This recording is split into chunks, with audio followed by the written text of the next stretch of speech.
they fought very hard to avoid any kind of um, they fought very hard to avoid any kind of merger and avoid any poaching of the really top tier guys. And it looks like they're going to be successful, meaning they're going to live golf. I've said this before. I haven't said it to any. I think I've just said it on the stream though. Um, I I could see eventually the I think it's called the Qatari Masters. It's something like that. Be bigger than the Masters tournament in Augusta. Um, like the Masters is big, but it's very American, and there isn't really a big international tournament in that part of the world that's taken seriously. And they were going to offer a lot more money, and so I think in the future that could be a really big tournament. Um, and you may say, well, Where is it played? I think it's Qatar, Oh, okay. and the thing is, like I keep saying, the thing is, but Qatar doesn't have that many events. Like I think they bribed the FIFA officials to get the World Cup there in like 20, 2022 or whatever, and I think that they just are basically like, uh, okay, is there an opportunity for us to buy the sport? And if there is, then you just tell us what the price is. And um, I also think there's been an argument, and again, I could be wrong on this because I mean I'm not a member at Augusta, but the Masters, the the membership at the Masters, or I should say at Augusta National, doesn't really like the Masters, or some people there don't like the Masters. They're like, yes, it makes it so that everybody knows about us and everything, but we're all every single person who's a member here is like a multimillionaire or a billionaire, and we don't need that tournament. And it brings in all kinds of like um all kind Destroys the course. yeah, exactly, and we don't need it. Like, but basically the whole spring is dedicated to the Masters, and we don't. It's not like the club's going to close. We have the deepest pockets of anyone in the world when it comes to golf. So it's like we don't need it, and so let's not even have it played anymore. And I think that the people who run it are basically like, yeah, I get what you're saying, but it's still what people. That's why they know us, and it's why you wanted to be a member in the first place. Is because it's the biggest golf tournament in the world. Um, but I could even see that happening someday, where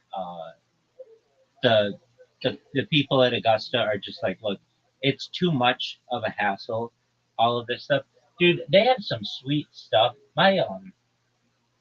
My dad used to go to the Masters, and he would bring back uh, like all this merchandise, and um, he would talk about like, and I've even read, but like how all the merchandise is really pretty, pretty like I don't know how much it is, how much it was then, but this is like in the 80s. Here we go. Um, but you would get like now today. I was looking at their menu. Have you seen their menu? Like at the clubhouse or to eat. Yeah, for the Masters. Like, I have not. how much do you think a sandwich is? Their big thing is a palmetto sandwich. How much do you think a palmetto sandwich is at Augusta National during the Masters? Oh, I'm gonna. It's expensive, I assume, right? It's the Masters, dog. Okay. Like $60 maybe. It's $1.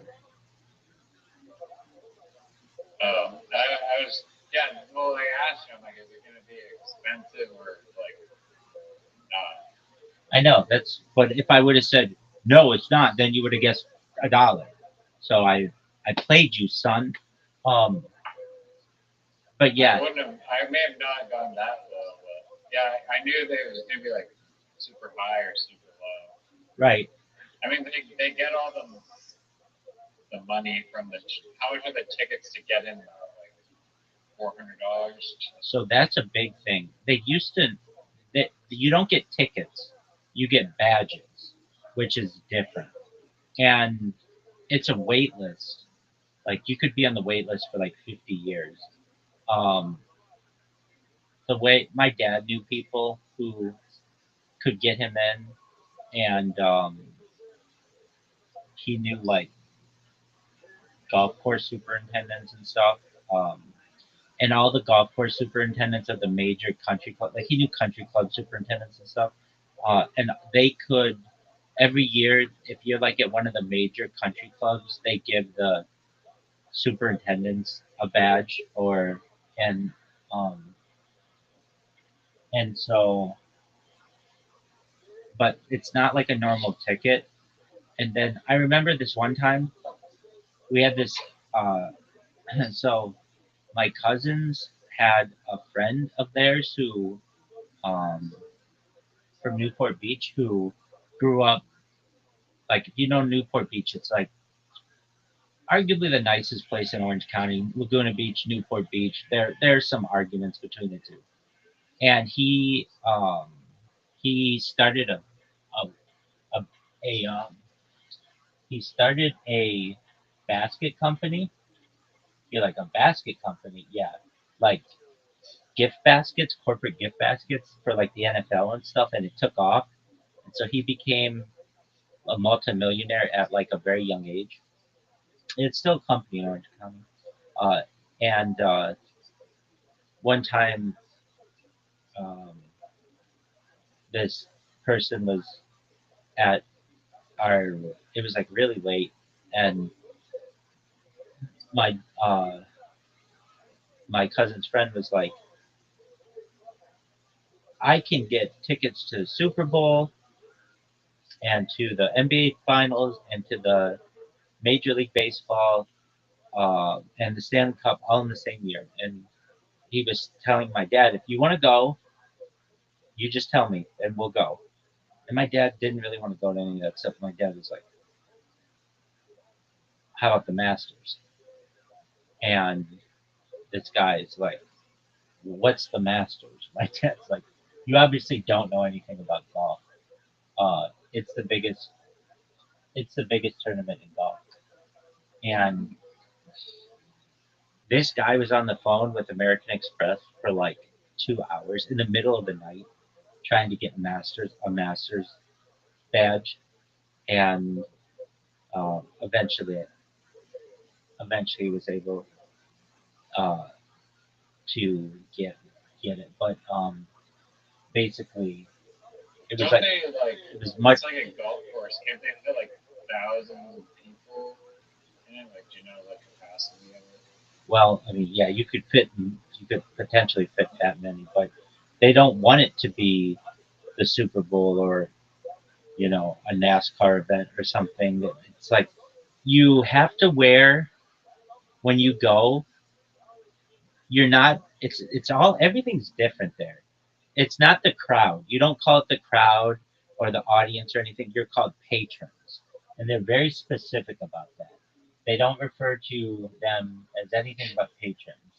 And um, like the um, the club doesn't need the money, and that's why the food's so cheap, and that's why the merchandise is so cheap.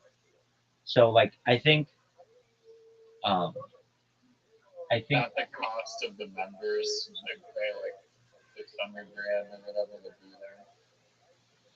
well, it's just like they don't they don't need they don't need the money. So why charge people an arm and a leg for food when they don't need it? And that means that people aren't going to have as good of a time. Or instead, if we just basically give the food away, it's just like white bread and cheese. That's it. It's not like anything really complicated, people are going to talk about this and rave about it and say how nice it was and how great they were treated and everything. And that's what people do. Um, so anyway, and that's the only week that I believe that the public is allowed on the grounds. It's high security, obviously. I've always wanted to go and see it myself, and God willing, someday I will. Um, The grass on TV like looks so damn green and perfect. Like I've never seen a course at all like that. It's like perfect. yeah, I agree. Um, they uh, there there are some courses like I played Donald Trump's golf course in Rancho Palos Verdes, which is right on the ocean, like Pebble Beach, and they play some tournaments there, and it's like every blade of grass is just really really nice. It's like being in a park. And I've worked at golf courses, and it is a lot like working in a park, or it's like almost like a living art piece. Um, and it, I'm almost done, by the way. Um, it is, it's like a living, I don't know how else to describe it, a living art piece, or like an organism. The whole course is an organism. And it's just like, I know some course superintendents, and it can be stressful, certainly, when they have like their invitationals and stuff. And people would think like, oh, like what's the big deal? You're just mowing grass. But there are all kinds of um, chemicals that a superintendent has to know, and then you get into members who aren't happy, and just like there's a reason why every inch of Augusta is so nice. And I would ask my dad, is it as nice as it looks on television? And he'd be like, it's nicer. Like the flowers are all, everything's perfect. I mean, it's the first week in April, and like everything's blossoming. There's a reason why they do it then. Um, there's a reason why they do it then. That's the peak time for like nature, and um, that's why they choose to. I mean, the Masters can basically choose when it wants to be. I mean, that's another thing. The Masters, if you ever watch it on television, it'll be like sponsored by, I don't know, like Ford Motor Company or something, so that the commercials are limited, and the Oh yeah. Like really, really short. really short, Right. exactly, and the They Master, literally don't need the money. exactly. Augusta National's like, we don't need that money. We want it to look really really nice for um, the world, The the viewers. viewer, exactly. But we don't need that money, and so I think it's a little different when it's on ESPN. Like, but ESPN usually only has the first 2 days. Um, and um, even still, I think that they don't show as many commercials as they once did. Uh, the Masters used to not even be on ESPN. I think they used to have all 4 days on CBS, but that's another thing. They have that song like that's always playing in the background, that instrumental, which is by this guy named Loggins. It's not Kenny Loggins, but it's like Kenny Loggins' cousin or something. Um, it's called like Augusta, Sweet Augusta, or something like that. Um, and it's like when you hear that music, it just puts you in a mood, or at least puts me in a mood. Like it's serene and it's beautiful. Calming. It's calming, exactly. Um, and then they have Jim Nance who always does it. It was always like Jim Nance and Vern Lundquist or something, but like even if you just hear their voices, and then you got the guy in the background who's over in Amen Corner who's talking about 9, 10, and is it like 9, 10, 11, no, 11, 12, and 13 or whatever, and he's always whispering, and I don't know that the Masters has always played a big role in my life. Um, Jack Nicholas Jack Nicholas won in 1986. That's the last time he won, and he was the oldest major winner at the time. And Jackie, his son, was caddying for him, and I was just a baby when that happened. And my dad was like, we, I would hold you. We were watching it, and it was just like a big joy. And then my dad went the next year, which was arguably the best Masters. Masters ended, I believe it was on a playoff hole, in a playoff on a chip in. It was like a bonker. Larry Mize is the guy who won, and it was like a bonkers way to win. Um, and then when I was getting really into golf, like 1996 or something. Well, I was already into golf. I started playing golf when I was 3, but I would watch. I remember I was watching the U.S. Amateur, and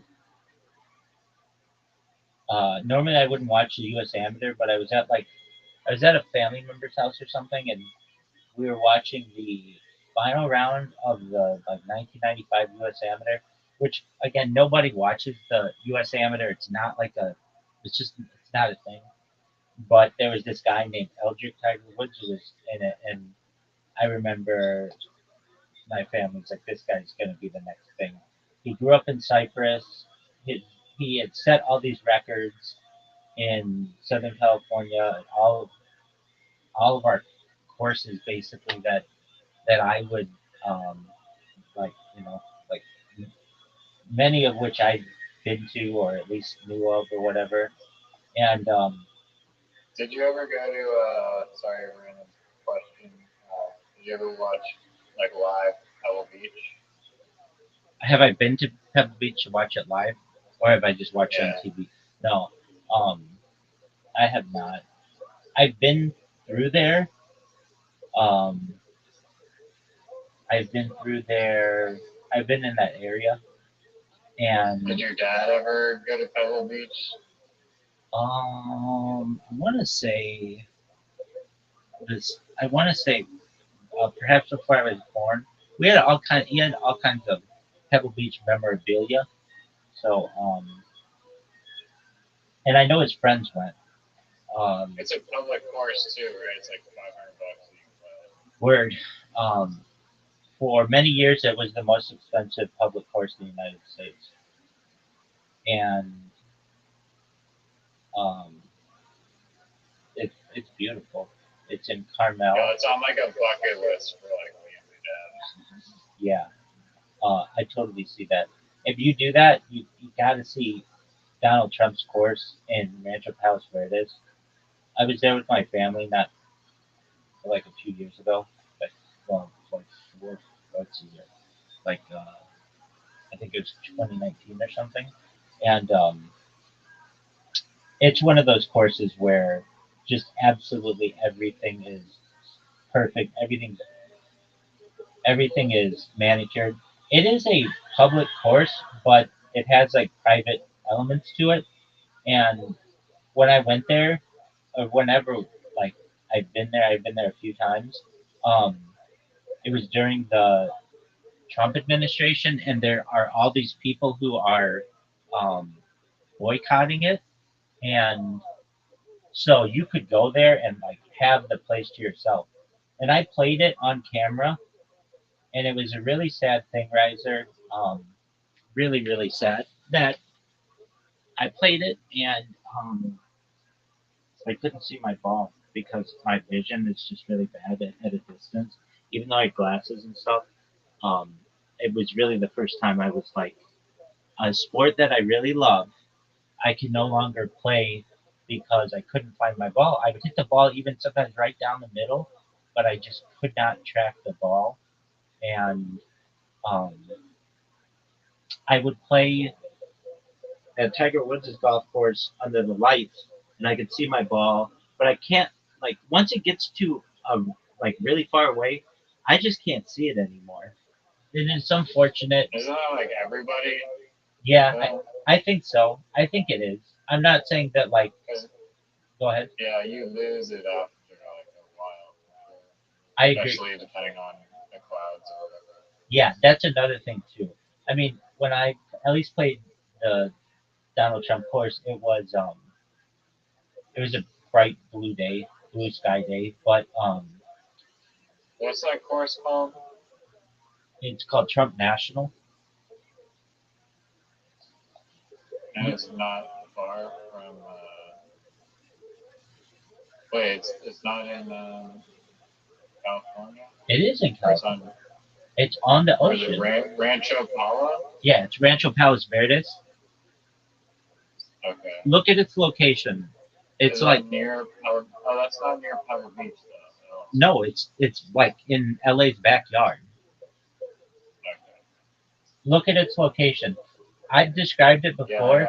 good. It is the most valued real estate I think I've ever seen. It is it is just spectacularly. I mean, everybody talks about Pebble Beach, and I've been through there, and I would say at least from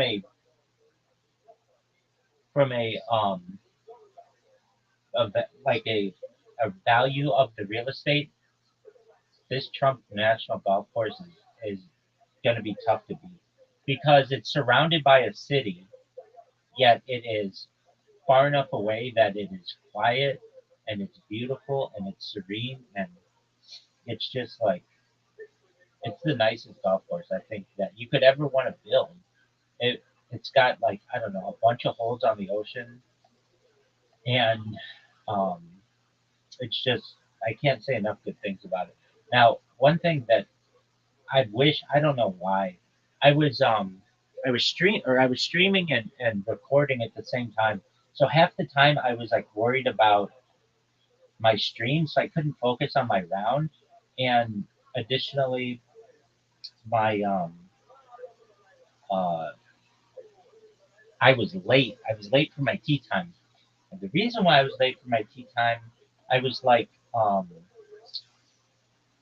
I I forget exactly what it was, but it was like I forgot a battery pack or something that I knew that I probably would need because I would be like streaming for like 4 hours or something, and so I went and drove back to Irvine to get it, and I even called the clubhouse and I'm like, I'm gonna be about 15 minutes late or something. I'm just making you aware.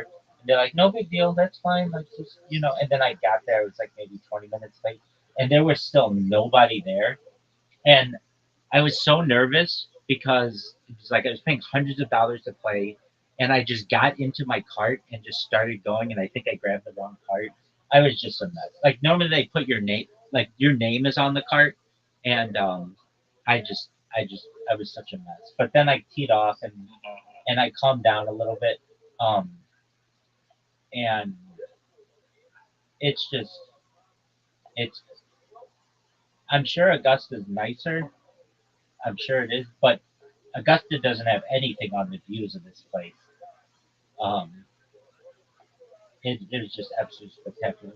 So anyway, you were saying You like think it's actually nicer views than Pebble absolutely, Beach? Pebble Beach is absolutely, also on like the water absolutely, family. So absolutely, 100% nicer. Now I could be wrong, certainly. I mean, there's like the sixth hole of Pebble Beach, which is like its signature hole. Um, but Trump National. The thing is, Trump National Golf Course is not as old as Pebble Beach. It's a newer course, so it hasn't had a chance for people to go and actually see it. And it's had all the shit because Donald Trump owns it that people protest outside of it and stuff. But it is such a nice course that I don't know how you beat it. And it's warmer. Like Pebble Beach is really foggy if you've ever seen. Sometimes they have fog delays. Not saying that Rancho Palos Verdes doesn't have that either. Sometimes Rancho Palos Verdes has this marine layer that is so thick that it's like you're going through a cloud. Like Yeah, the whole. I mean, you probably get it in and Vancouver. the weather will rain sometimes at Pebble Beach. Exactly, and that's not something that you have to worry about. And I just I almost moved permanently um, to San Francisco, and but I visited some family there, and they have like the nicest house. It's just like a normal California house, but it's worth tens of I don't know, maybe not tens of millions of dollars, but definitely millions of dollars on the East Bay, and it's not in San Francisco. It's near Berkeley, and when when their guest bedroom, when the sun sets, you see the sun setting right. I mean, they have views of the Bay Bridge, the Golden Gate Bridge, and all of San Francisco. And when the sun sets, it's like you were, it was like a painting. Like the, it was like just the whole skyline was like right there in your bedroom. And That's dope.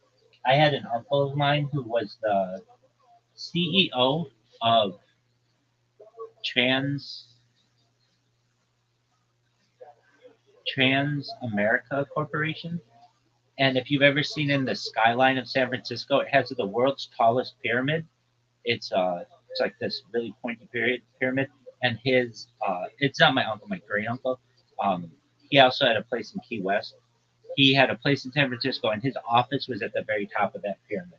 And I always thought that was tight as fuck. Like you could see this guy's office from any picture of San Francisco.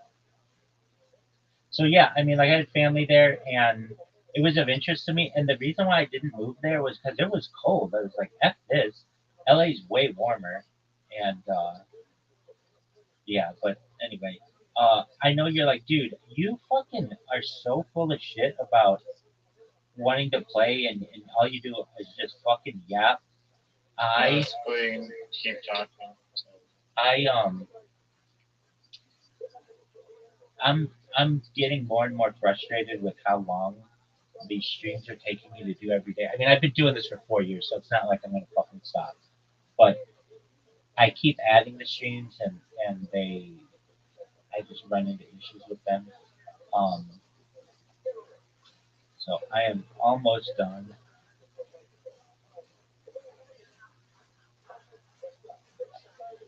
and I'm also you're 100% right. You're like you do your fucking bots and everything, and you're absolutely right. I do that because I talk about how much I multitask and stuff, and any moment that I don't have a bot going, I feel I'm wasting because I feel that my um like if we're playing and I don't have a bot going, I just say to myself, this is another day. Like I could have been viral if I had just focused on this, but instead I'm sitting here playing mini golf or whatever, just letting time blow by. So at least I know when I have all my shit going, then um, I don't feel as guilty about it. And have you tried like TensorFlow or whatever, like the agents and stuff? Are those at all useful for automating? I don't know a lot about it, but like it, basically like autonomously running code, yeah, do whatever. um, I'd love to do that. I only have like 3 computers that really could probably handle that. The other devices are like Chromebooks, and Chromebooks don't really have that capacity to handle that. They're basically like glorified tablets. So I think they're amazing for the price that I paid for them for like, I don't know, 6 years ago. They're still running. They still do what I need them to do. They're just a little slow. Um, and I just learned yesterday. how to add Linux um, to my Chromebooks, which everybody says to do because you can do a lot more with them. You can like like you can download stuff off that's not on the on Google Play and stuff, and everybody talks about how that's pretty baller. However, um, there's an issue with that. Google makes it very difficult to use anything on a Chromebook that is not on their store, and like all those flows and things are um, are you what's going on here? Or jailbreaking it.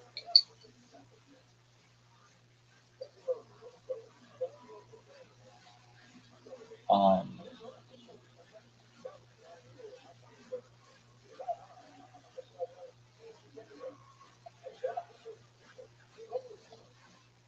they just make it really difficult to do, and yeah, I mean you basically have to jailbreak it, which is what I did yesterday by adding Linux to it. But still, it makes it really slow, the whole system. And then on top of that, I'm running things that are it's really complicated. Like I'm 24/7 in multiple Discord calls while streaming from the device simultaneously using multiple browsers. Um, it's a lot on the RAM, and if I do too much on there, then I get browser crashes and stuff. So I kind of have to be careful. Um, like I have to be very careful about just not overwhelming the device. All right, let's see here, dude. I cannot believe how long this shit takes me. It's really a shame. Though, what I was just doing, I'm talking when I'm doing it too, so I'm not as focused as I want to be. But um, I'm not kidding. It might take me 2 hours a day of all of this restarting the streams, and it's like, well, you don't have to have so many different streams going. I know, I recognize that, but if I only have one stream going, I feel like anybody can do that. My big thing is I'm creating as much data as possible. And I know that in the future, I won't be able to create this much data. There will be some kind of cap. I almost guarantee it in the future that, and I've talked about this previously, where in order to go live, you have to pay to go live. Even, have you ever heard of Library, LBRY? It's also known as Odyssey, Odyssee. Uh, is that streaming software or something? It's not streaming software, it's a website. It's like BitChute. It's just like one of these alternatives. And in order to store your data on their website, you have to pay crypto. Oh, it's not a lot of crypto, but it's a little bit of crypto. And I could see that happening in the future. Like if you want to store your shit on Google or on YouTube, you have to pay to have your shit archived on there. Um, Yeah, it kind of makes sense. That's yeah. right. I think a lot of it will get grandfathered in because you've got a lot of people who've created stuff on YouTube and they've died, and YouTube still makes a lot of money off of that stuff, and they don't want it to go away. But then I could see new accounts and stuff. They just say like, "Hey, we're basically the only game in town when it comes to long-term storage."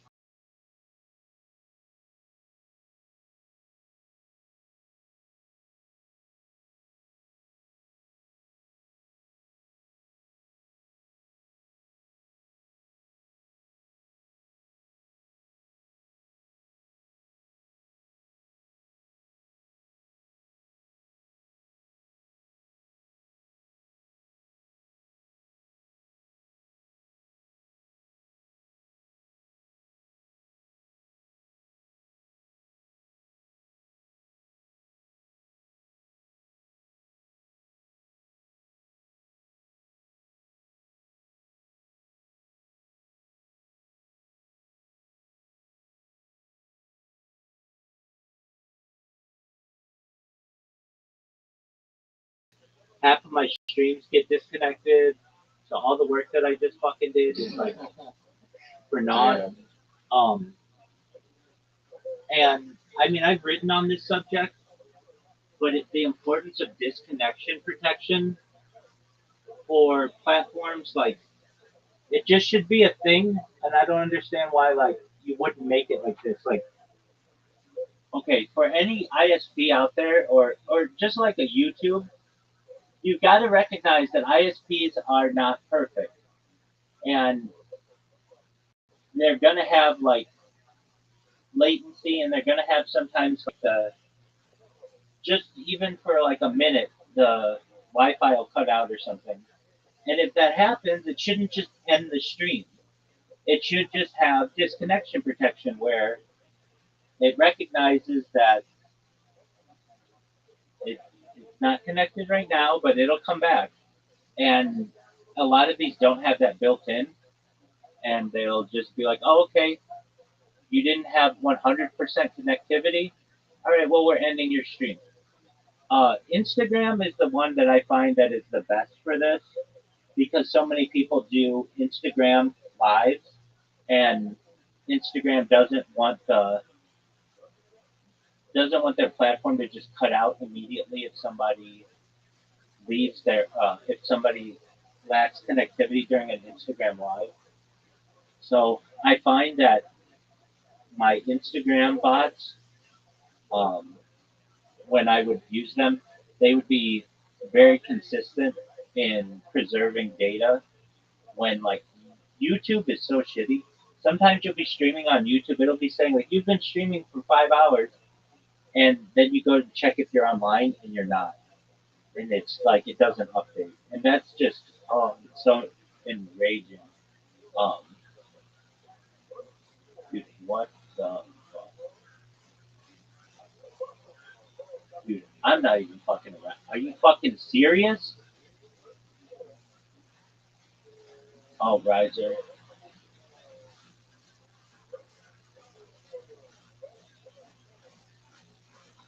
What's that? Riser, this is so frustrating. I want to play. There's nothing I want to do right now more in this world than play fucking literati, and I'm having to bullshit around with this shit. And then on top of that, I get stupid ass um, hardware issues. When you just have as many devices going as I do at any given time, one, two, three, four, five, six, I don't know, like 20 devices, one of them is going to be fucking up for whatever reason, and I have to fix them. Okay, I've got two more that I have to do, but I've got to wait on them. So in the meantime, I'm going to send you.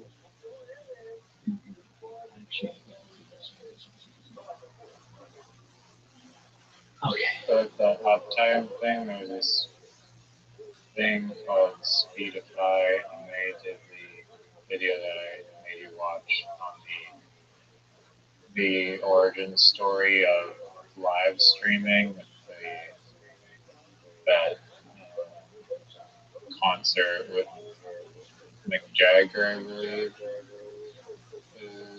went live, and they have a company called Speedify, which combines Wi-Fi, 4G, 5G, cellular, Ethernet, Starlink, and other satellites for faster internet uploads and downloads, and also automatic failover ability. That's phenomenal. It's amazing to me that none of those systems works that well. Like you shouldn't need six different systems to do what everybody wants to do, which is just maintain connectivity. Um, yeah, I mean it's like backups, I guess. Right. But it's like that's like saying like, um, oh, you want to drive somewhere?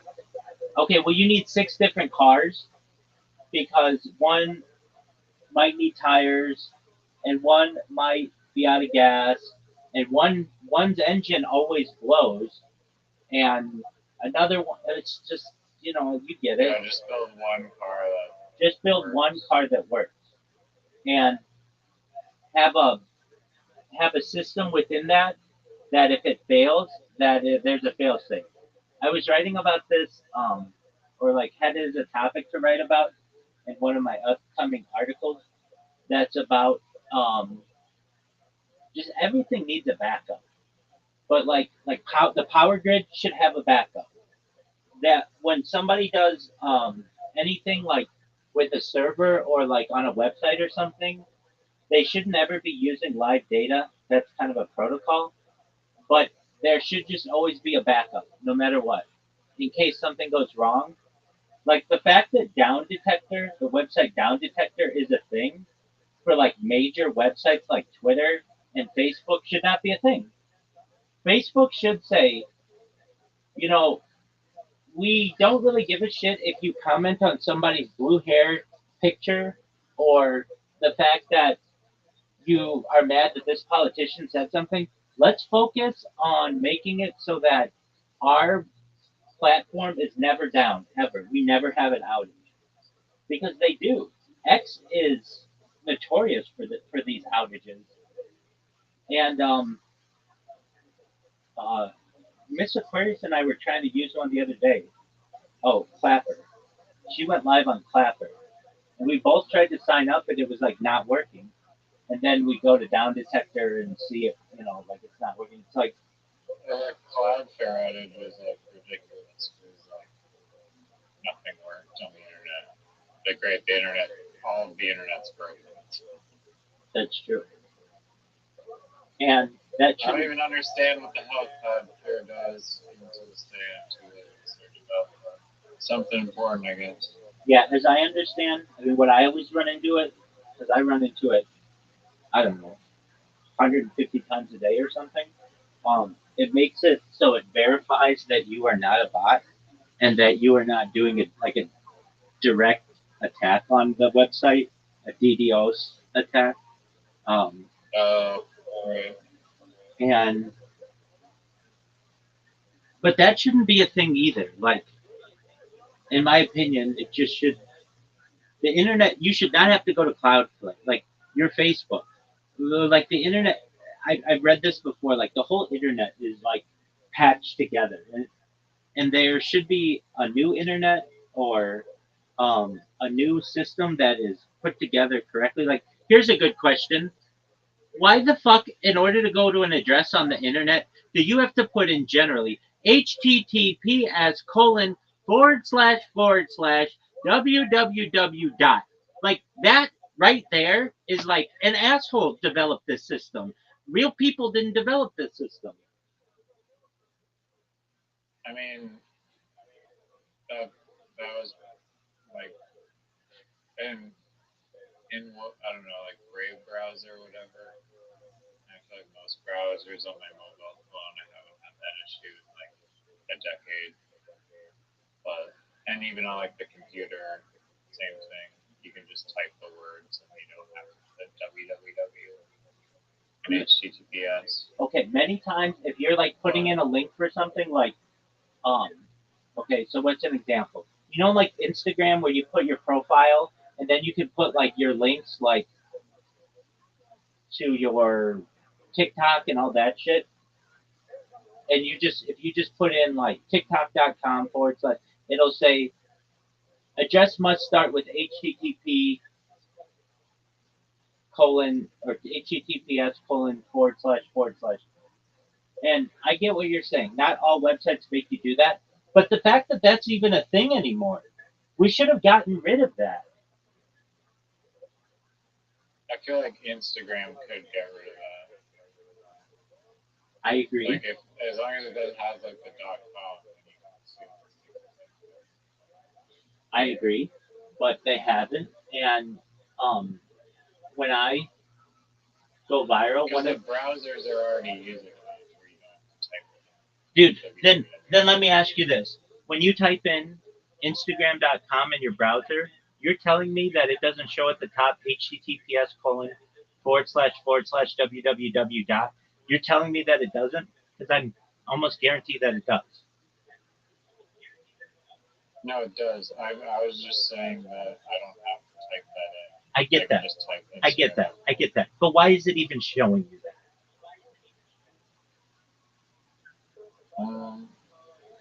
Because it's on the like hyper transport protocol thing on the World Wide Web. I don't know what that's That's for. true. No, that's exactly right.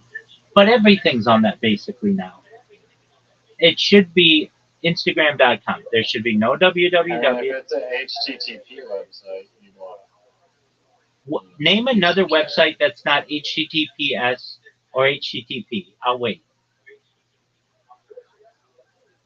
How many variations even are Or I there? don't know any others. I mean, I'm sure they exist, but they're for like some academic institution or some kind of like government thing.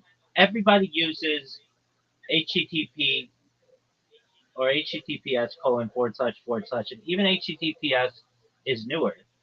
Everything used to be HTTP colon forward slash, and to the average person, they don't fucking remember that. They think it's like they don't even pay attention to it, but they might think it's HTTP forward slash colon or whatever. I mean, I can remember people saying like when websites were new and they would advertise like a website that was a big deal on the commercials and they'd be like www.aol.com and people who were like what the fuck is www, what does that even mean? It's just a confusing thing. It's basically like what am I trying to say? It's complicated computer jargon that the average person doesn't need anymore, and It's it's like going into like the goddamn terminal to try. exactly. And you don't need that. Okay, I'm about to send you an invitation, but before I do, I just want to say to everybody watching, I give Riser more shit than anybody, but he has more patience with me than anybody we have. Zoot wouldn't be here, Mr. Aquarius wouldn't be here, maybe Brandon would be, but he's a sweetheart. But so is Riser. And I'm not saying that Mr. Aquarius is a sweetheart. She absolutely is too. And Zoot for the things. He's nice too. But Zoot would have come and left 15 times by now. Riser stays. He talks with me. I timed that bitch. That was like 55 minutes. It's incredible what we just had to go through. So for that, I might let Well, Riser let me win. just ask one more like security architecture question because I've heard this idea being put forth. Sure. And to my knowledge, it wouldn't be like this like simple to do, but I guess hypothetically with enough like cutting power, it's possible. But like the internet is just like a has like a bunch of just deep sea internet cables. And I watched a video and they're like apparently just constantly like more and more. But I think these people in this Telegram group call it us and they're saying like if like Russia would decide to like cut the deep sea internet cables, they could like shut down the internet or something. That's And true. I guess like the internet is kind of fragile in that way. Like you could just literally chop down the cables and no more internet. That's absolutely true. But I feel like I'm pretty sure there's like thousands of internet cables, so it wouldn't be like you snip one cable. Like it's pretty redundant, That's probably for security reasons. that's true. All of everything that you just said is true. And the if you've ever seen the cables, they're really really wide. They're like as wide as your arms. They're huge. And they have all kinds of protection and insulation because they're like laid on the seabed floor. Like the story of the first one between London and New York is fascinating, and like how that changed the world. And if you've ever seen a map of where they all are on Earth, there's a reason why they don't just have one path. It's too much of a security risk. They're like What do across, they even need the like cables for? Like where are they hooked up to? like data centers, and like I think they're called switches. Okay.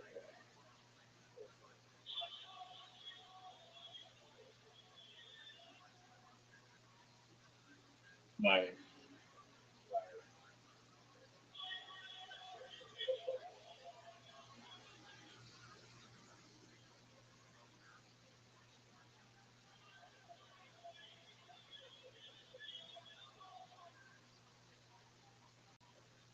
It's concerning William Montgomery's not been on Kill Tony in so long, and they don't talk about him. And they used to at least say he's sick or whatever. They don't mention him anymore.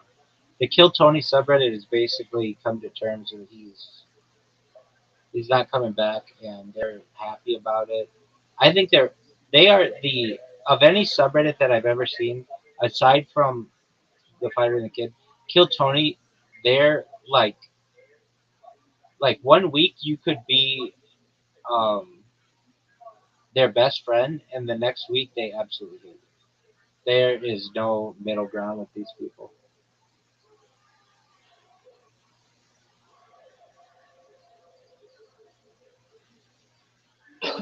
Um, I think Tony still likes doing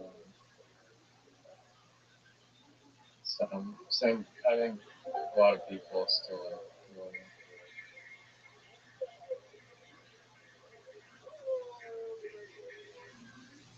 God damn it, dude! You stole my spawn. Look who came. Right, dude, Yeah, but what up, pimp? How are you? Did you perform? it's 10:30 in the afternoon. Okay, like I fucking pay attention to fake iCarly time, dog. You live in another dimension.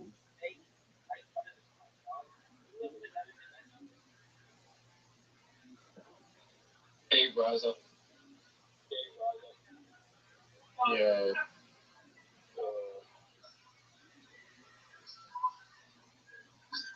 What's up? We're just playing. We're playing. Um, Literati. What are you doing? I mean, was that a Luca or something? Yeah.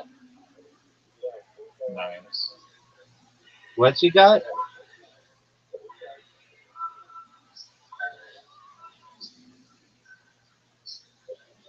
No, nobody can see that. What does he have? What? What do you have? Sensor? Seltzer? Shusha.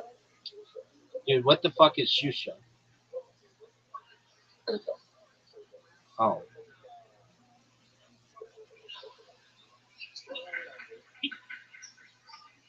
Are you high?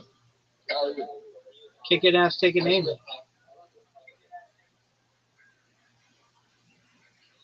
What university you Riser, can you translate for me? at? His mic is like red. It's like background It noise. sounds like he's at a Yeah. carnival.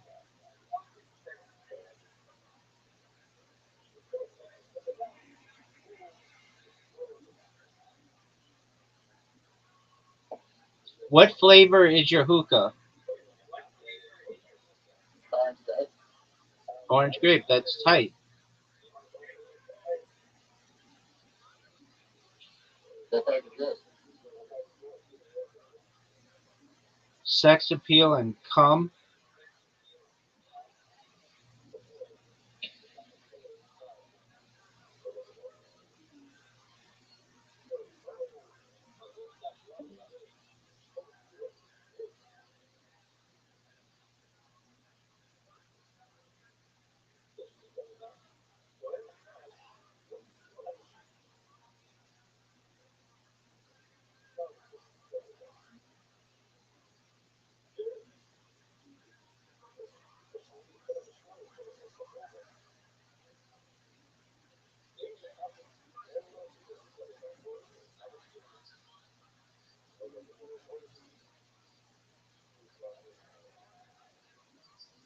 That was terrible use of a blank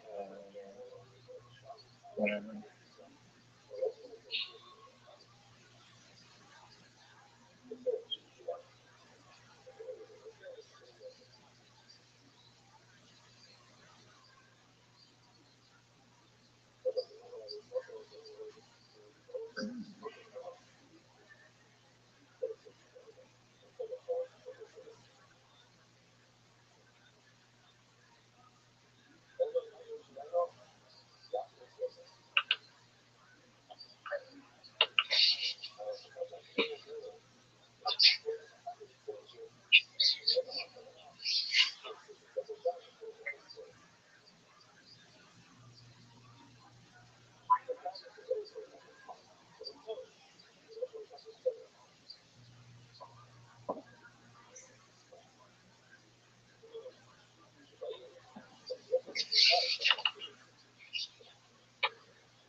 Get out of here.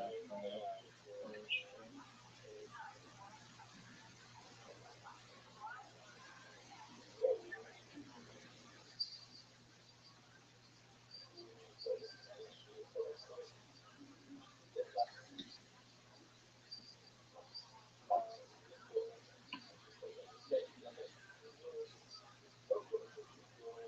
Do you think iCarly has antivirus?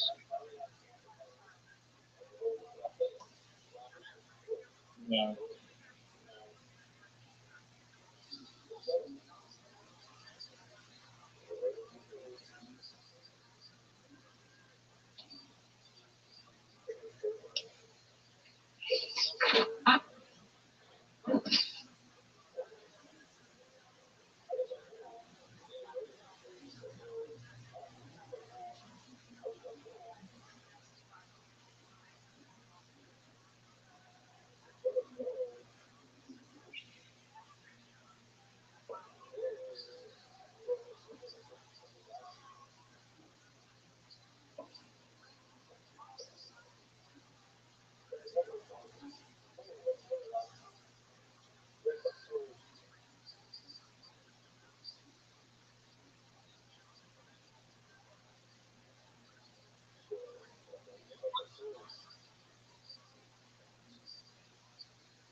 Dude, I can't believe I'm losing.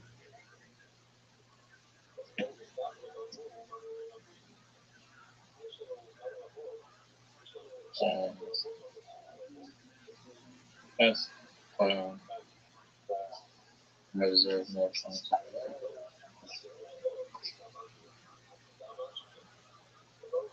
Hmm.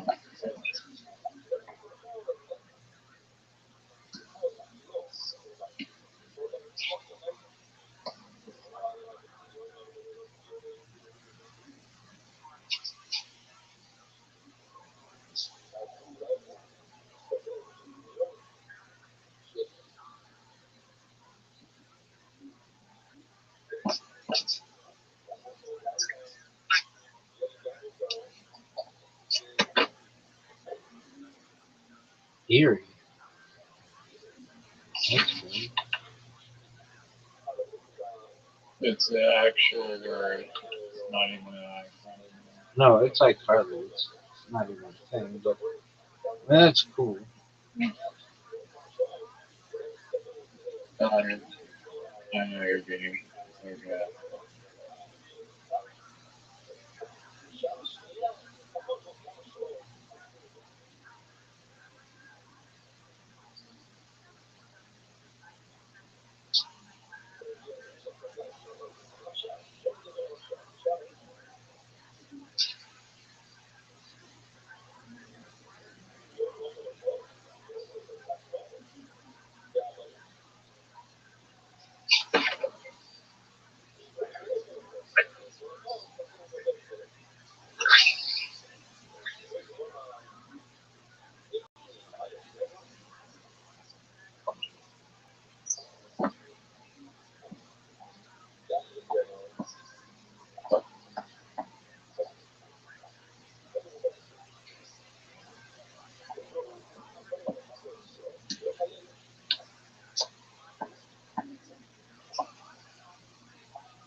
Did you know anyone who was a Montreal Expos fan?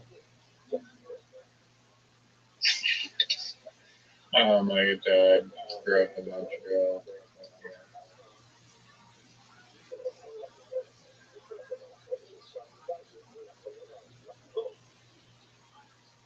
Why? I just heard on the radio them say the Montreal Expos, and I was like, man, I don't know anybody who was a fan of theirs, but maybe Riser was.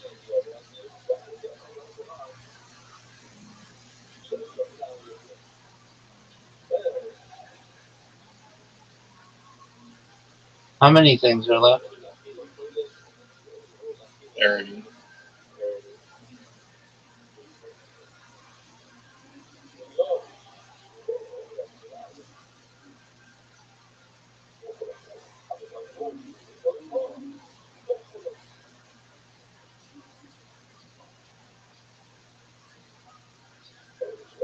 Oh wait, hold on,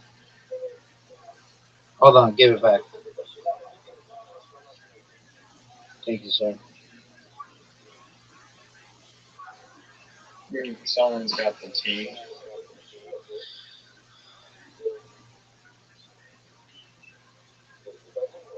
Um, yeah.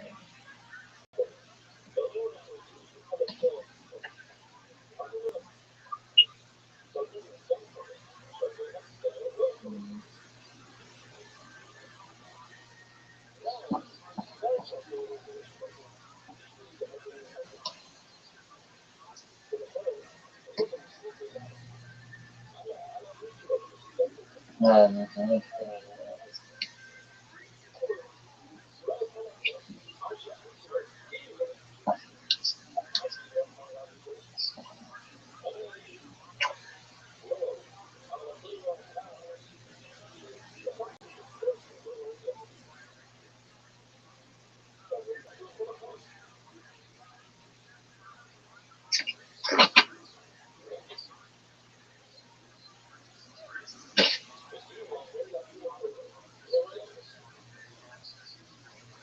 and yeah, fuck this guy. How did I fuck up? No, yeah, Dude, the whole left side of the board, I've never seen it like split like this. It's incredible.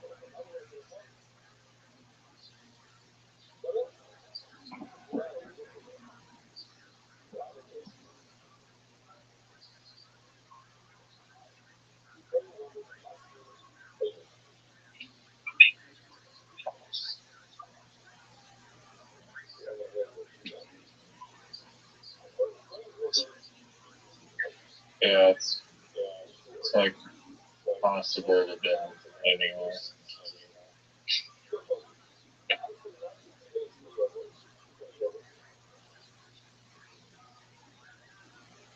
I taught you that before. Dude, I'm the king of it.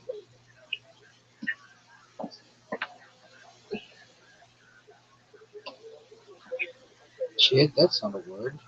It's an iCarly word.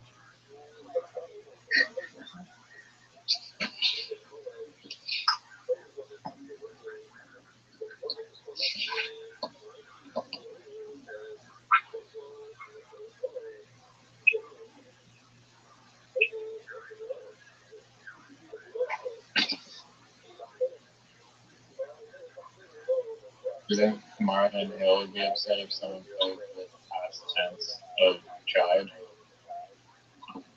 Continuous human infrastructure data. That works.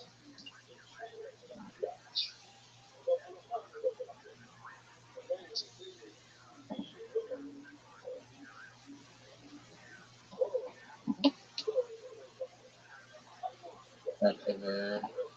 No, no, no, no. No, not a word. I know it's not a word. Hill knows it's not a word. Sam Giancana knows it's not a word. What? I have heard those. I've heard. Oh. Mary Tyler Moore knows it's not a word. Sam Kinison knows it's not a word. Phil Mickelson knows it's not a word.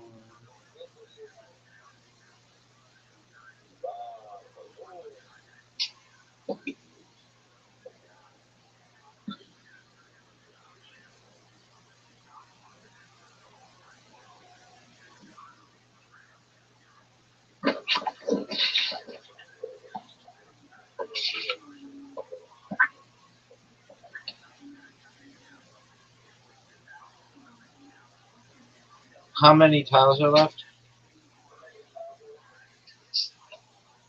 9, actually.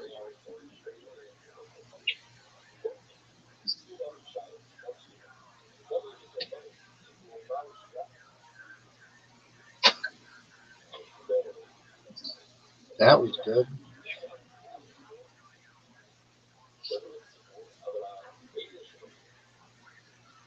Oh, they gave you the lie. No, Dude, quit with your made up shit. there is a lie. Dog, quit with your shit.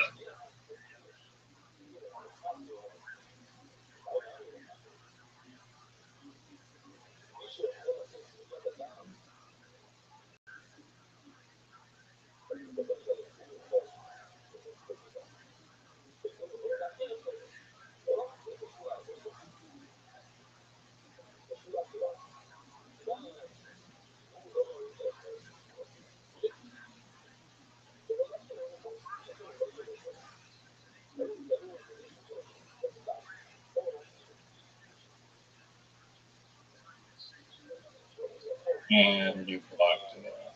Great.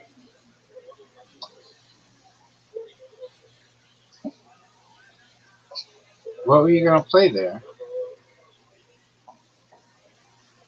I don't know, something. Now there's nowhere to place in this house. Good job. Adapting. You're welcome. There's literally nowhere to play.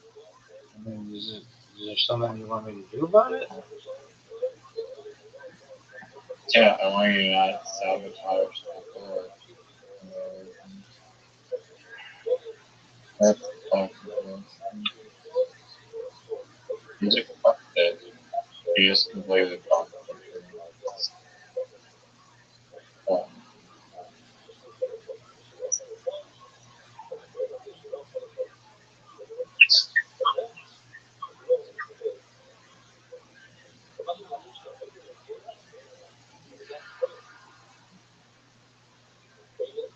How many things are left?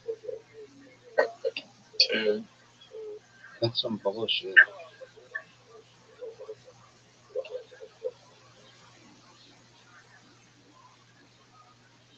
Well, it feels like a stalemate and there's literally nowhere to place towels anymore. Then whatever person has the most wins.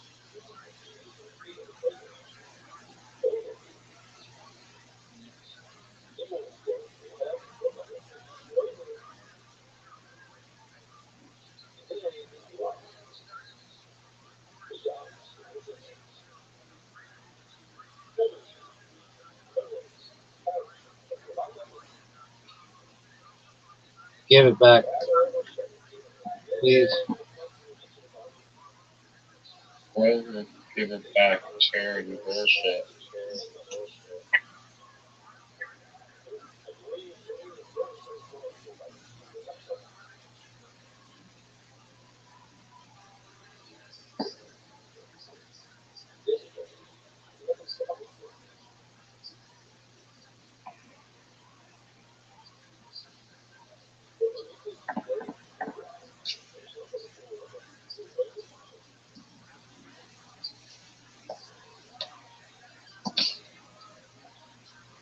You've got that cue.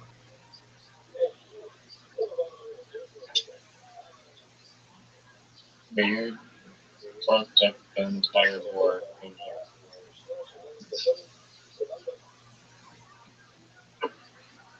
Oh, fuck. That was great. That's an iCarly word, but that was great. Limo is an iCarly word, eh? Gite, whatever the fuck Gite is.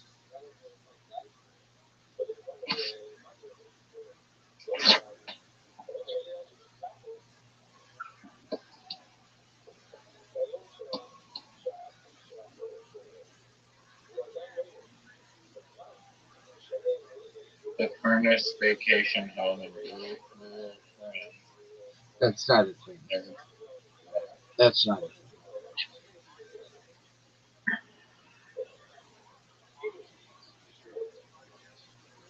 I don't want to play anything because I don't want you to be able to win.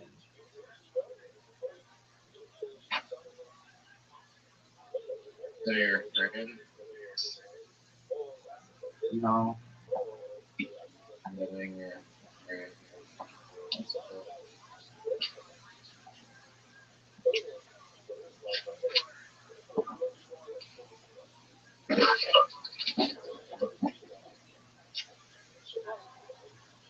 I like how you just keep throwing stuff down in places, hoping that it will fit.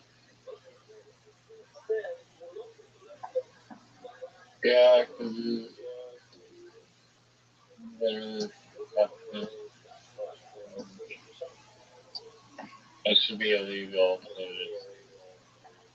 to destroy the board. Yeah, it's not. I I mean I think it's a good strategy.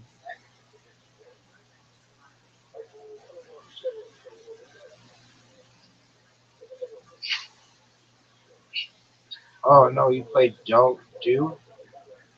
Where's Do? Oh, bullshit.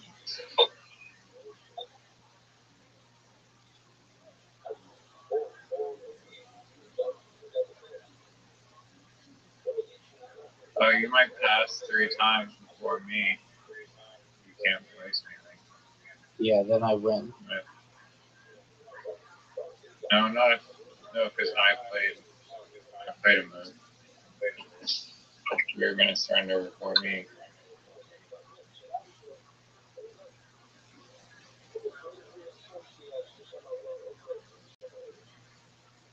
Oh,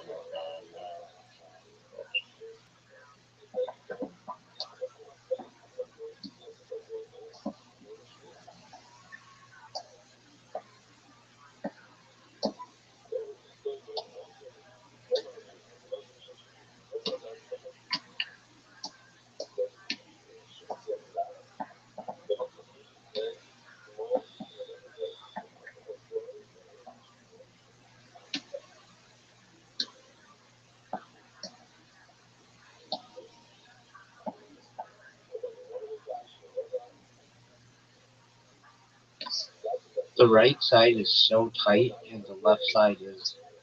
This must be the tightest game we've ever played.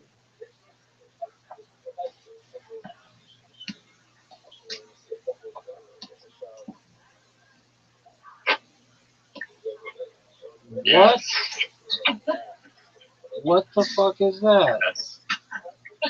What the fuck is that? I've done it.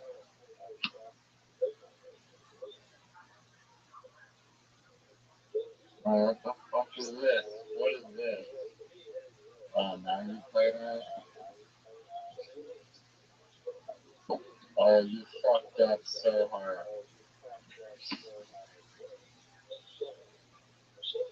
Oh, I come back. That's why I didn't want to do that. Damn. No way. This is not a word. Oh,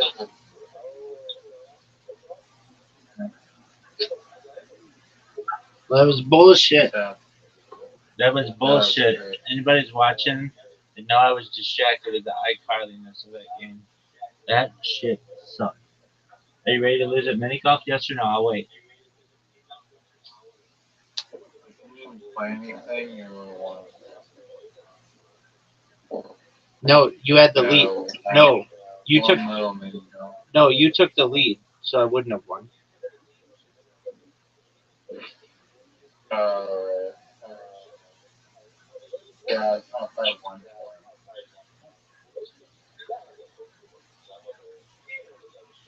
Let me go first. Let me go first. Let me go first. Bullshit. This game is rigged. This guy doesn't even know how to do it.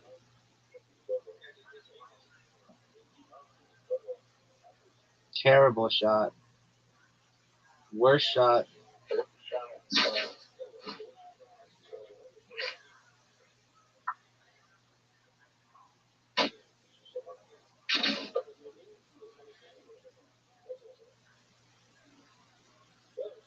That's one water bomb. You can't water bump that shot. That's too difficult of a water bump. Are you fucking serious?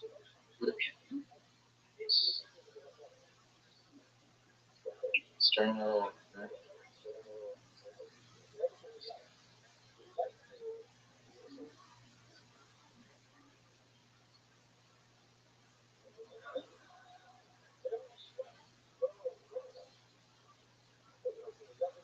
Are you proud of that shot?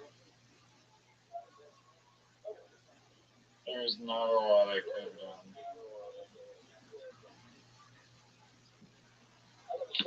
Are you gonna bounce it off that fucking windmill? Are you gonna bounce it off that fucking windmill? No. That's dangerous.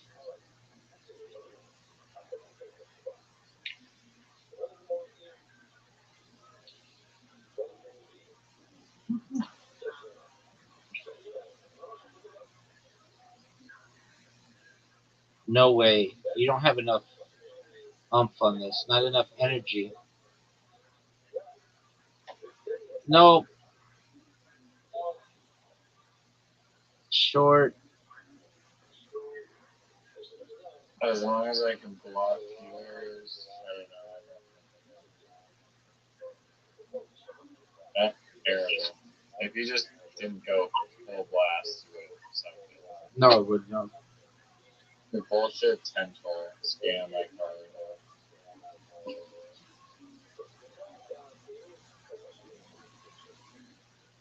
No, that was absolute.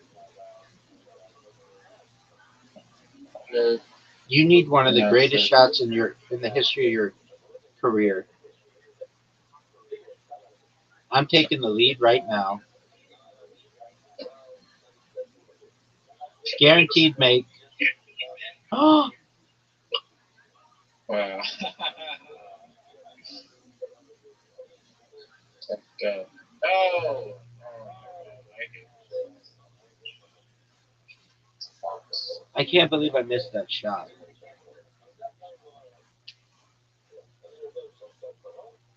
That's the stupidest ball in the world. Two bullshit balls.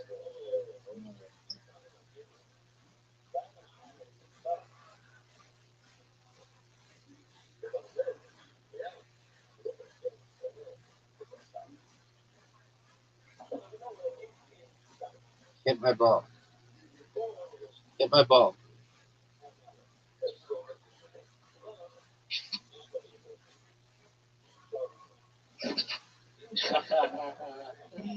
Wow. Don't hit my ball. Nope, that's a bad shot. It's one of the worst shots. No, that might be better. That might be better. Better to help me. Maybe Yeah. not. Maybe not. No, you're in Brooks yeah. Newfie, dog. Did you see how newfie that was? Yeah, that was good. Did not sink it fast. If you hit this shot, I'm gonna be pissed.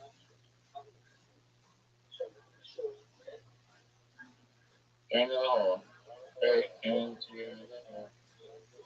Oh, you're not. Goodbye. This game is so rigged. It's so iCarly.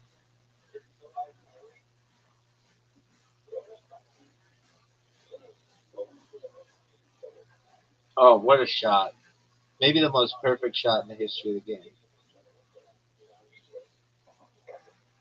Don't hit my ball. Go by the chickens. I Fuck that cat. I could end the game right here.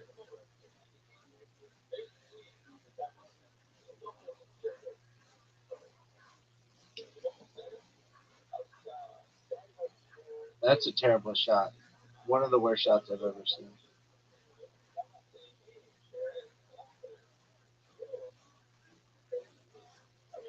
No, that's garbage. All these shots. Oh, wow. What did you think of that? Now you have to hit the shot. You have one of the most difficult shots in the history of the game, and you just missed it. I'm guaranteed the win, Riser. Guaranteed the win. This whole thing. Memorizing the percentages. Memorize the percentages. And you fucked it up. You didn't even do it right.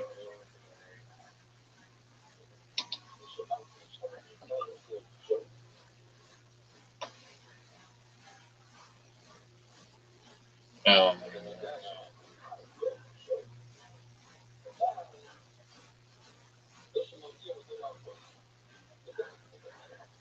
Sure. You need the greatest shot of your life right here.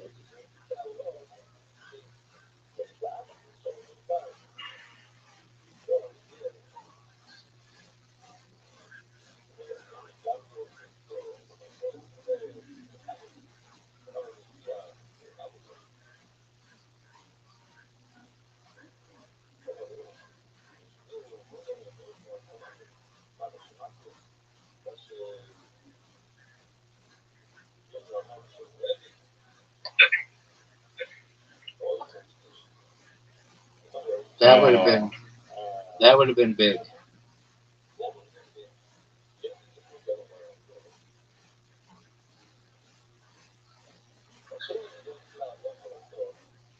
You have a chance. You have a chance. get there. Get there. Devastating.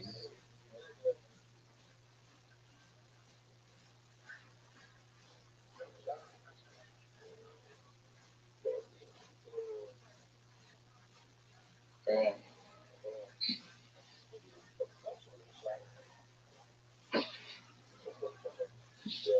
You got KTFO'd. Riser got KTFO'd, folks. No, I didn't. Folks, KTFO'd. No, I didn't. KTFO'd. No, it wasn't a KTFO. How wasn't it a KTFO? You quit. That's KTFO'd. Quit or resign. That's quitting, dog. No, it's resigning. Which is a form of quitting. No. Two entirely different things with their own separate definitions. Can you define this for me, please? K T F O.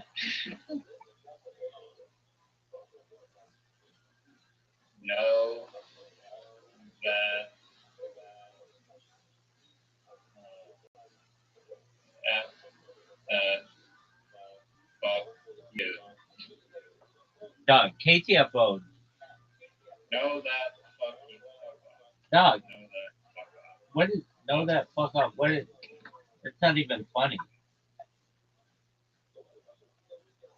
That's the KTFO. Are you proud of the way that you played in that game? The score in Rabbi for the game that actually matters. No way.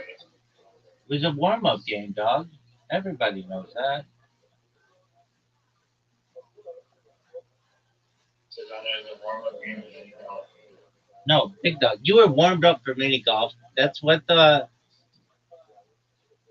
That's what the warm up game of Scrabble did. It warmed you up. That's blasphemy. That is Plato blasphemy. What would you tell the CEO if I had the CEO of Plato here and they could fix anything in the game? And I don't mean you to be like, don't have our Carly stuff, but in a serious way, what would you tell them to fix the app? Would you be complimentative? No, I mean like you're not at all improving the mini golf game whatsoever. You need to have new holes. You need to make it open source so anyone can design their own holes. You need to make holes that don't suck. Uh, I don't know. There's not. There's way too much pay to win on games like Smash Monsters where you get like 4 characters, like 50 once you have to pay for.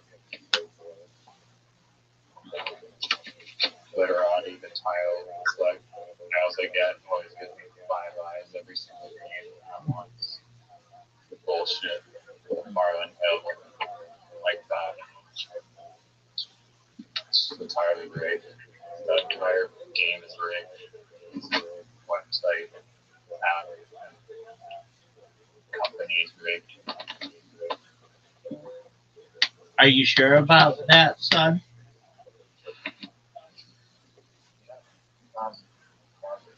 Okay, I have a serious question for you. Do you know who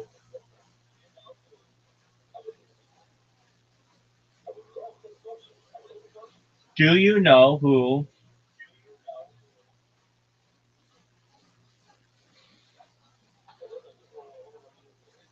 the newest regular on Kill Tony is?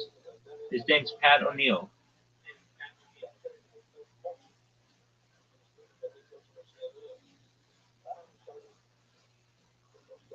Have you watched any of his stand up?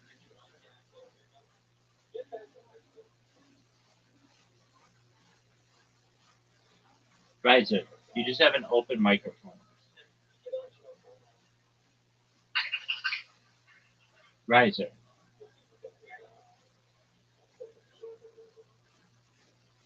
Riser. Riser, are you there? Yeah. All right. No, I don't know who that guy is. It's not good. Careful. It's a high Carly. Did you watch the Kevin Hart roast? Yes or no? I'll wait. Kevin Hart. Oh, no, I didn't. Okay, I good. don't stop. Did you know that Kevin Hart has a new show on Monday nights on Netflix that is just a Kill Tony ripoff? Yes or no? I'll wait. How is it a rip off? It's like random stand up comedians go and try to make him laugh on a panel.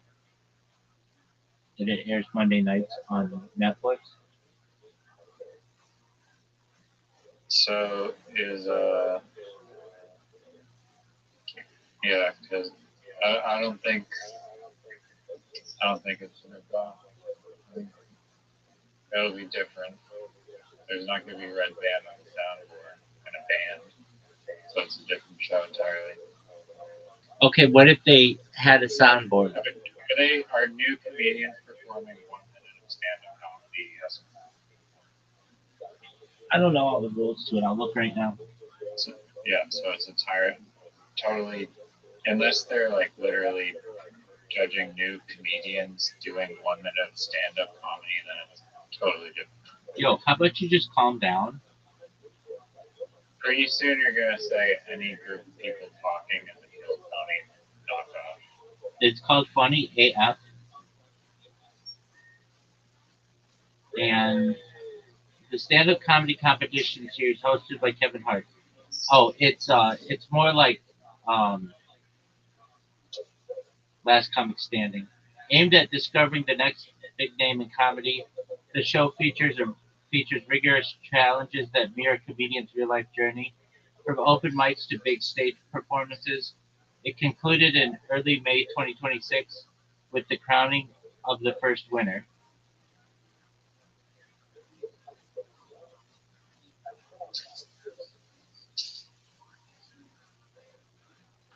Was that your So favorite? it's like raw comedy. Except the people on it were funny.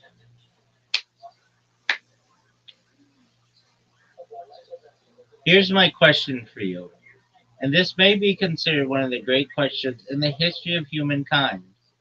Okay? Miranda Cosgrove may think this is one of the great questions in the history of humankind, and Miranda Lambert may think this is one of the great questions in the history of humankind, and Mario Lemieux may think it's one of the great questions in the history of humankind. Would you ever do Kill Tony? Yes or no? I'll wait. Yeah, of course. Would you? I didn't know that was an of course. Would you bring Zoot's book, Bill Cosby's? Come on, people.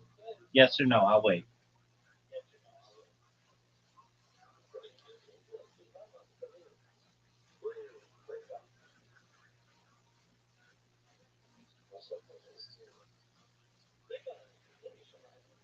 Yo, dog. Dude, Reiser's doing that thing where he's in the fucking. He's living in a fucking elevator shaft again.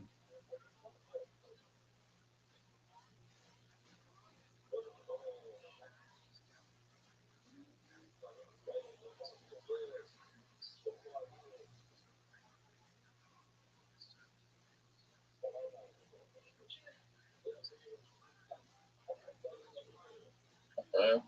Yeah, you living in an elevator shaft, dog? I am. Um, would I bring Zoot's book?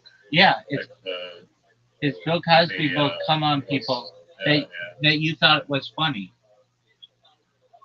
No, I didn't. I did not. I don't think I found that funny. You laughed at it. You said that's pretty good. Okay, so I said it's pretty good. Yeah, and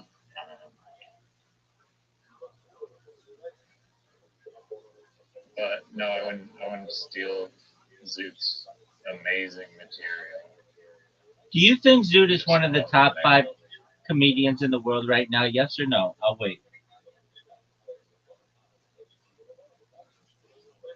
Maybe I like raw comedy standards. What would you say to the judges of raw comedy if I had them here and they were listening to you? Say, what are you smoking? What do you guys think is funny? Say, yeah. Have you ever heard a real joke before? But to their credit, This, you know, what is a real joke. This whole raw comedy festival. That's a joke. now let me ask you this, and this is a serious question. All right. What would you say to the judges of raw comedy? I would say to them, you all should be in prison for the travesty that you have brought to the comedy world. What about that stand up did you think was funny? I'll wait. And I think they would say he was a wild card. It's not like he won his heat, and there wasn't anything to lose. We, we didn't want to hurt his feelings. We see him up here all the time. And if they said that, I'd be like, that's cool as fuck. That's great. And It's not great because he just inflated his ego and he thinks he's like the best now. no, he doesn't. He doesn't. He recognizes that he doesn't make that many people laugh. He knows it. It'd be one thing if if it really did inflate his confidence, but it did not. And to their credit, if they were like, look, he was never going to come up again, and it didn't hurt us. And maybe one day he makes it really big, and then we can say it was a raw comedy finalist. Like, you know what? That was actually bravo. That was well played because it didn't hurt. You know, it's not like he was gonna win or he was chosen as the winner. So I get that. But I'd be like, what part of Down syndrome molestation jokes do you find funny? And they'd be like, yeah, it's not our humor. But again, we just it didn't it didn't cost us anything. I would be like, okay, I get it, and I understand. If I had to do the same thing, like basically if I had a freebie to give away, and I knew this guy was never going to come back or whatever, or couldn't come back on the show, okay, I'll give it to him. If he's trying every week or whatever, and there's a chance that one day somebody might find him to be really, really funny. Okay, I'm cool with that. It makes I their didn't know that he was like. I thought the judges were supposed to be like unbiased people or whatever, not people that come out at his thing. well. Apparently, he said when he did it, he did better than anybody, and I kind of believe him because he said he knocked it out of the park. I mean, he did really well. And he said everybody afterwards said that he should have won. And okay, here's how it was. Maybe he got a hold of one. I'm not gonna say he didn't. I just know he doesn't practice. He doesn't work on like the science of being a stand-up comedian. He's just thinks it's a gut instinct thing, and it's not. It's absolutely not. It's a science. It's like moving the microphone and microphone hand position and tonation and eye contact and facial expression. Like these things he's not analyzing. And I'm not saying I would analyze them initially. I would just go up there and hope I remembered my routine. But at a certain point I would be like, okay, I want to get this down. And I feel like Zoot does not he doesn't want to he doesn't want to work on a routine enough like to get it really polished and to get his word choice and his word economy down. He does like these are foreign terms to him. He just thinks that he can remember it off the cuff, and then he forgets, and then he bombs for half the time. Like I don't know, like he was supposed to do 5 minutes the other night, which is a lot of time, and he does 2.5 minutes. Like, if anything, he could just do old material. It's a new crowd. He just goes up there and just does his fucking bus driver molestation bit, or uh, what if God was had mental illness, or um, like what it's like to be an Amish orgy, like that shit. Okay, I mean, maybe that's super popular, and I could see that being super popular in the future. If okay, did you ever see the movie? You haven't. You haven't seen Idiocracy, have you? No, but I've heard that there's Crocs in that movie. Yeah, like the shoes. Why do you think they chose to wear Crocs? Yeah, Everything in that movie is the least common denominator. Like the way the movie starts, and it's actually pretty brilliant. It's a play on society, but it's a documentary. People don't realize it. It's like you could have the two smartest people in your community who are mating, but it turns out that those two people have to worry about debt and working, and they don't have time to have a meaningful relationship to reproduce. Or you could have the dumbest people in society who don't care about any of that shit, and they end up having 15 kids. And then those people end up having 15 kids, and those people end up having 20 kids. And the huge amount of dumb people end up outweighing the large amount of, or a small amount of smart people. And then it's we should watch. I've watched it with people in here, and it's just basically how the corporatocracy takes over. Like when you walk into Costco, instead of them saying like, "Can we see your badge or whatever?" They're just like, "Welcome to Costco. I love you." Like that's how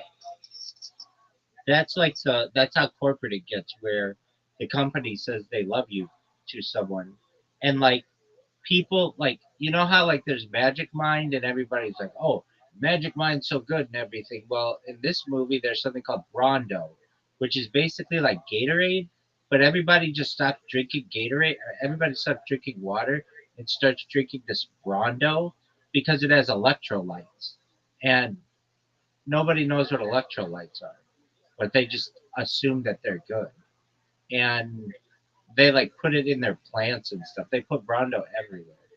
And there's one guy from who's like chrono he's cryogenically frozen, and he's brought there, and it's Luke Wilson, and he's like normal, and he's like confused about why everybody's so dumb, and the society is like there's advertising everywhere. Their televisions are just filled with advertising, and the people are just like really mean to each other and impolite and fat, and all they do is want to eat. All they want to do is eat and reproduce and stuff. And then there's this scene, Dak Shepard's in it, and like everybody in the world has a like a tattoo or something on their hand, like the mark of like like a mark on their hand, and Luke Wilson's character does not, and they start freaking out. They're like, "What are you doing? Why didn't you get the mark? Like, how couldn't you get the mark?" It's almost like a religious thing, and everybody needs this mark to be able to pay for their stuff. And the fact that he doesn't have the mark means he can't buy anything, and so he's just got to like interact with people. And then they go to the president of the place, whose name is like Camacho Jenkins or something, and that's played by uh, what's that guy's name? Terry Crews. And Terry Crews is like the only reason why he got elected is because he was like a former wrestler or something, and like everybody loved him as a wrestler. But it's such a good play on society that um, you see like where our world is going, and especially when you see their screens, it's like this, and like their everything. Their television is just like all about Brondo, and like this one these made up brands, and uh Crocs is like they have Crocs because the people are too stupid to learn how to tie their shoes, and so it's just like a slip on shoe, and everybody just litters everywhere because they don't care about the society.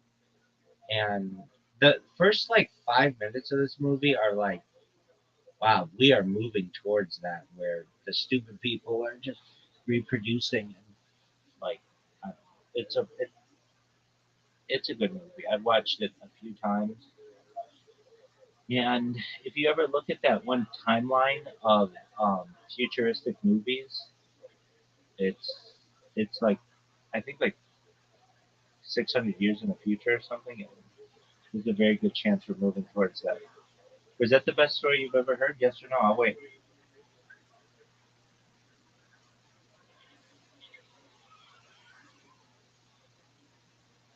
Hey everybody, was that the best? Oh, what is this bullshit? What is this bullshit? What the fuck is it? Yo, Put it on. what are you doing? My dog's paw has a little slime on it. Why did Weird. where did the slime come? I don't know. Like a weird slime. Is it It's not like coming off. Was she in the hallway? Yeah. All right, could it be from the hallway? Oh yeah. I just give me a sec. You can keep talking. You are almost. Yeah. So there's this one guy I know who he's from Glendale, California, and he came in here and he'd always come in like super high or super drunk and just want to talk. And um, I was fine with him doing that, but then he got rude with some people, especially like Miss Aquarius, and I'm pretty protective of her because she's so nice, and it's like she didn't do anything for you to just be a dick to her.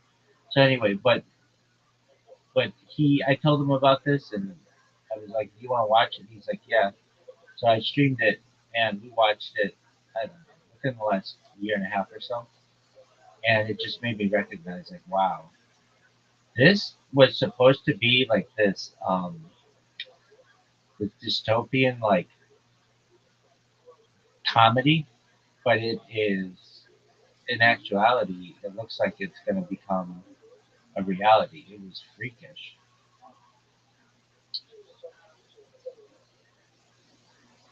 and the how they do this, especially in the first like 5 minutes of the movie, they have like a chart of like how people reproduce, and all of the smart people get taken over by the people who just end up fucking all the time. It was quite interesting. Like when they first start the movie, it's like, oh, the smart people are gonna take over, and it's like, nope, that's what you think. There's some interesting people in the movie. I forget who exactly, but um, Dak Shepard, Luke Wilson, I want to say some hot chicks in it. I could be wrong. And Terry Crews. I want to say there's a hot chick in it. Okay, Idiocracy. And it's by Mike Judge, the same guy who did King of the Hill. Oh, Maya Rudolph's in it. And Eric Anderson's in it. Oh, nobody knows who that is. Justin Long's in it. Sarah Rue's in it.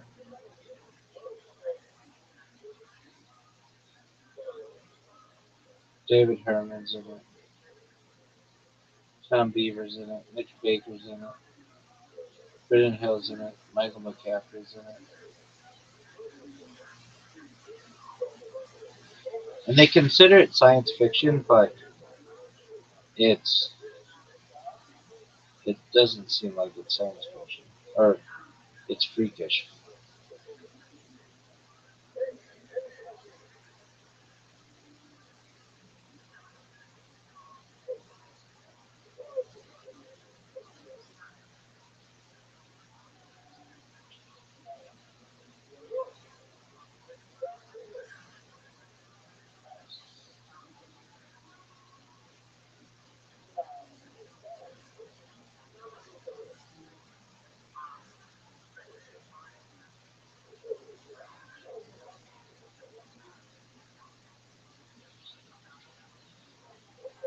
Hey, folks, what do you think that Yellow's got it on her paws?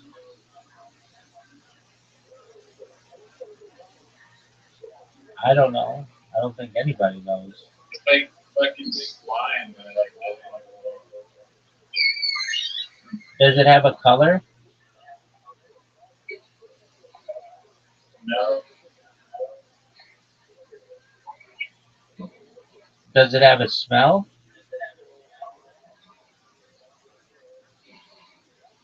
I just rubbed shampoo on it.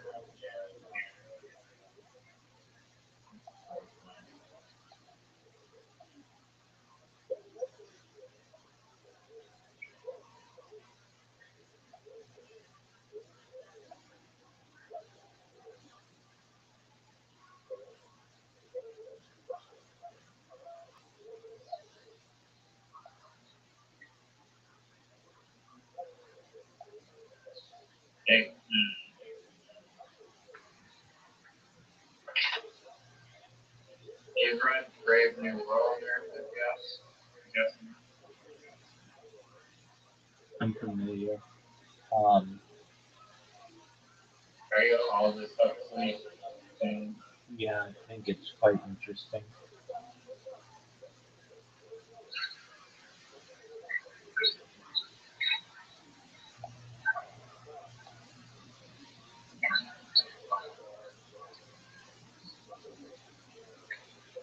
Oh, are you fucking serious? What? Just some bullshit going on What happened? with my fucking bot. I opened the wrong file. It's all good now. It's all good in the hood. Now here's my question for you. Do you think somebody has emailed me back to be on their podcast? I had one guy who was like, um, your project sounds interesting. I'll think about having you on my podcast. And I'm thinking to myself, okay, well, what the fuck do I have to do to like be on it? And just wait till I blow the fuck up. Your loss, big dog. Your loss. I don't even want to do your fucking podcast now. Everybody else has been really nice.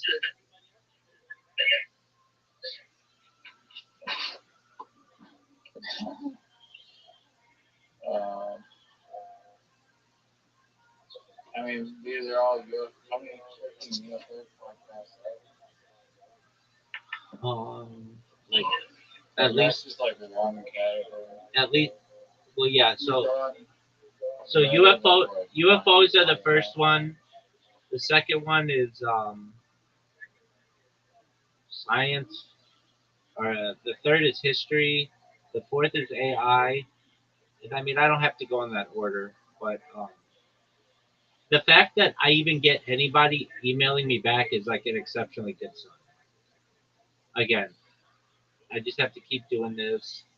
I may not get somebody who emails me every day, but you got to think like the one girl, the woman who I did her podcast like I don't know, like 2 weeks ago. That was like an hour and a half.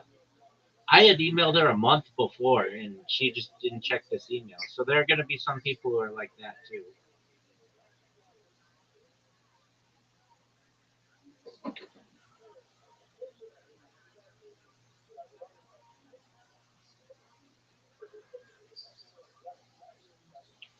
But it's all in my car.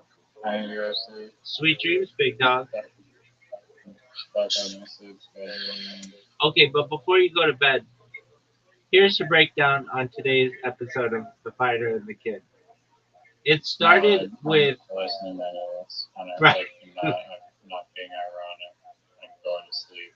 Sweet I dreams, don't big give a man. fuck about that shit ass bullshit, crappy piece of It's the worst. Thanks. It's the worst. It's the worst. Oh yeah, I know. I've heard more Fire in the Kid garbage than I ever need to know. Okay, let me ask you this though. What is the name of Brendan Schaub's individual solo podcast?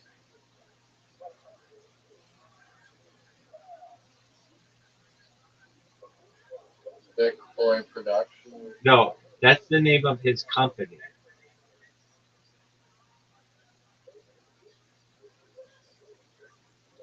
Passively Abusive Father. That could be the name of it. No, it's called Big Brown Breakdown.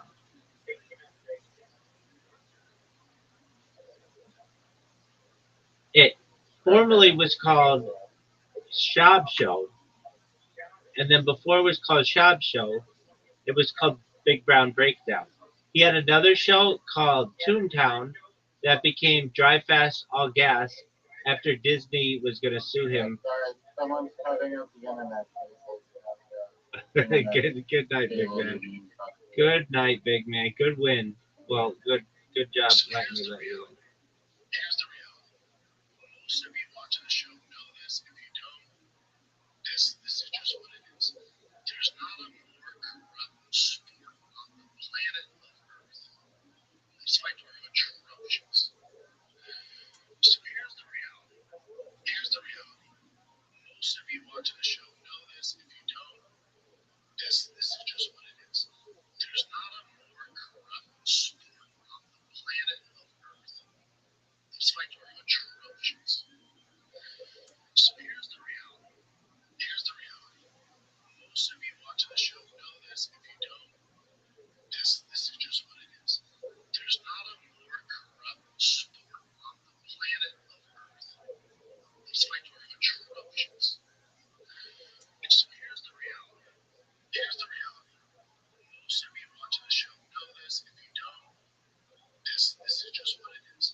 Atrocious. What a shit.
about this. We're taking the show on the road. July 25th, we are going to be in Montreal at the Just for Laughs Comedy Festival. Hey, look, everybody, it's Josh Martin right there. Look at that. Live in the flesh. Tony, Montreal, and I'm doing some other shows there throughout that week, and it's going to be a big, crazy comedy festival. It's the biggest comedy festival in the world. Then we do Tony in Cleveland on August 1st, stand-up shows August 2nd in Cleveland, Tony in Fort Wayne, Indiana on August 4th, Lexington, stand-up comedy the 9th, 10th.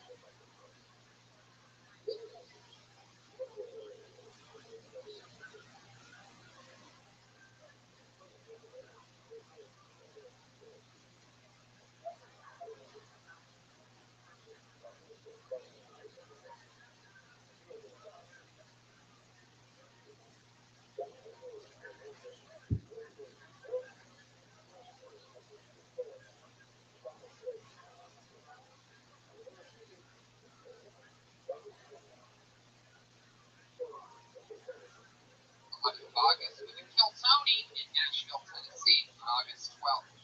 September 20th, Kill Tony and a stand-up show in Lansing, Michigan. 21st, Grand Rapids. And 22nd, we have Kill Tony, Detroit, Michigan, with our guest, Danny Brown. And then we stay up there, basically, because the 25th through the 29th, Kill Tony and Tony Hinchcliffe and company are all going to be in Toronto, Canada, with the Kill Tony on September 28th.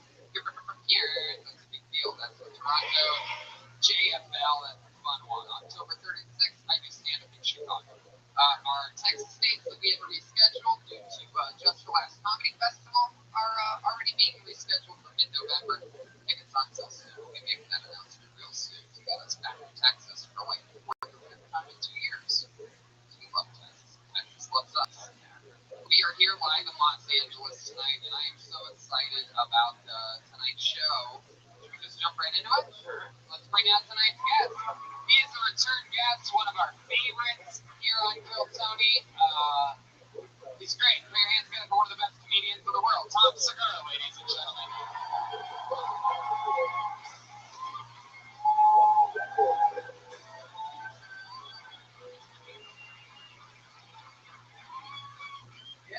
Yeah, buddy. Yeah, buddy. Pretty warm reception. Very nice crowd. 3 bottles of water in front of you already. I'll fucking crush this, dude. Welcome back. I'm so excited. I'm excited to be here. We were featured last week on our big 5-year. How many of you were at the 5-year anniversary? Or how many of you saw the show already? It's up right now at Deathsquad.tv, a big 4K version right now, so you can watch it right now. Yeah, it's all downhill from there. Well, I'm excited about it. Tom is there's fall tour coming up. TomSegura.com. Great Your Mom's House podcast. My mom was in town last week. She was on Kill Tony. She closed the show, and she originally gained popularity. A lot of people don't know this on your show. She has one of the all-time greatest appearances ever in the history of podcasting. Telling us about her days as a fucking mother. Yep. Your sweet, 72-year-old mother was once to be like, give me the fucking money, I'll crack it. Yeah. That's true. It's true. The more you find out, the scarier it gets with my mom. Yeah. You know, I remember that I was telling her, I was like, when do people pay? She was always being Tuesday. Because you want them to bet on Monday Night Football. And I go, what happens if they call you? They're like, hey, I can't.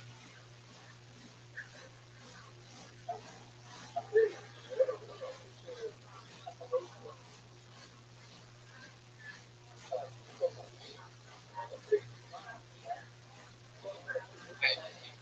She got silent. Like, this is on me role playing with her. My mom was on the phone calling into the podcast. There was this moment of, it's a powerful silence. No, I got money. Sorry. And then I go, what if I'll pay you tomorrow? I'll pay you on Wednesday. She goes, no such thing as Wednesday. I was like, all right, I'll be by later with the money. She's just as scary as she is funny. And so is the show sometimes. We have a big crazy band. They commit to different characters every week. You never know what they're going to be. I literally never know what they're going to do. I get to find out alongside with you. Put your hands together for them. It's the Kill Tony Band. Jeremiah Watkins, Joel Jimenez on the drums, and Chroma Chris on the bass guitar. This is, wow. All right. That's a hilarious segue. Talking about my monster mother. What are the odds? Oh. Here they are, the Kill Tony Band, ladies and gentlemen. Clearly Italian, am I right? Mobsters? Wow, I got a point from who appears to be the head monster here. My goodness. Hello, how you doing, sir? How you doing, Tony?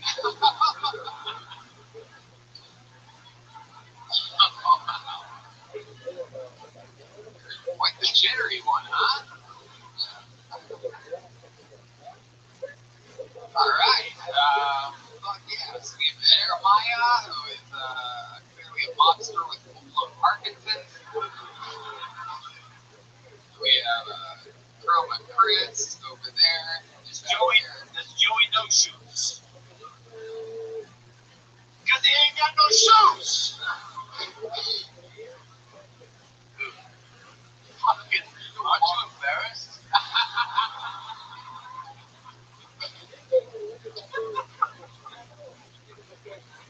Back here we have some type of Mexican Indiana Jones. He's waiting to, maybe I am, maybe I'm not. I don't know. All right.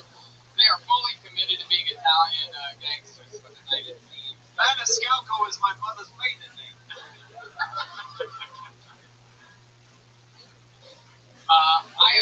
I'm excited to meet new comedians with monsters on the other side of them. I have a bucket filled with comedians' names. Like, pull your name out of the bucket. They all signed up for the show. Like, pull your name out, you get 60 seconds on stage. You do your 60 seconds up. You hear the sound of a kitty. You need to wrap up yourself. Girls, you're going to ring up the angry West Hollywood there. And then after your 60 seconds is up, we interview you. We find out more about you.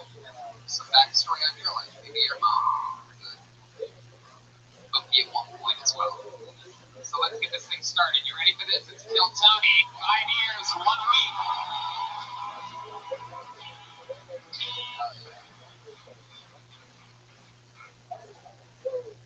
Got a name out, and your first comedian performing an uninterrupted 60 seconds tonight goes by the name of Sam J.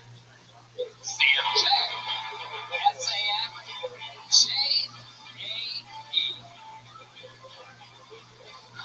Sam J, everybody, come on. Hello. It's good to be here. All right, 60 seconds.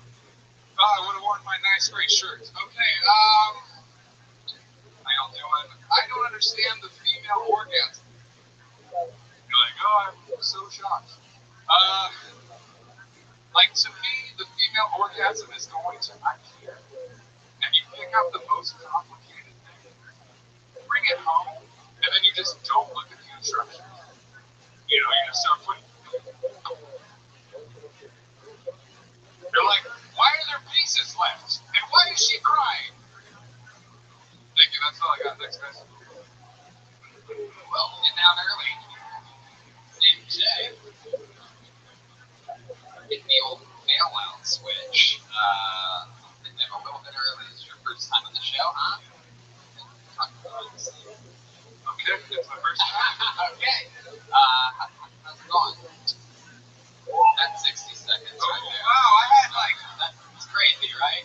I found out like a bunch of value and shit already. I'm crazy. It's unbelievable format of this show. Is this your first time here? No, I've been to the show before, but first time doing that. How many times have you been there? Probably 4 times. Oh, yeah. This is your first time getting on. How did you feel up there?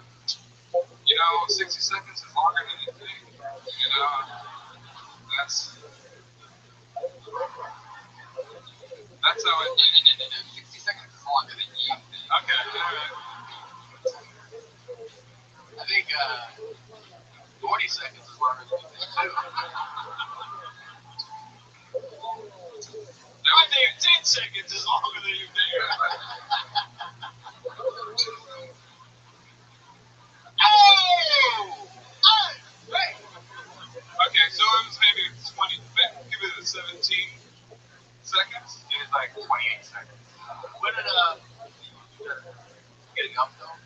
outside of here? Yeah. Right. Yeah, just open mics. And did you just panic? Did I just panic? When you stopped, were you like, I got? Why didn't you just keep going? Maybe panic or I'm amazed at the way you love me all the time. I think I just wanted to write more of the bit, you know, and that's what I like. I feel like you were being honest up there. I do feel like you don't know anything about the female orgasm. So there's truth in comedy, but not enough truth at the moment.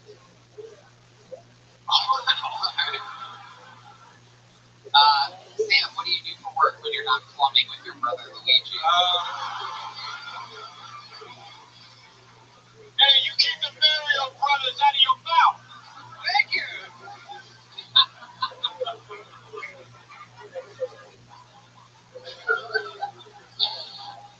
They're good friends of mine.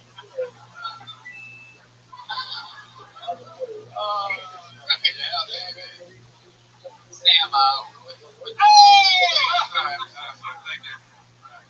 Thank you.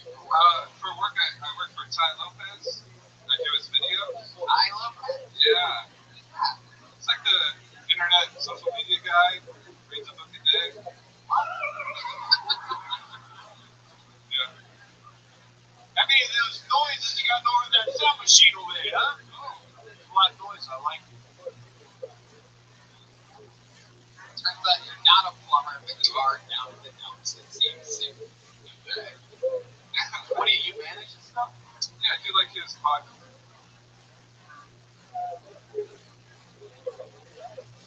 Podcasts and videos and commercials and stuff.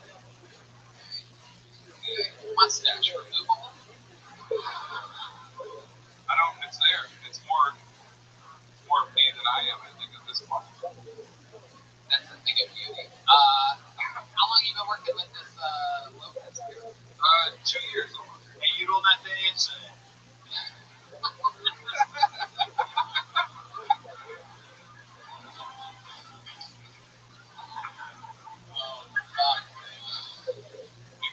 What you do before working with I worked at a camera rental company for 5 years.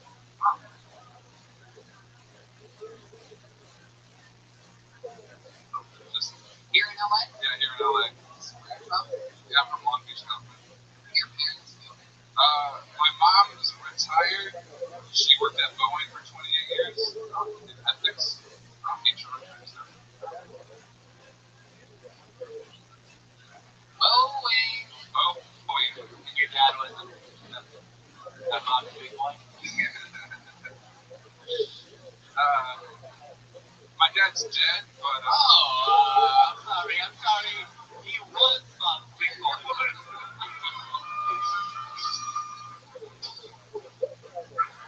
Fuck yeah. yeah. Sam, any fun facts about you? Anything cool? Like if there was like a chapter in the book of Sam J, like what would be a cool fun fact about you? You could make it like paper airplanes or something. Probably. I mean, I skateboard every day almost. You wouldn't think this size of a person skateboards a lot, but there you go. I'm pretty good. Every day. Almost every day. I get winded very quickly, but I'm not there. Do you do skateboard tricks like on the half pipe? I can drop it in and do that. I mean, I'm not going to get air. More of a grinder. More of a grinder, you know, a lot of pumping.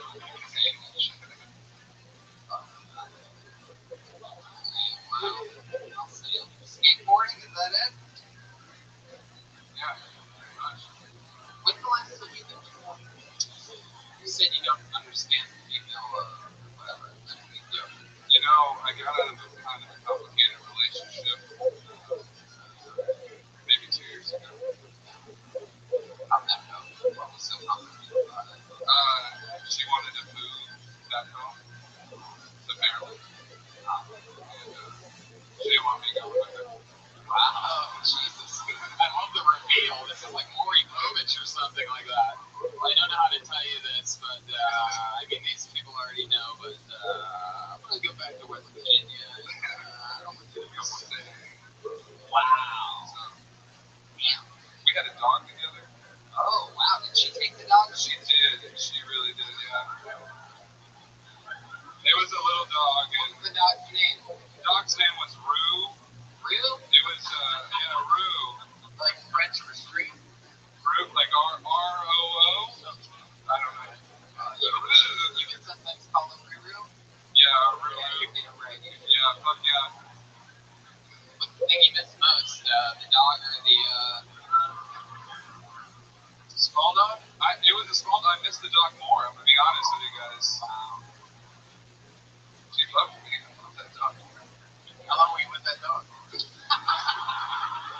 2 long years. Yeah, was that a nugget?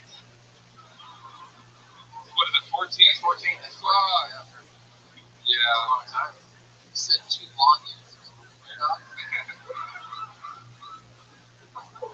You actually have a wiener dog sound effect. Oh, alright.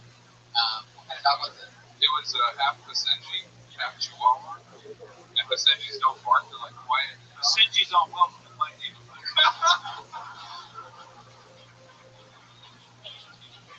Yeah. Oh, shit. Yeah. Jesus. Sam, you on any dating sites or anything like that? If you can give me some dating advice, I would love that. Yeah. Okay. Yeah. I mean, normally people don't ask for honest dating advice from me, but alright, I'll give you some. I would say, change your routine life. Like I would just do everything that you've been doing differently. I'd go no carbs, no bread for at least, in the looks of it, maybe 4 or 5 months. I would drink a lot of water, jog every day. I follow Cam Hayes on Instagram, get inspired. Shave the mustache. Really? Yeah.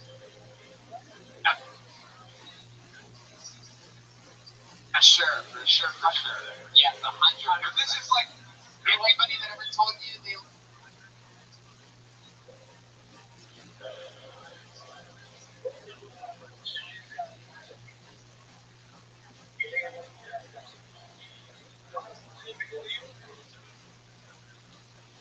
like it lied to you, they lied to your face, dude. Those people are your she's friends. fucking not it, but that's terrible. Did your ex-girlfriend like the mustache? I don't know. Oh, that's what it is. It's Like, she left you, dude. It's your Batman mask. You got the mustache after. I feel like I've had it for so long out here, no one would really recognize it. Oh, no, they do. Yeah.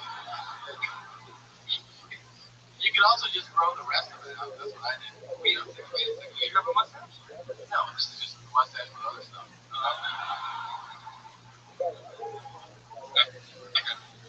That's what I figured it is. So no carbs and shave the stay. Yeah, you'll get it. I'm trying to make this. It's a podcast. You'll be able to listen back. Okay, thank you. I appreciate it. That's You seem like a nice guy. It seems like you'd be that comes from like you have a good personality. It seems like. I think they want like a bad boy. Oh, Ryan, listen, you get something. What's going on?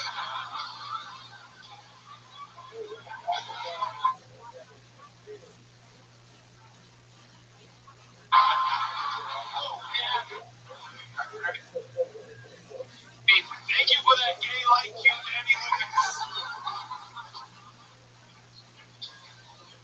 Oh my god. I just love it. I love that you said that you didn't want to shave the mustache because you think people would not recognize you as the guy that you are right now. Like, it seems like you should be rushing to, what happened to your hand? Why's your hand stiff like that?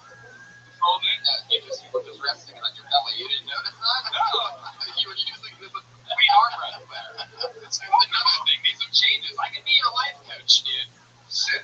I would maybe also put some Band-Aid on your nipples so they don't go. I knew it. I knew they're a little hard. This is what happens. Once again, Rabbi, noticing the guy's nipples. What's going on here? I got my Fuck yeah. All right, go Sam J, Everybody, everybody. you know, And we're off and running. It's on Twitter at Sam J Comedy.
Aquaman and Hawkeye, so they fucking use his superpower. Fuck you. Dog. You're just like, it's my baby. I'm like, you should have thought of the abortion. Thank you. Oh my god, you guys, you're the best. There you go, a minute from Alex Rose. Now, fuck yeah. Am I right? This is your, what, second time on the show? Second. Oh yeah, first time you crushed so hard that I remember you. Welcome back. Thank you. Oh yeah, how's life been? Since I was on Kill Tony, it's fucking awesome. Like, a bunch of people hit up my Instagram and, like, my Twitter and told me they thought it was funny. I didn't even plug either one, so I don't know how to do it. Stars. Yeah. People started booking me for, like, shows. I gotta do, like, 20 minutes out in fucking the Coachella Valley. I was on a show with the Carmen Ventura a little while ago, so it's going awesome. Yeah. Oh yeah. Fuck yeah. Is that you really not like dogs? Dogs don't like me. Or any of my black friends. You can train them to do it. I think that's what's going on. I'm scared of dogs. I don't hate dogs. A fucking dog tried to bite me on Saturday. Like, and the lady was, like, holding the leash back, and I just legit jumped into the bushes. Poor Sam J is back there trying to forget about his dog, and it just keeps the storyline just keeps continuing about these dogs. The last guy's girlfriend. I was sitting there. Oh, okay. I heard it. It's a podcast. You can listen to it later. Alice, what do you do for a living? I'm a nanny. How long you been on that? For like ever. My mom has opened a daycare center in my house when I was 7 years old, so I've been like nannying and babysitting ever since then. How long have you been over in stand-up? For about a year. That's fun. You stay busy, you do it a lot? Yeah, almost every night if I can. Yeah. What's the work ethic over there? It's one of my awards in the back. Shut up. What else do you do? What do you do for like fun to take your mind off of comedy and stuff like that? Pretty much all I do is stand up, jogging, and running. Jeez, you must do a lot of jogging. Sam J, you can take a lesson from Alice Rose too. There you go. Let's keep the life coaching going. Well, when I'm not writing a report. Where you grow up? Portland, Oregon. How long have you been in LA? Like 2 years-ish. Yeah. What do you miss about Portland? Can't find here in Los Angeles. I mean, like, the traffic is better than LA.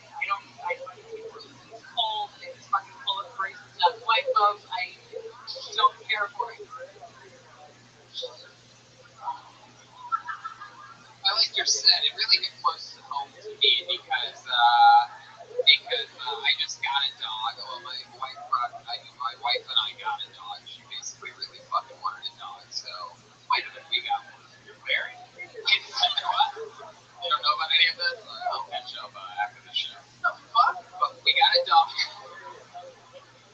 When did you get married? We got a dog. It's been stop with the fucking dog. When did you get married? It's been 8 months. We've been married. Yeah. Thanks for being such a good friend, Tom. Thanks for the text about it. Hey, got married. That's quite you come to me on the date of my pony's wedding. So anyway, I got a dog a few weeks ago. We're a few weeks into having this dog, and first of all, dog place. And the next thing you know, it's like sort of feel like having a kid a little bit. Yeah, fall in love with it. But you gotta get the phone to go back black people. I was just gonna say, I'm pretty sure that my dog would be a little freaked out by you, Alice Rose, I can admit. So now you're gonna have a baby? What? You're gonna have a kid? No.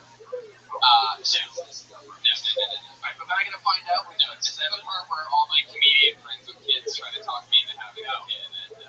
Do it. No way.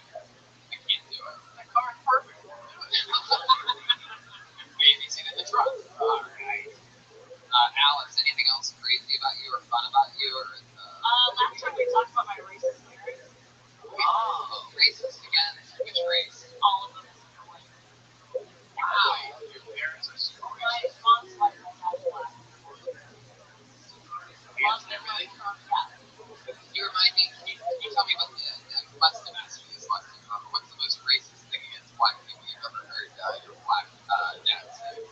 Oh,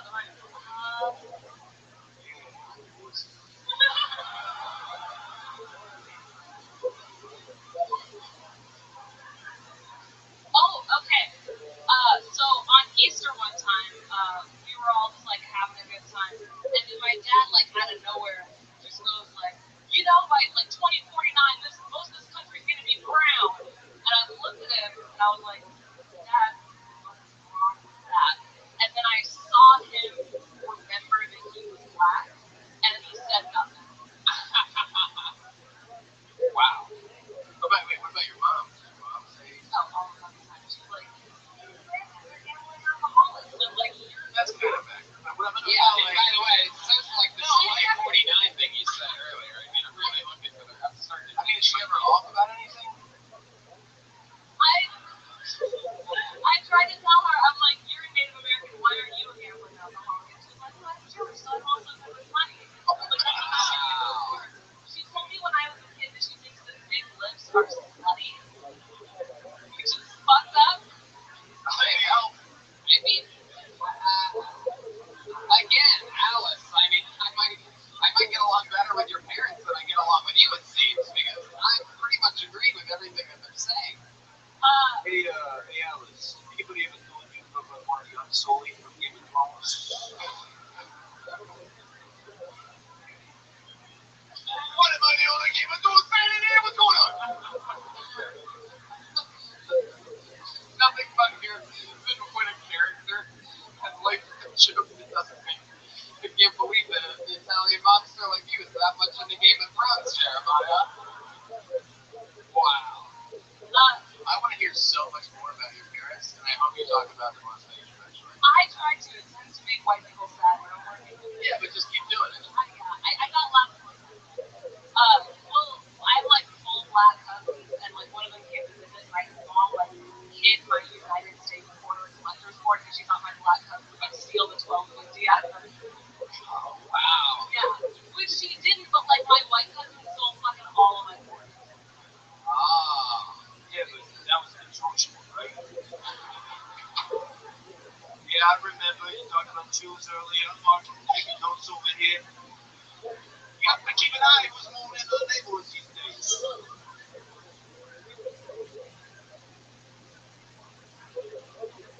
All right.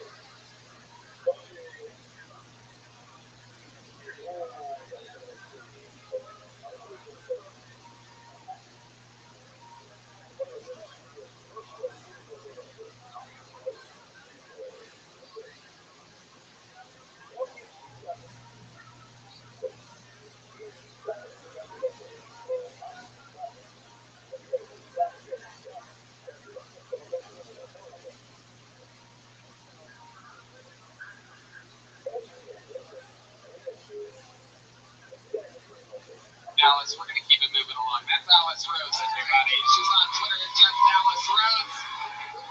Fuck yeah. Giants in a Hawaiian shirt. Real life shit. Put your hands together for Aaron McCann. Aaron McCann sprinting from the farthest corner. Watch out for the camera, Aaron.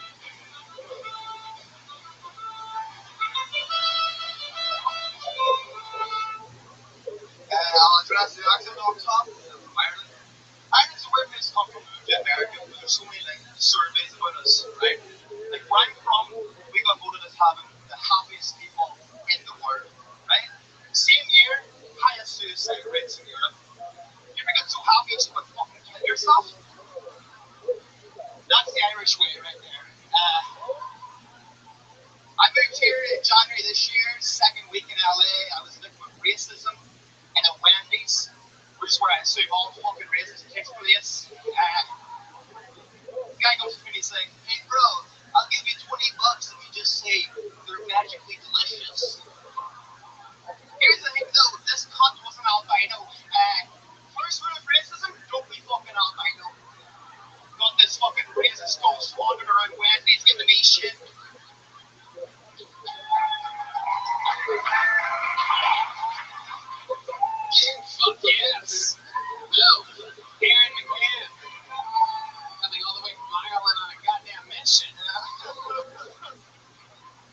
It's your first time on the show, right? And second, I'm the guy that lives with 30 people. Oh. I'm still fucking there. You live with 30 people? Yeah. It's just like your family? No.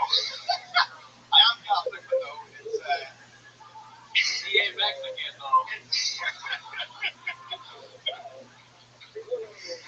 it's a house and an Echo Park, and yeah, there's like 30 people living in the house. Why didn't you do like what we were telling you? Just grab a couple friends and rent a place together instead of 30 and have 4. And I just, I don't know, I'm too fucking busy. And I kind of like having to talk about it as well. It's fun. 30. 30. How long's it been since you were on the show? That's ballpark. And say like a month and a half, 2 months ago. What do you do for work? And I work at the Echo Park Swan Boat Rentals. Wow. And I think about jumping in that fucking lake every other day. Yeah, it's a job and it's a business. So. What do you do here? I mean, what do you do at the lake again? I set up the swans. Yeah. You're able to stay afloat? No, I'm on Got you. I'm on the deck. I put people in the swan boats and then park them off. How does that pay well? How does swan rental pay well? Like, what are you talking about? Like $6 an hour or something? No, it's 15. Okay, so they're just swan rentals. Wait, how long you been in the States? I moved here the first week of January. So, Oh my god, do I love the way you say January. Say it again, just like that. January. January. It was a long trip. I remember. It started in January. I love the way you say that. Say it again. January. Wow. I can't understand a damn word this guy saying. He's Irish, Italian guy. Yeah, he lives with 30 people. I think he's living with a mob. Oh, my Irish guy. What do you think of this living with 30 people? I think it's absolutely fucking terrifying. I mean, what do you even know? How many people's names do you know in the house? Oh, you get to know them all. You know all? Yeah. How many classes? There's 400. All of them. How many do you take up? I think last time you said there was one slutty girl that everyone fucked. Yeah, she's gone now. What's the split? What's the It's about the minutes, like 3/4 male, I'd say. So, yeah. On a silent. What are they with the 25% of women? Like, what do you think the median number is? What do you mean? Median number? Well, I mean, like, what do you think it's like? What do you think it averages out to? The hotness of the chick? Oh, How many hot chicks are there out of the 25%? we sleep in fucking pods. I'm gonna fucking nip it in one of those things. What do you mean? Are you gonna be so excited of that? How many go in a room? So there's like 10 people per room, and it's like one bed, but like Japanese businessman pods. That's what we sleep in. All right, I don't want to warm this to you right now, but you're in a concentration camp.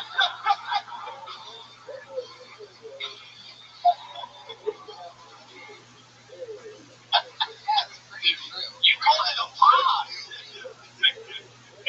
What you're describing is horrifying. What do you eat? Like, you just go fast food and everybody just goes Yeah, out?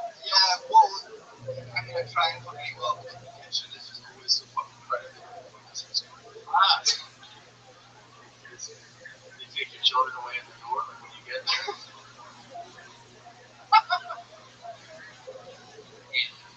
So what? It was a January night.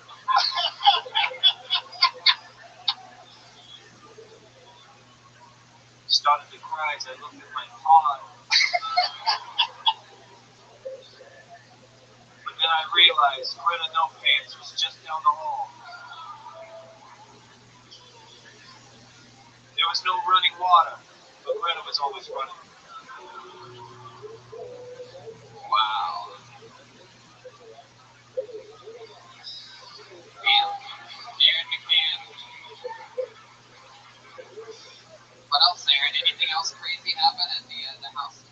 time you saw you or anything in life? Not like before I came to America, I didn't fucking got the soul because I got drunk and I was forced back home. Real fucking story. It was it's the most Irish stupid shit I've ever heard in my life. You know, it's when you need to turn your light on. When you get drunk and wake up in the forest. Oh, January. Oh, the middle of January. Ah, January. Say it again. January. Oh my God. You know what? The swan company's paying you 15 an hour. I'm gonna pay you 17 an hour to hang out at my place and say January over and over. Just do this shit. Hey, I know a guy who was over 13. Alright. Aaron, anything else? Anything else you want to say to Tom Square? Tom, anything you want to say? Tom, that's one of my favorite comics. So he's fucking huge honor for that. Oh, thank you. Well, on that note, I really enjoyed your set. Thank you so much. I really did. You were very funny. Thank you so much. Thank you so much. There you go.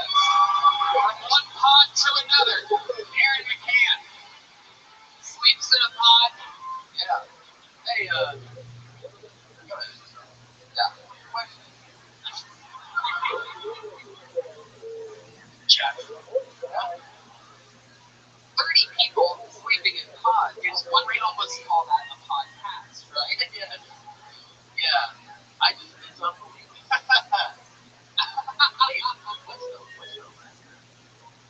$4. It was more expensive than it should be. How much is your monthly rent again, Aaron? 700. Dude! Go to Koreatown, you can get that for 600 for your own place. Dude, this is not. Let me talk to you about US dollars after the show. Because that shit is not right.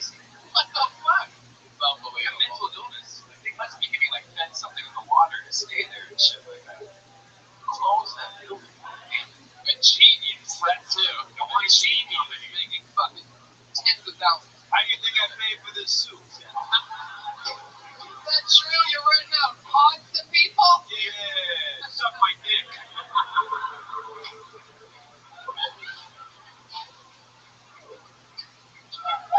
Oh, yeah. Jeremiah Watkins, ladies and gentlemen, is in the house tonight. Like, pull another name out of the bucket. You guys having fun out there, huh? We're about to meet another human being. Put your hands together for Simon Fraser. Here we go. Simon Fraser. There's Simon Fraser. Now move on. Backlist. Put your hands together for William Chang. William Chang.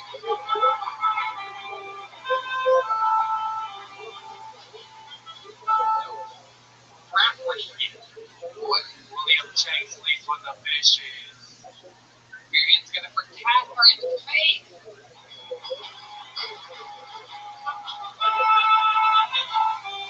Here we go. Movement. Here she comes. Catherine Faith is coming.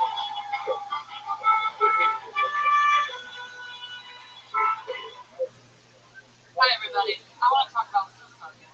This is how I was raised. My parents had a Volkswagen van, and my dad was a very busy man. And there was a time for things like pulling over to go to the bathroom. And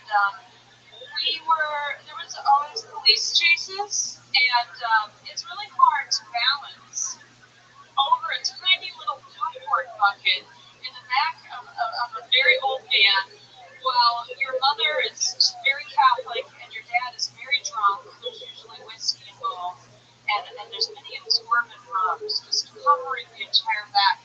And I got very good at squatting, let me tell you. And at night, I like to hear those whooshing, watery sounds on YouTube because it reminds me of the soft whooshing of urine and other items in the back of the van. So that's the poop bucket. I just wanted to share that with you guys tonight.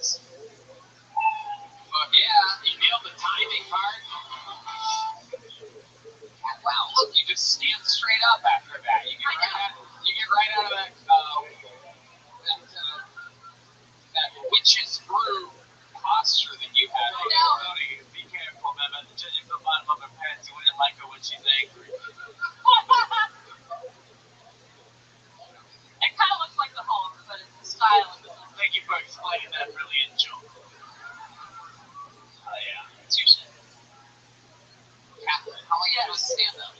2 months. 2 whole months. Yes. How's that going for you? I love it. I really enjoy embarrassing my family and bringing shame to my name. Yes. Why do you want to embarrass your family? I don't want to. It just, I love them. My mother's dead, so we'll be respectful, but it's very therapeutic to just kind of. So you hate your dad. I love my father. Dad, I love you so much. It was Father's Day. Do you have like a big inheritance coming or something like that? My dad's a surgeon, retired. Wait, your dad for real? Did you really shit in the car? Yeah. He's a surgeon? You never talk to me again. And he drank a lot, this surgeon? Oh God, don't get my name. What kind of surgeon? It's like the Denzel Washington movie. Equalizer? When he's flying the planes, like he's perfect at what he's amazing at what Training day? Oh God, Used to get wet. I have no family anymore now. Wait a minute, so he's a great surgeon. He's an amazing surgeon. Better than I. He was What would happen if, why are you so scared that people would find out that your dad is a surgeon? not that he's a surgeon, that he may be He's boss. He's retired, so it's all good. Yeah, he's like, why would you like shit in a bucket? Like, why? I don't know. That's what I'm trying to piece together. How big was the family? Like a sister? I have one sister. And your dad, and you both live in buckets? Well, Shit, we just found out about a crime here live on Kill Tony for the first time. Hey, how old were you with that? How old were you when you were doing this? Too old, probably. But like how old? I don't know. It's all a blur. I'm just, I don't know. Because it was also when pulling over. He was a busy man. Wait a minute. Did you miss in the car? Like if he's driving, when he like? No, I think everybody was trained to hold it, but I think there's just a lot of fear, so maybe have to go.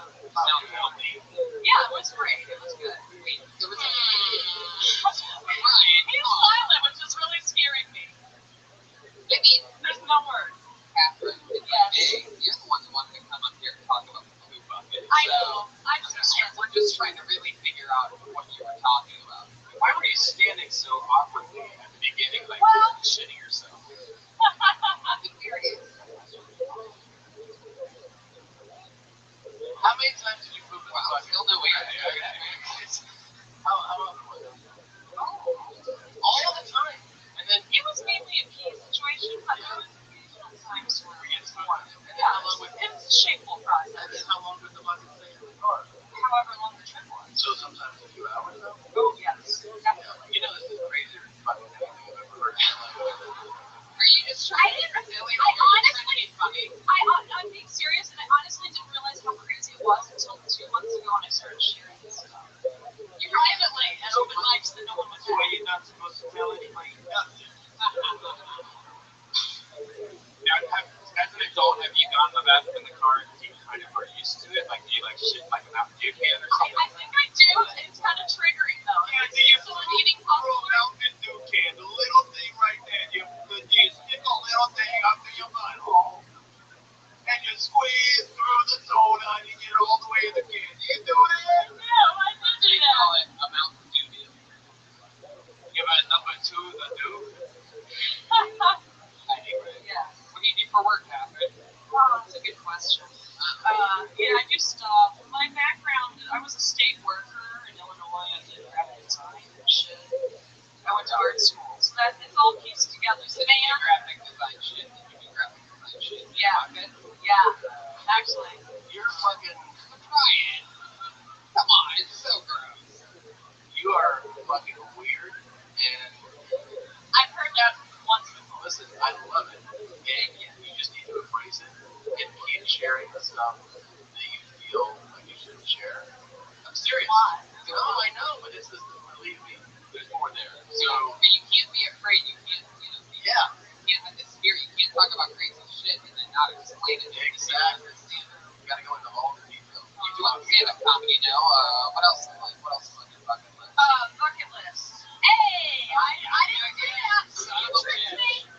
I missed it. Just step right in it. Damn it. Ryan. God.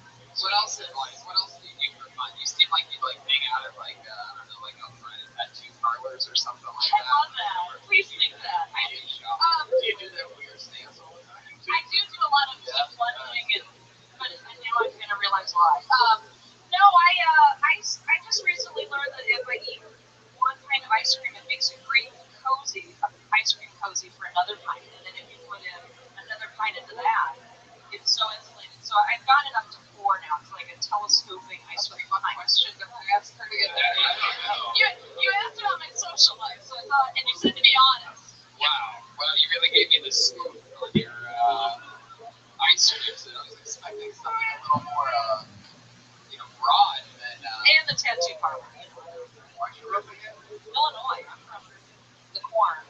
2 hours south of Chicago. I want to say Chicago. How much of that corn ended up in the bucket?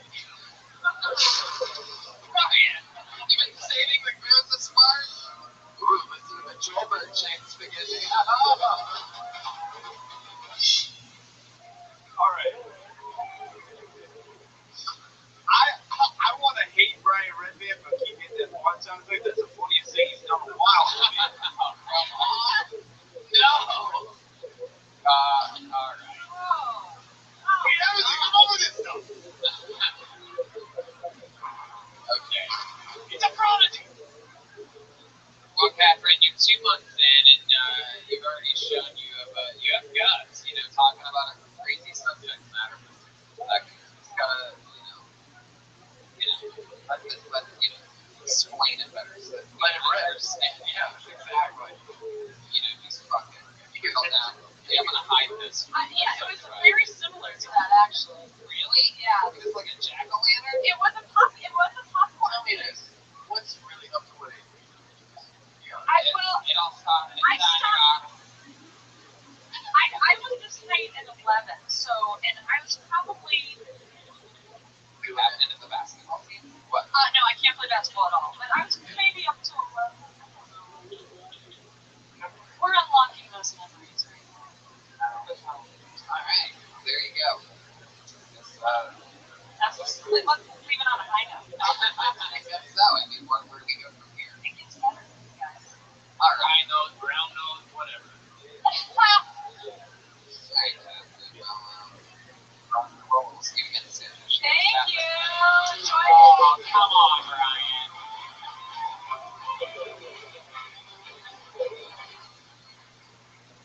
Yeah, something. One more time for Catherine.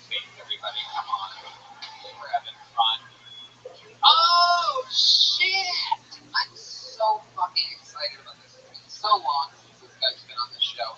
One of my favorite people that's ever gotten pulled out of the bucket in the history of this show. Put your hands together for him. Make some noise for the great Steve Lee, ladies and gentlemen. Yes! There he is. I just talked to him a few weeks ago for the first time in a while. Oh, yeah. How many of you are Kill Tony fans out there, huh? You've seen this guy probably 5, 6, 7 times on the show. Here he is again. It's Steve Lee, everybody.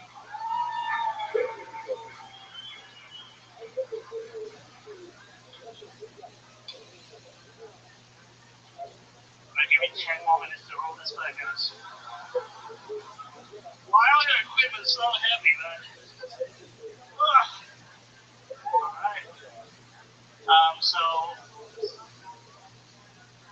Alright. My family told me I should quit Hollywood because there were only 3 Asian male leads in all of Hollywood movies. The first guy was Bruce Lee, right? It was so racist, he had no romantic lead. That's how bad. And then the second guy was Jackie Chan. And then, the Hollywood was less racist. So they gave him a black guy. What?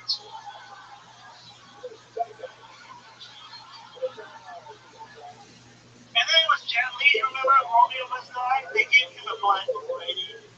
Aaliyah, though. It's not as fun. And and if you can just take a look, 3 of those Asian male leads, they don't know martial arts. Look at me, I'm tough, man. Wow, I'm thinking. Motherfucking Steve Lee, everybody. First person pulled out of the bucket tonight, the podcast listeners. He is handicapped. He is indeed Asian. You are. Steve, that was a fucking awesome performance, dude. You crushed. Oh,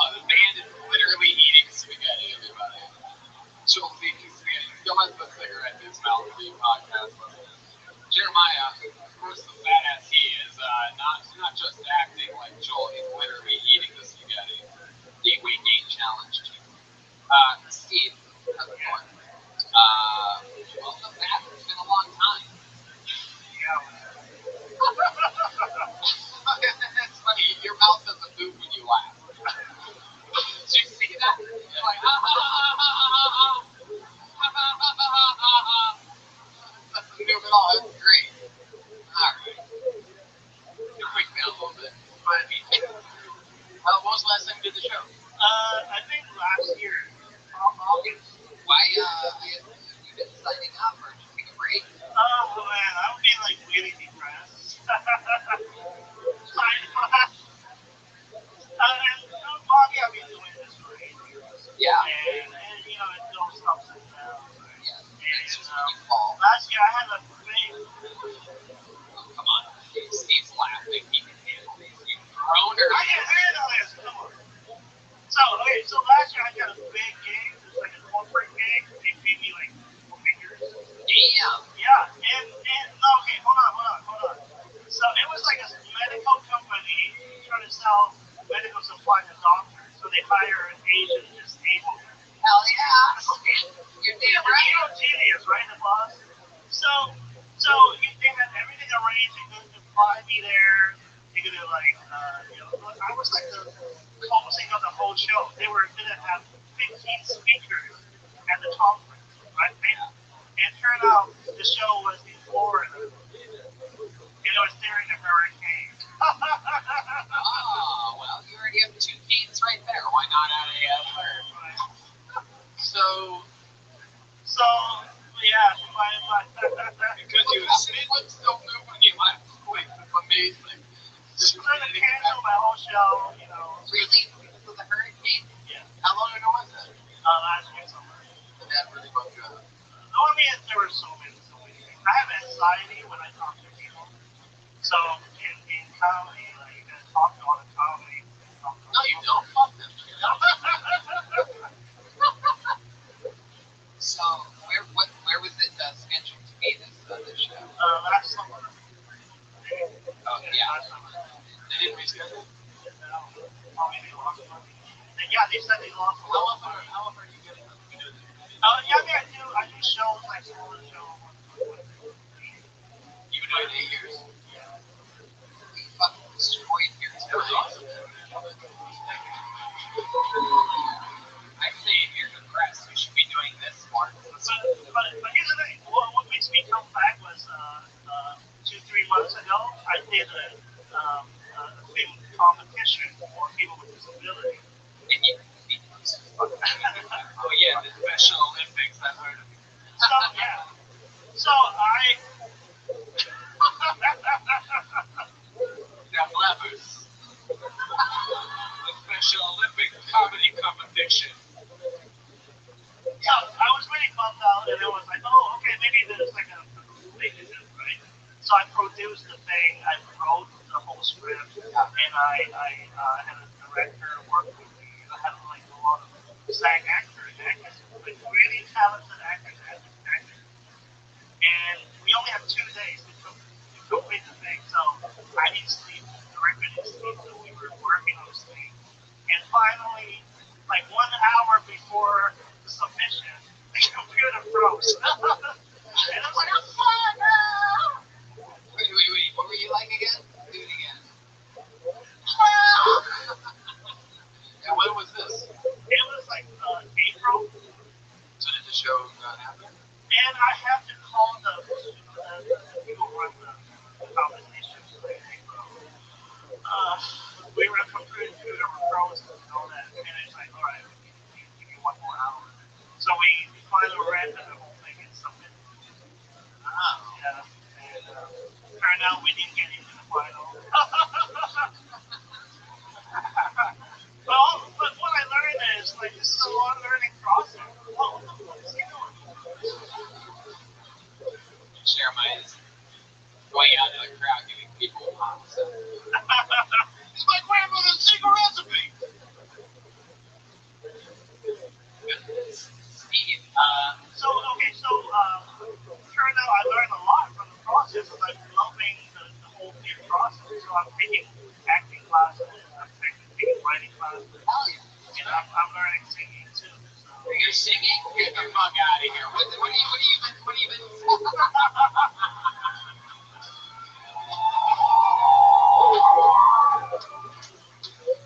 Come on.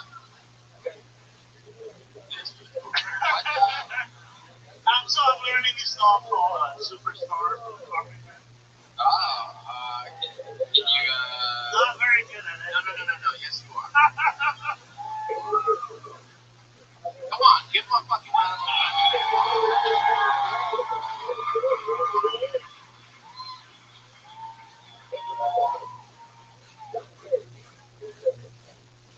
you remember you told me you loved me, baby?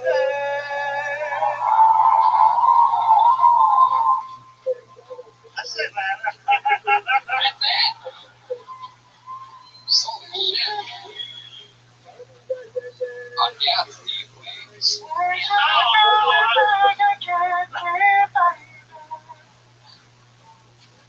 with your bell. I didn't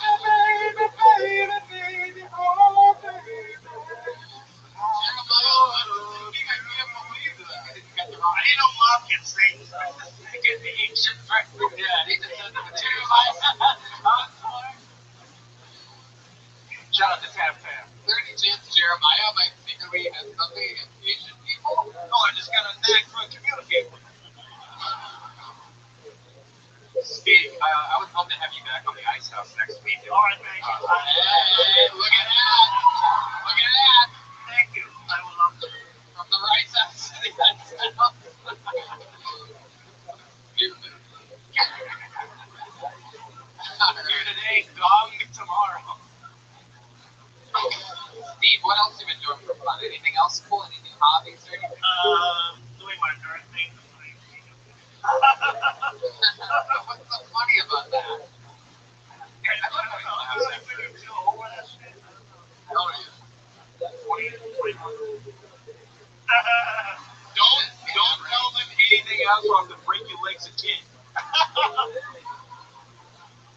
You know, Steve, it's important to note, I think, that, when I talked to you a few weeks ago and told you to make sure to keep coming back here and this and that, and you told me that you were depressed. You mentioned it here tonight.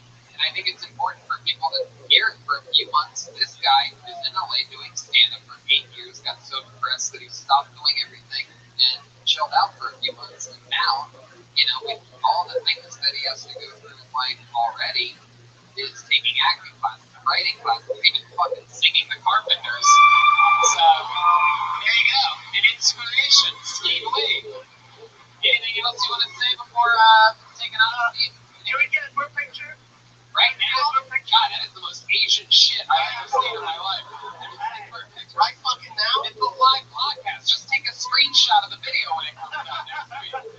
Alright, really quick. Come on. I'll do a picture of Can someone hold a camera for me? Oh, okay. Alright, it's a Make-A-Wish. Can you...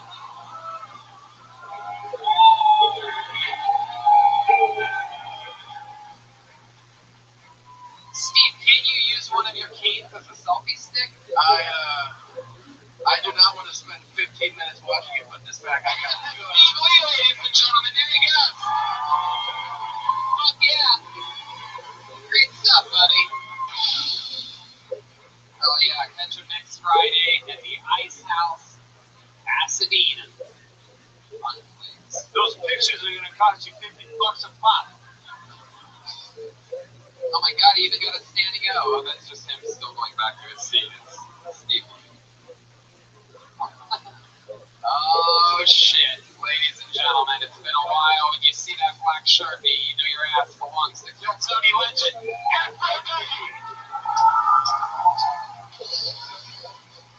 Here she is, the great and powerful.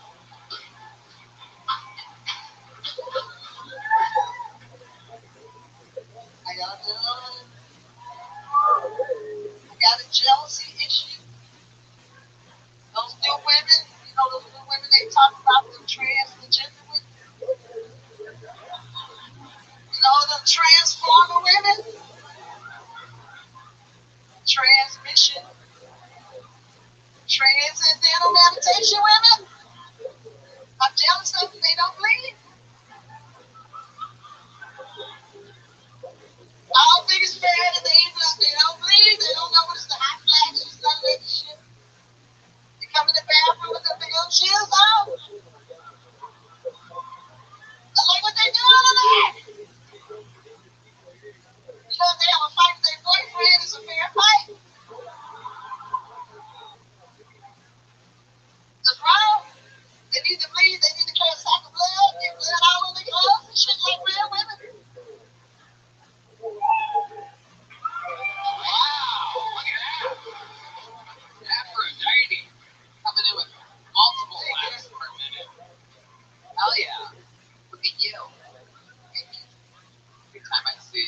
Absolutely not. No, it was, you were on the last show. When I was your last show. Yeah, I thought so. That's right. That's right.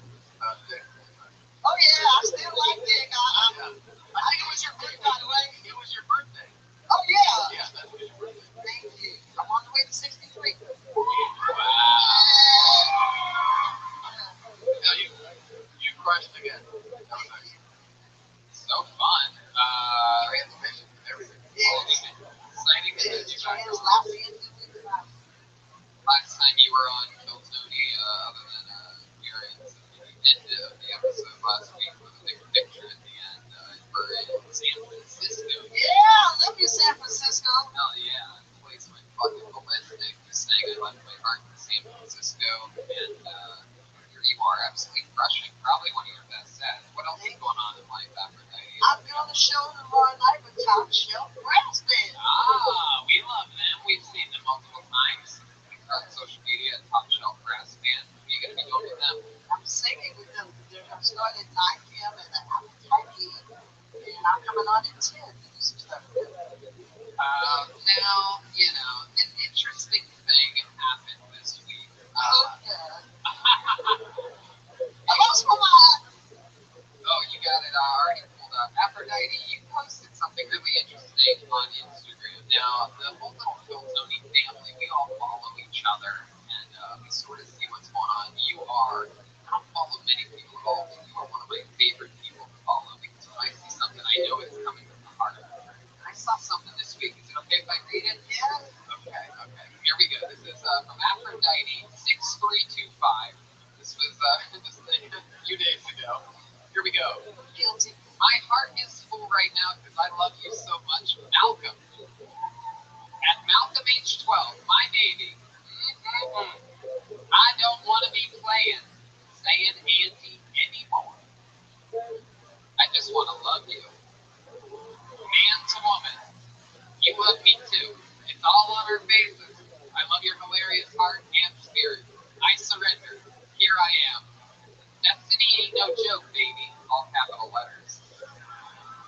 Feelings so strong. Can't be wrong. Magical. Wrote you a song Wednesday night singing from my heart. Had you dancing. Hilarious. I don't know what's happening or how it happened.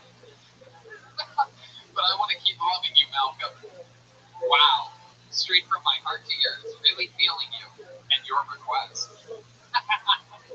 I'm completely single and live alone. You got my number and my address. Did you think this was a direct message? I don't have a roommate. It's on. The hottest male comedian and hottest female comedian on the Kill Tony show. I'm not joking. Just my heart beating so fast right now. It's probably from the greasy food that you eat. And every time I see you, I had to tell you what you already know, baby. Wow. All capital letters. I can breathe now. Hashtag live. Hashtag love. Hashtag make love. Hashtag Malcolm Aphrodite. Fuck yeah. Wow. I've been telling everyone. You gotta follow Aphrodite on Instagram. It's one of the glorious things in this universe. Were you sober when you wrote that? I'm telling you real. I was just happy. So what can I say? Yeah, man, you're shooting pretty young, bud. I love it. You know what? Yeah, why not? You motherfuckers do it all the time. I love it. Just understand the bullshit. What is that about? No, I'm a believer. I'm with you, Aphrodite. I mean, I ain't gonna stalk, I ain't gonna chase, but You put it out there. Put it out there publicly. I'm single mom and shit. Why did you do it publicly instead of? I guess that's the way my spirit told me to do it like that. I felt it committed. And you know what? Maybe he won't want to be like, I feel like Malcolm's such a good guy. Maybe he won't want to be like public about it. But I feel like he's such a lovable, likable guy and likes you so much, and he probably wouldn't want to make it a public thing. But I feel like he'd probably like rape you on your way home one day. Give you your I'm gonna give you all the details. like a peek through the ski mask for a second, like I'll just whisper like speak out for the last. I just gotta do this for the people who play it. I'm not gonna make a movie about it. No. Yeah. Have they hooked up already? No, maybe well, No, right no. now. I just put it out there. For spirit said do it. I put it out. It embarrassed the fuck out of me sometimes. Yeah, is there something that happened? Did you guys do something together where these feelings like really started? I can't say that I really know. It's just like, it's just such a bad feeling. I'm I don't give away too much stuff. I don't want to say nothing that could be, this just like you want to give away something to Malcolm. Yeah, I do. But anyway, I'm single. I'm starting to feel like a fucking vegetarian and shit. I love it, Aphrodite. I find it very compelling. I'm excited to follow along with this storyline and find out more. I'm a single woman. I feel like a what? A vegetarian? Vegetarian, all the people that don't get no meat. You know what I'm saying? Yeah. Yeah. Translucent, I think. Something like that. Oh, no, you can go crazy when you don't have no sex for months. How long is it? 7 months? I'm stopped counting. I'm about to really, this church got up. I have to believe you don't have a problem getting laid, though. I mean, I go outside. First thing people do is they go, damn, all that ass. Right. Jeremiah? I go home alone because I don't just attracted to everybody, I'm like everybody else. I don't want to sleep with somebody I'm not attracted to. What's the fucking point? I like your style. I like you putting it out there. I mean, I'm from the show me state. You say what you feel. I'm not going to stop. The show me state? The show me. Which state? Which state? St. Louis, Missouri. Missouri. Yeah. Like I say, I don't stop no dudes, I don't do no crazy shit. I'm not blowing up no phones or no shit like that, but I just had to say it.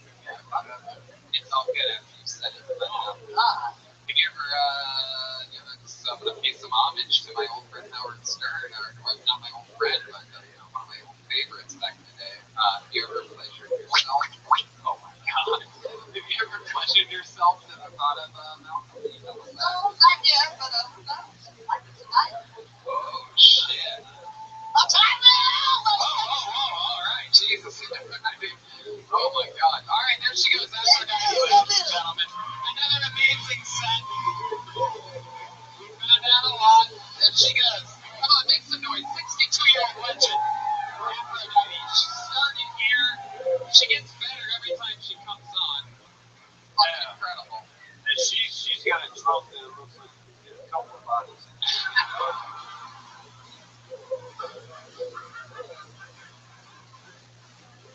Tom, I saw you. Well, ladies and gentlemen, it just so happens that it is truly that part of the show where we do bring up our regular once a week. He is a goddamn sensation, crushing it everywhere. Just had a gigantic NBC fucking super showcase in Las Vegas. Headlined his own show in Iowa last week. Put your hands together for the great Malcolm Hatchet, everybody.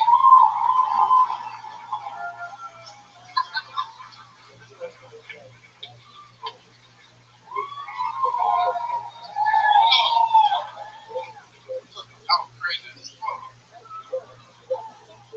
Today I told my homeboy to take a picture of me. He was like, is it cool if I don't get your shoes? Because your shoes can't fit the picture. I was like, nigga, these Jordans, I gotta show these. Hurry up and get real quick.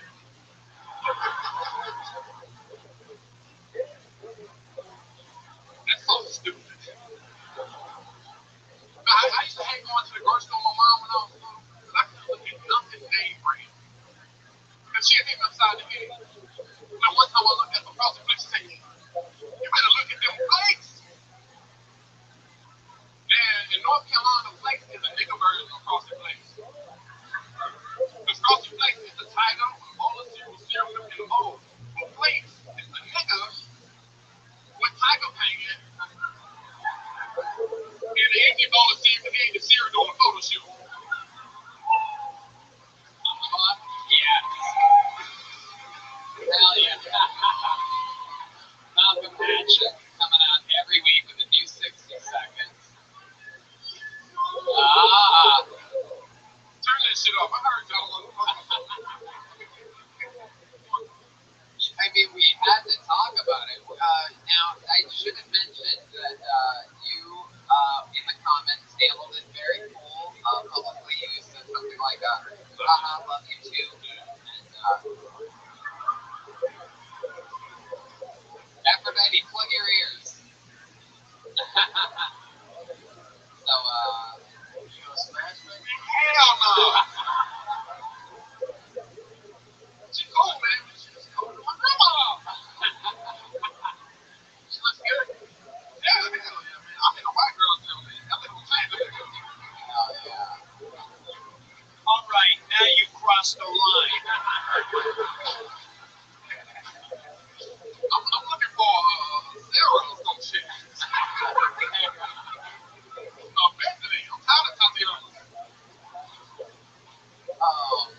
by. Oh yeah. But you stuck. But always do whatever. Like, if you want to talk about it, do it. If you want to be material, never let it live. That alone, I love you. Absolutely. I thought it was perfectly handled. The goddamn perfect example of just, you know, if you have something you want to talk about, the audience will gauge that. You know, they'll go along on the trip with you based on your comments. But you certainly didn't want to talk about that to get things started. The chicken was good as hell, though. Aphrodite made you chicken in her place. Yeah, a lot of us, not just me. Right. She, Well, Aphrodite is the other dark meat. Old niggas in the biscuit chick. Now, I noticed that you have a lot of shows coming up in Vegas. You're opening up for a few people in Vegas. You that's your first time in Vegas. I went with y'all, remember? Oh, that's right. I forgot about it. Yeah, you forget. Okay, every Monday, you gonna forget. It's only one night. Special feature cat. It was hot as hell in Vegas. That was so much fun. So what else is going on in life? Anything else you want to chat about? Oh yeah, I want to say happy birthday to my friend Tony Guerrero. Tony, oh boy, Well, look at that. Little birthday shout out. he gave me money when I came up here a while ago. Here, Are you staying at a place right now? Because I know it's like super hot outside. I have like this last minute.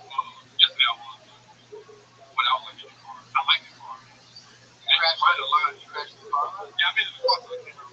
How long ago was that? August 3rd. A month after I got out. You're coming up on a year. Oh shit. Dude, you've been moving like 30 years.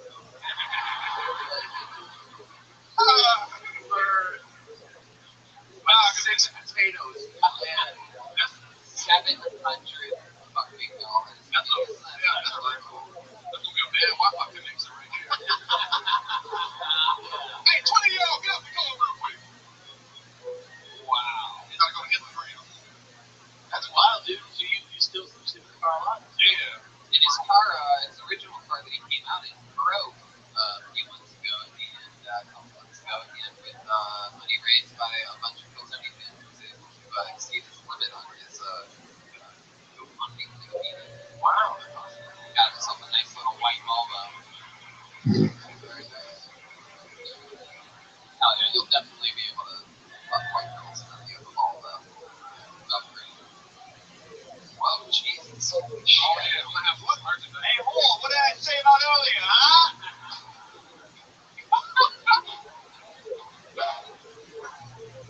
Hell yeah. Got white girls screaming at me and shit. How did you get rid of your old car? And it was at the gym, and they was finna tow it. And Sarita got it towed to a place, and then they towed it. So it's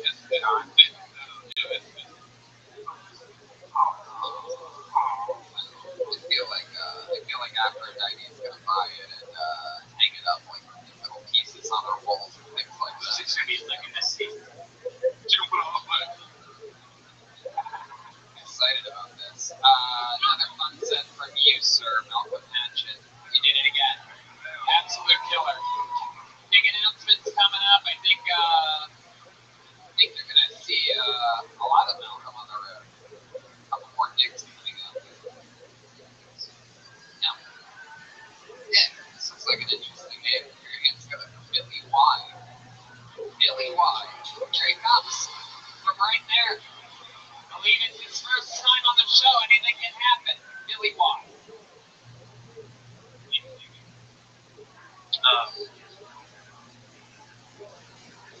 What the fuck was that? There's those two words where like people, you know what the fuck I'm talking about. What was those two words where like people thought you heard one word, but it was a different word? And Ellen, you said it? So what was it? What did you think it was?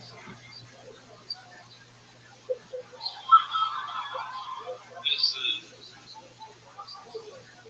correct answer is female ejaculation.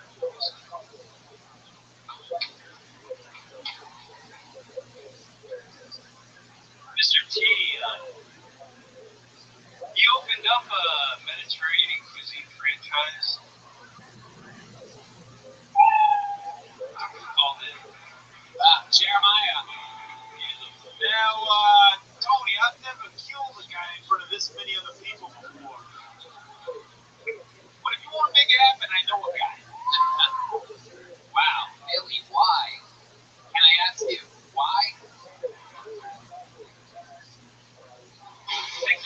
60 seconds feels a lot shorter up here.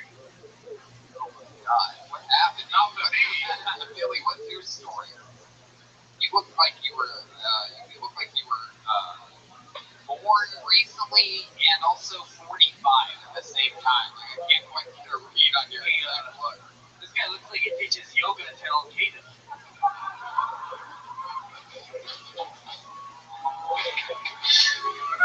All about that downward bomb, you know what I'm saying?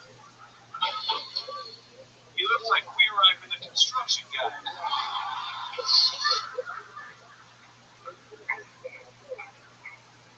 Yeah, I caught you gay.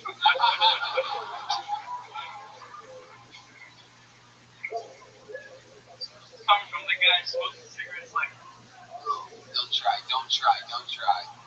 Billy, I didn't hear Laurel or Yanni. I heard I'm a little bitch boy. Be careful, Jeremiah. Billy looks exactly like Eddie Bravo if he never heard of jujitsu before. Yeah, be careful, because it's so easy a caveman can do it. Billy, how long have you been on stand-up? I've been out for about 2 months. How long have you been pacing inside a cave?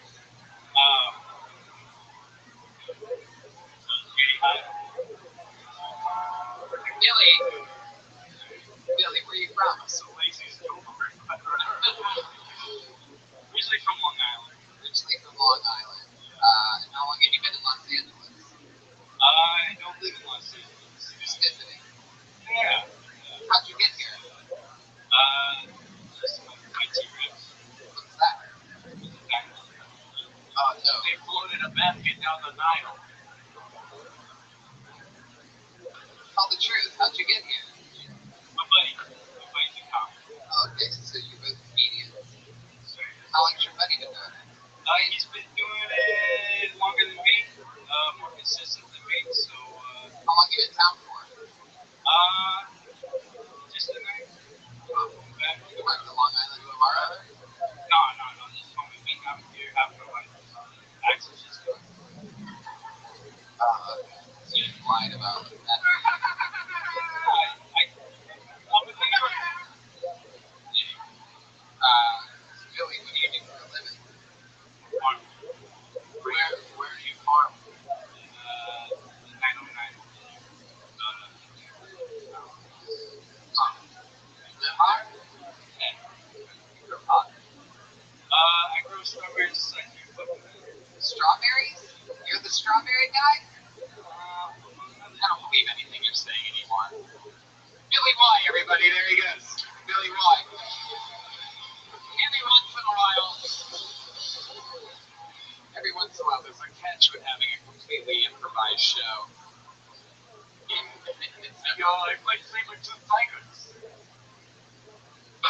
Less is more. That's crazy when a person can't answer simple questions. Doesn't really take that much talent. Put your hands together for Kiernan Ben Coyle.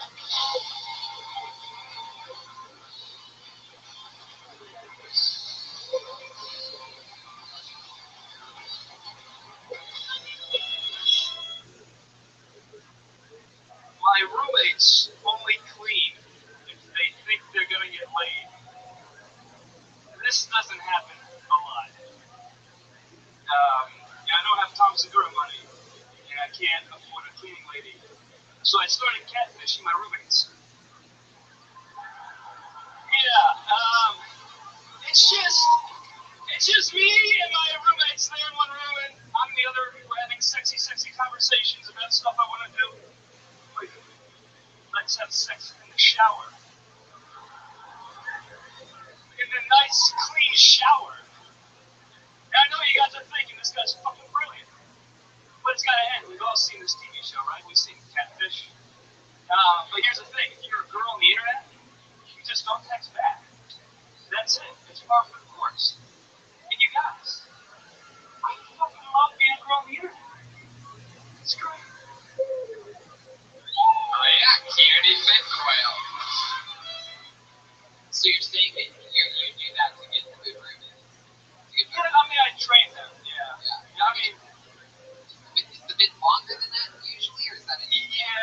usually how I end it. I have like I wouldn't. You don't even need that last part. the Move on after those two fucking bangers. the bangers. And, Yeah, absolutely. So is it rooted in truth though? It's sort of the fact that I only clean if I think I'm gonna go. It doesn't happen a lot. But, sex for me is a lot like going to the movies. Most of the time, it's just me. Wow. That was so bad. I apologize. Expecting that. Expecting like butter everywhere or something like that. You could add that to it. Add more to that thing and less from your joke thing. But the fucking the conflict there, you're joking. That battlefield everywhere. Yeah. How long you been on stand up? I don't know, for like 6 months. Actually, no, 6 months. Only 3 nights a week. 3 nights a week. Why only 3 nights a week? I don't really have an excuse. What do you do for work? Advertising. Yeah, so I'm a copywriter. Oh, that's a full-time job. It's a real job, Yeah. It's hard. Where do you usually get up? I've been going here recently, but I never get up. I go to this place called Rabbi's in Gardena. You always get 8 minutes. It's beautiful. I've been doing some bringer shows. Did the Ice House once, and that felt really good. Yeah. And for 6 months, you're killing it. Good, thank you. Yeah, this is confidence boost. Like crazy, guys. This is great. Yeah. How old are you? I'm 24. Just turned 24. Yeah. How much money do you think I have? More than me. Right? More than Billy. I don't know about more than you. I mean, I put a lot on my credit card. You know what I mean? Yeah. Do you do, I don't have Tom Segura money, even when Tom Segura is not Yes. Really? That's Wow, I love that. Because I mean, he's a well-known comic. Yeah. Think somebody richer. I think somebody richer, Yeah, I think so. like Tony Hitchcock. Yeah, something like that. Kieran. Yeah. So, what's your love life like? I mean, I'm just doing a lot of dating. I'm on the apps. I use Hinge a lot because I'm okay. No, keep going. Yeah, so I'm a copywriter, so I write for a living. So I use Hinge because it's mainly text-based, lots of questions and answers. So What do you have the highest like return rate on? What's your batting? Hinge? I mean, batting average is not good. Like it's really bad. He gets boosted affection off like, Why don't you go to use like a why don't you go to another app then? It's just too much swiping and wow, look at you. I give you all the pussy in the world, but all the swiping. Come on. I don't know. I'm gonna like that. Hinge is legit. You just keep them in bubbles. Yeah. Oh, sure. Red Band. I mean, it must be unbelievable. Fantastic. Where did you get married? You got it off Postmates. Yeah. The same place that Trump got Melania. Fuck yeah. Where winners get wins. Anyway, Kieran. Yes. What else about you? I was born in New Jersey and I grew up in Columbus, Ohio. Hey, I like that. Yeah, I want to fucking say Columbus. My guys. We're in Columbus. Powell, Ohio. Yeah, my hometown. Wow, this lady is Caribbean. Oh, Dublin! Yeah! Oh yeah, Dublin. The home of Wendy's hamburgers. Yeah. It's all right. It's a fun little place to grow up a little bit. Wow, well that's fun. What do you do? So you said you only do it 3 nights a week, though. What do you do the other 4 nights? Like, what do you really do? So give us an example of Kieran's routine after working. How old are you again? 24. 24. You got a full-time advertising job. You're not doing stand-up that night. What happens? You make yourself like a little TV tray, microwave dinner. Holy shit. Trader Joe's, mac and cheese, frozen mac and cheese. This is my night. I'm sorry, get over it, man. Just came in his pants a little. Whatever, man. It's like a I watch the Larry Sanders Show. I'm watching that right now. I fucking love it. I love good shit. And I eat ice cream. And that's what I do. I love how boring my life is. And it's I like this guy. Yeah. Living the life. Yeah.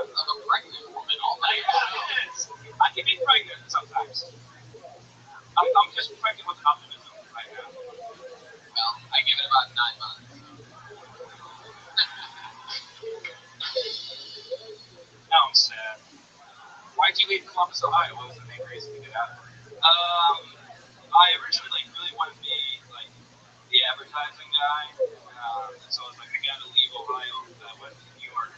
I lived with my brother in Astoria for a little bit, and then I got this job out in LA because of a weird LinkedIn email I sent about Selena Gomez. Is that true? It's so true. If you look at my website, if you want, judgemywork.com, or not judgemine.work, I sent this email about how I didn't want this job and I just want to marry Selena Gomez. And here's like my 10-step process To marry her. Yeah. And actually, it gave me the job. Yeah. Was it? It's okay. So they love the crazy people. Yeah. It's like, instead of like, hey, can I please have a job? I have all the skills. And it's a good paying job. You have like a grown up job. I have a grown-up job, and it's scary, but it's good. Yeah. Is your boss nice? Boss is so great. Yeah. All of them are great. This is really compensating. Oh yeah. Me too. Yeah. Me too. Yeah. But I wish I could let me teach you something. Let me teach you something. my time, right? You can learn a little something, right? Okay. When you're in a live show, you don't even say it out loud. They feel it too. I was just about to say Kieran and Boyle, but now it seems like you're hosting the show all of a sudden.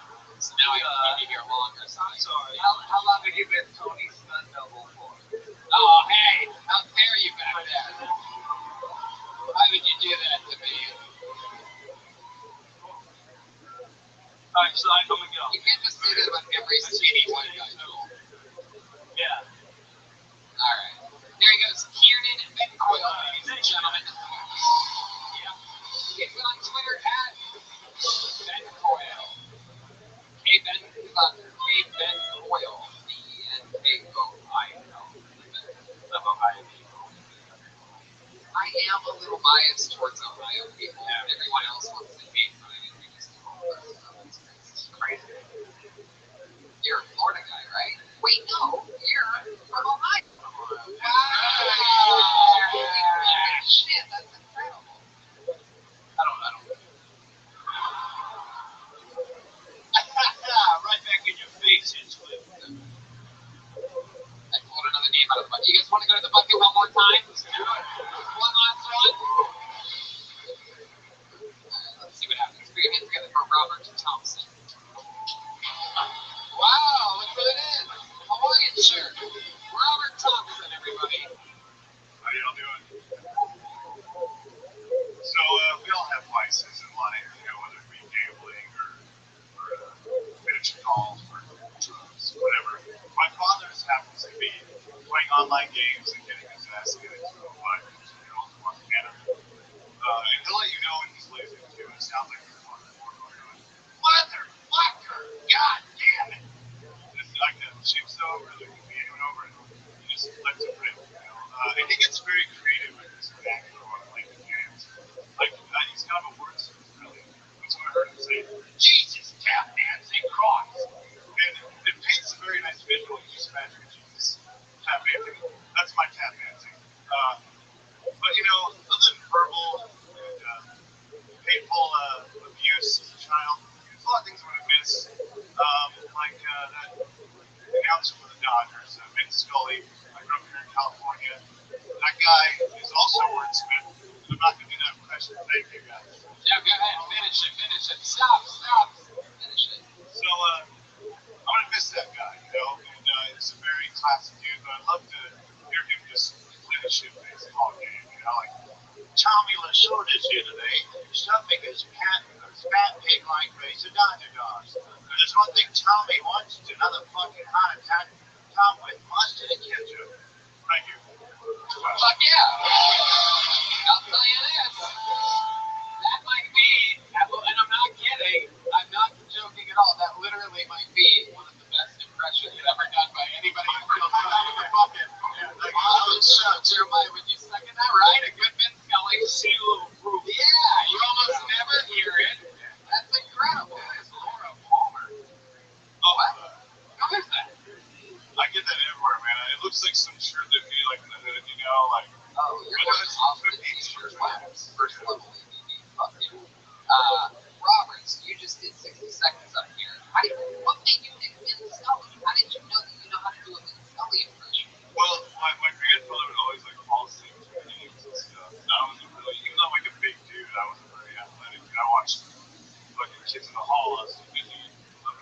Which, by the way, is really a shame. If you were athletic at all, you would be the WWF champion right now. Just letting you know. I don't know. The first thing I thought, it's a goddamn shame that you're that gigantic because you're fucking schlub. All the time, man. I mean, you wear the shirt of a schlub. That's a schlub shirt. You have to go to a schlub store. Hey, you get it. How long you been doing this? It was, I was doing it 2 years consistently, and then I stopped doing music. So this is the first time I've actually done stand-up in two years. You know, you come up like you just seem so comfortable the way you speak, and you're super like easy with movement and words and everything. It's great. I hate your shirt so much. Like It's a distraction. yeah, it's like a fucking 58-year-old guy. I expected like he's like trying to find gas or more gas. It looks. It's really weird. Never wear that again. Oh, yeah. For sure. What do you do for a living? Well, I've been doing music on and off. What do you do for music? I'm in a band. It's like a comedy punk band, Big Neptune. Actually, I'm from Chino Hills, and Is that your dad's shirt? no, I have a lot of my grandpa's clothes. But my dad has fashion was a little bit more laid back. My grandfather though, he had this shirt that looked like More laid back than that? yeah, a little bit. What does he wear? A fucking sarong? No, I don't even know what that is, but sounds cool. I didn't think so. So your band's called Big Neptune, and my girl will wait above it. Yeah, we did a video actually. So I'm there's a comic John Chesney that I grew up with, and like John Chesney? Yeah. Love John. Hey, Chesney. John Chesney right there. Like 12 years ago, I was supposed to start doing stand-up with the band, but I think I'm gonna do it. Just me and stuff, and it was crazy. But Angelo Ballard, the late Angelo Ballard, used to like encourage me to do it. I never did it, and Angelo told you to do stand-up, and you him still and John. don't do it. Yeah, I know. I was terrified because I was in a band. I had like the comfort of other people, so You seem like an actor for real. it feels good. But to answer your question earlier, I put a shopping carts in the flow. So like getting up here and doing this feels very good. That's probably the most degrading gig. But The club is still a thing. it's still a thing there. Yeah, struggling though. How many cards can you push at once, ballpark? 25, 30? You still might be able to be in the WWF champion. I want to see you fucking push cards. We can get you in shape. We'll get you on the same diet as the first guy. It'll be great. What are your stats? How tall are you? 6'6". Fuck yeah, dude. That's fucking Undertaker. Nose to nose, bro. WrestleMania 36. His wrestling name would be Tommy Bahama. Yes. Actually, we had a song, I Want to Be a Wrestler, thing we have two that got on the Colt Commander show. That was an honor. Wow, that is so cool. Do you sing any of the songs? Yeah. Can you give us an example of a line from a Big Neptune I song? don't know. We do a cover of I Touch Myself. Yeah, how does that go? It goes, Should we play the karaoke version of that or something? Will that help you? sure. Is that what you want? Folks.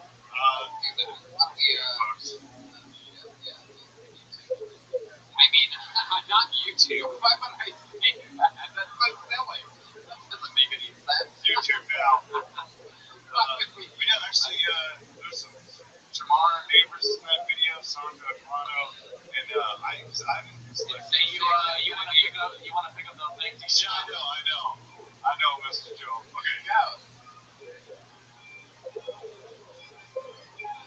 There we go. Won't you love me when I feel down? Won't you love me? I search myself. Won't you find me? I forgot myself. So won't you remind me? Oh, anybody else? When I think about you, I touch myself. There it is. Wow, Jeremiah? Okay, I might have called Red Man gay earlier, but you, sir, are gay. That's an honor, sir. Thank you. So Big Neptune, you've been doing this now how long? Well, years and years. I used to do public access actually. There's a dude, another dude from Ohio that I used to do years of meetings with. No.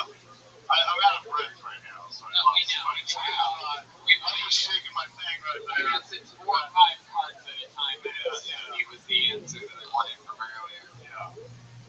Truly out of breath, Robert Thompson. Thanks for you first. Maybe humans, because I was going to make a bird joke on you. Tom, what do you think about Robert? Anything else for Robert? I mean, Sam does a good job. You just gotta get up on stage. You love the performance, obviously. Yeah, I gotta kick the small in Fresno, motherfuckers. That's right. First set. So fucking lose the shirt. Shrink 6 inches. Have fun, man. What club are you performing at tomorrow, Sam? It's yes. Very club. There he goes, Robert Thompson, everybody. He's on Twitter, Rothschild'S Comedy, and back into another episode of Kill Tony. You can catch him live in Montreal, Cleveland, Fort Wayne, Indiana, Nashville, Lansing, Grand Rapids, Detroit, Toronto. Wow, look at that. Look at the drawing from Ryan J. Ebelt, everybody. Look at you, Tom. Freaking nature artist. RyanJEbelt.com. You can buy the print. You can get a print of it. You can get the actual print. You can get the Kill Tony 5-year anniversary poster, which is actually no, those aren't for sale there, right? That was just one night only. Oh, it's on there. 5-year anniversary. There's a Kill Tony shirt out there. Yeah, the Kill Tony shirt is available right there in the lobby and online at TonyHinchcliffe.com for dates for my stand-up and for any of those Kill Tonys that you heard or near your city. You might as well come. Tom Segura has a small tour. TomSegura.com, your mom's house podcast. Legendary stuff. Now that you heard it, make sure you go back and listen to the 2 Joy Hinchcliffe episodes. Now that you know her from last week on Kill Tony. And anything else, Tom? No, thank you guys. A lot of fun. Jeremiah Watkins has a brand new episode that just came out today. I know, because I did that episode. Yeah, my most recent guest, Tony Hinchcliffe on Jeremiah Watkins. Follow me on social media at Jeremiah Stand Up. We did a long, fun episode together the other day. Roma Chris. Follow me on Instagram. I dropped a new music video from Spiders here today. Chris, you didn't say much tonight. What did you think about tonight's episode? So I thought it was untouchable.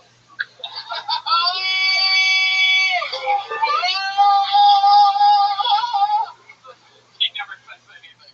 That was stupid. Sorry. Gilbert Jimenez, ladies and gentlemen, come on. There he is. It's on Twitter and Instagram and mostly sorry. Anything else, Gilbert? Yeah, follow me and Sleep with the Fish. Yeah, so much fun. Thank you, live audience. We did it again. Did you guys have fun tonight? All right.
We'll be live from the world famous comedy store in Meanwheel for a brand new episode of Kill Tony. Whenever Tony gets clear.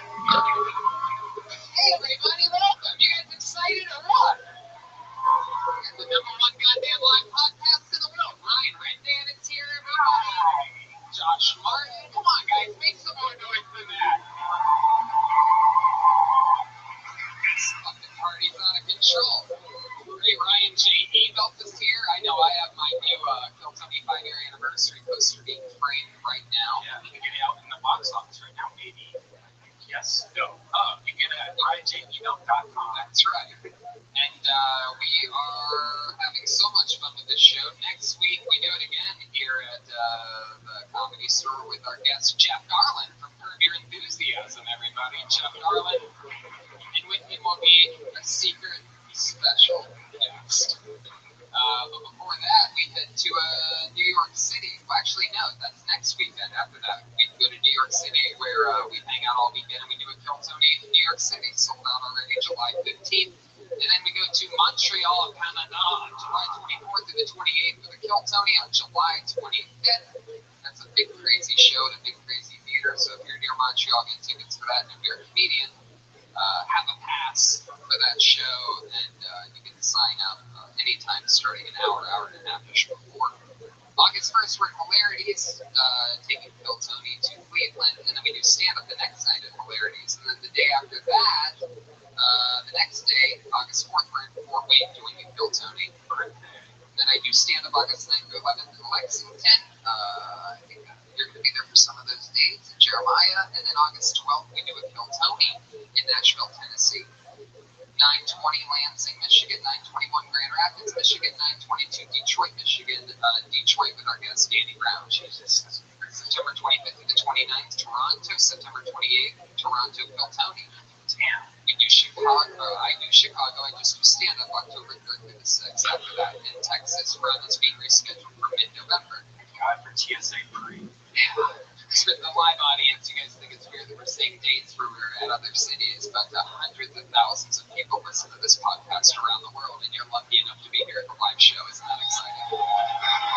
It is exciting. And a lot of things are exciting. You know what excites me? Being able to get a good fucking boner. Sexual performance issues are more common than you think. Over 25% of new ED cases are guys under 40. I tell you, I'm turning 44 this summer, and the older I get, the more that I used to have to go to the gas station and get some of those cheap boner pills, that are made in some other country. You don't even know what you're eating. Sometimes you get a boner, sometimes your lips just get inflated. But instead, now there's this website. It's called forhims.com, and you can actually talk to a real doctor online. You don't have to go to a doctor's office. You can get prescribed generic Viagra for very, very cheap. Actually, I think we might even have a deal for you. Yeah, a one-stop shop for hair loss, skincare, sexual wellness for men. And you can try Hims for a month today for just $5. We'll get you started for just $5 while supplies last. See full website for details. This would cost hundreds if you went to the doctor or pharmacy.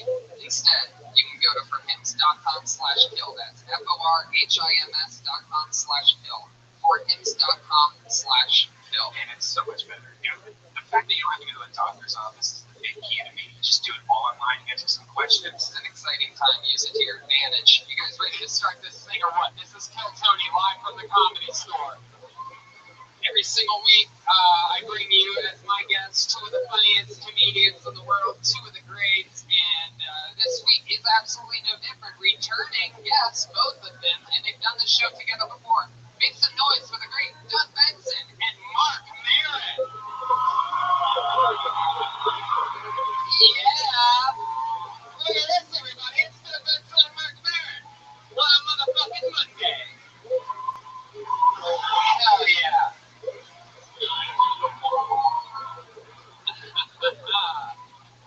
I am so excited about this.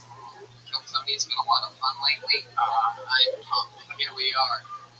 Mark is already being cynical. I like it. I'm excited about it. Maybe I believe it. Mark, welcome back. Thank you, man. It's been, was I here on the first one? Did I do like the first one? That was the LA podcast. Remember back in the day? But it was like, how many have you done? It's like 50 or 60. Really? Yeah. I've never heard of it. Doug Benson, you just did this with us up in San Francisco. We had a Oh my God, that was fun. Yeah. That was a good time. Welcome back. A lot of fun stuff's happening. You're going to Columbus. Yeah, he dropped every episode. Yeah, It's Ryan James. he's drawing you, so no pressure. Yeah, move around a lot. That's what happens with police drawings. They're like, the guy moved around too much. That's why he looks like a demon. I have a bucket filled with comedians' names, like over the opportunity to do 60 seconds tonight. If I pull your name out of the bucket, you do an uninterrupted 60 seconds in front of me and this panel and this amazing audience of listeners. And then we interview you. We talk with you about anything in the world. Sometimes it goes great. Sometimes people want to kill themselves afterwards. Has there been crying? Actual tears fought back for sure. I don't know. Have we seen some fall before? Yeah, Ryan J. Belton. Yes, he's like the stats guy. I'm excited things. He was like, yeah, the riot. People storm out. Remember that time of the billiard? That one guy, yeah. Couldn't take it, huh? Yeah, that's what I think is the What's he stat. up to now, that guy? Nothing. Where's the band? Where'd they go? They are here. Before we get to the bucket, every single week we have the funniest, greatest band in the world, they're the best damn band in the land. Make some noise for them. It's the Kill Tony Band, Jeremiah Watkins and Joel Jimenez. Shoulder.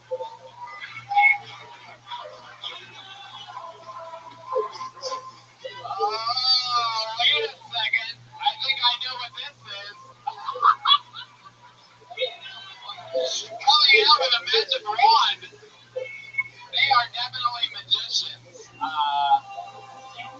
Wow. Every single week they commit to different characters. I never know what they're going to be. And here's the note. I'm guessing this week you are magicians. Shocking surprise. Abracadabra. But yeah, I am excited about this. Jeremiah has the old magician look of the rock star Abe Lincoln thing going on.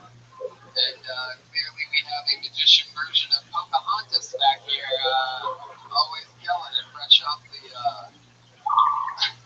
I'm the mind freak telling you better watch your ass. it's Chris Anal. It's Chris Angel. We clearly have Yeah, those handguns could be magic or another thing, huh? Still magic, okay. If I pull your name out of the bucket, you get 60 seconds. You know your 60 seconds is up and you hear the sound of a kitty. That means wrap it up then or else you're going to bring out the angry West Hollywood Bear. You guys ready to start this thing or what? Here we go. All the pieces are in place. Alright, so let's see what happens here. Your first comedian going up tonight goes by the name of Mohinder. Mohinder. Here he is.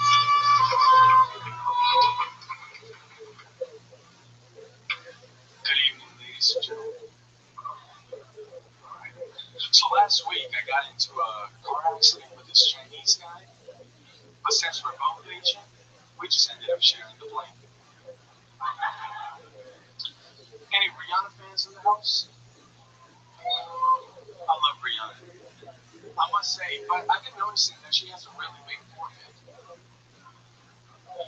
I'm guessing some swellings never do go away.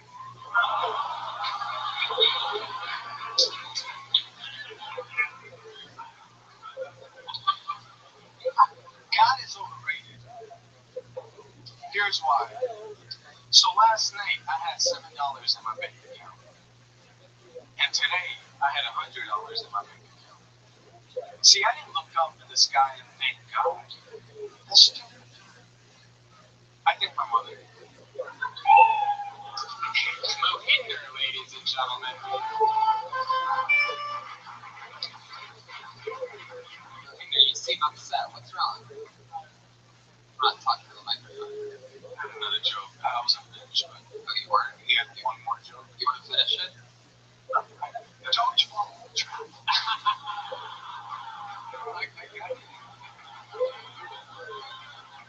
I want to hear the rest of it, but that's because I'm incredible for Wonderstone. Yeah, go ahead. Yeah, the mommy joke, the one at the end. You got more than that? That's a whole another joke. All right.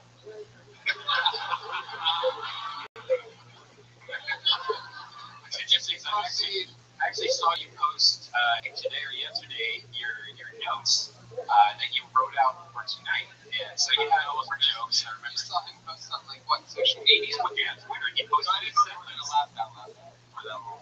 Yeah. All right. Well, Mohinder, why don't we play a little game called What's That Last Joke? Mommy. All right, here he is, Mohinder.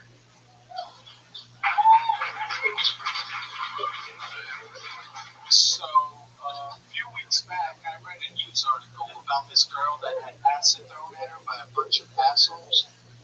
But the worst part is that she had 50% of her entire body had third-degree burns. Devastating.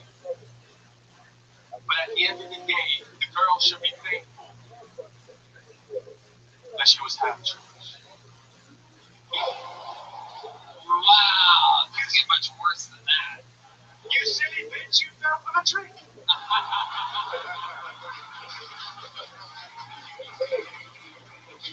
Mohinder, how long have you been doing stand-up? Oh, that's my like 8th time. 8th time ever on stage. Oh. Just a little baby. Look at that. I felt like correct me if I'm wrong, guys, but I felt like the structure of that last joke, it was minus the humor that he's known for, but it felt very Anthony Jeselnik. I'm just surprised that like he made us stop so he could do it. Like that was the big closer. The acid girl with like you're like this'll do it. This is the one.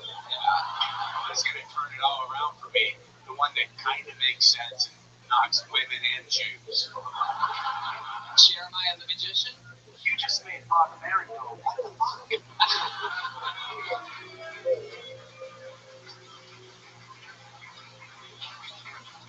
Wow. So, Mohinder, how old are you? 28. Wow. You made me go Douglas movie. Let's play the letter Malkin game. What do you do for a living? Acting and screenwriting. Acting and screenwriting. Really? You just expect me to believe that? You look like every New York City cab driver. You're telling me you don't have some grindy, grimy job sometimes? What forklift are you jumping on, Mohinder? Come on, what's your temp job? Yeah. I'm overdone. You're what? Liver driving. There's the answer. Thank you for riding my Uber. Here's my card, and then you look at it, and let me tell you, he has a girl, chief director, actor. Don't get out of the car yet. I've got a good one about my mom giving me money. My career's going great. When I do a show, I wear the shirt that has the name of that show on it.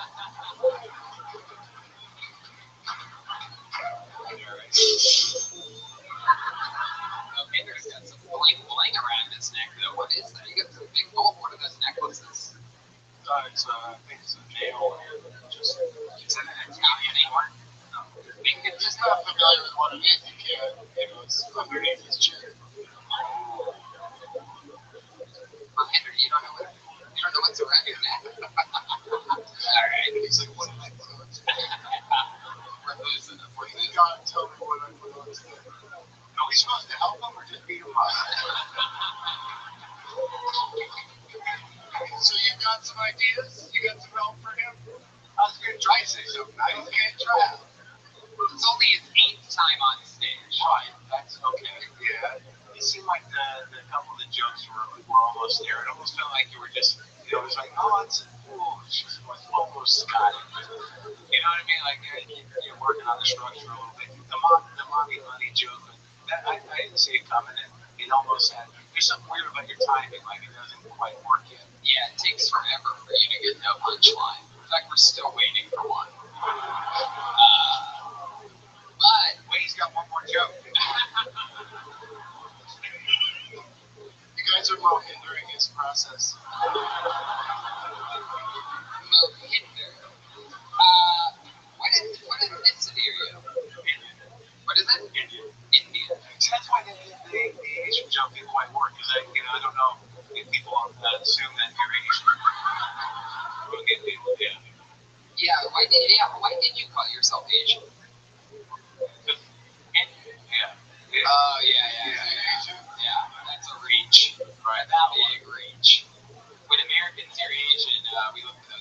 eyes, dude. I don't know if you know that. I don't know if anybody really puts it that bluntly. Was the other guy Asian, Chinese or Asian? He was Chinese, and so it really happened. Well, it was about to happen. That's what the joke. It was about to happen.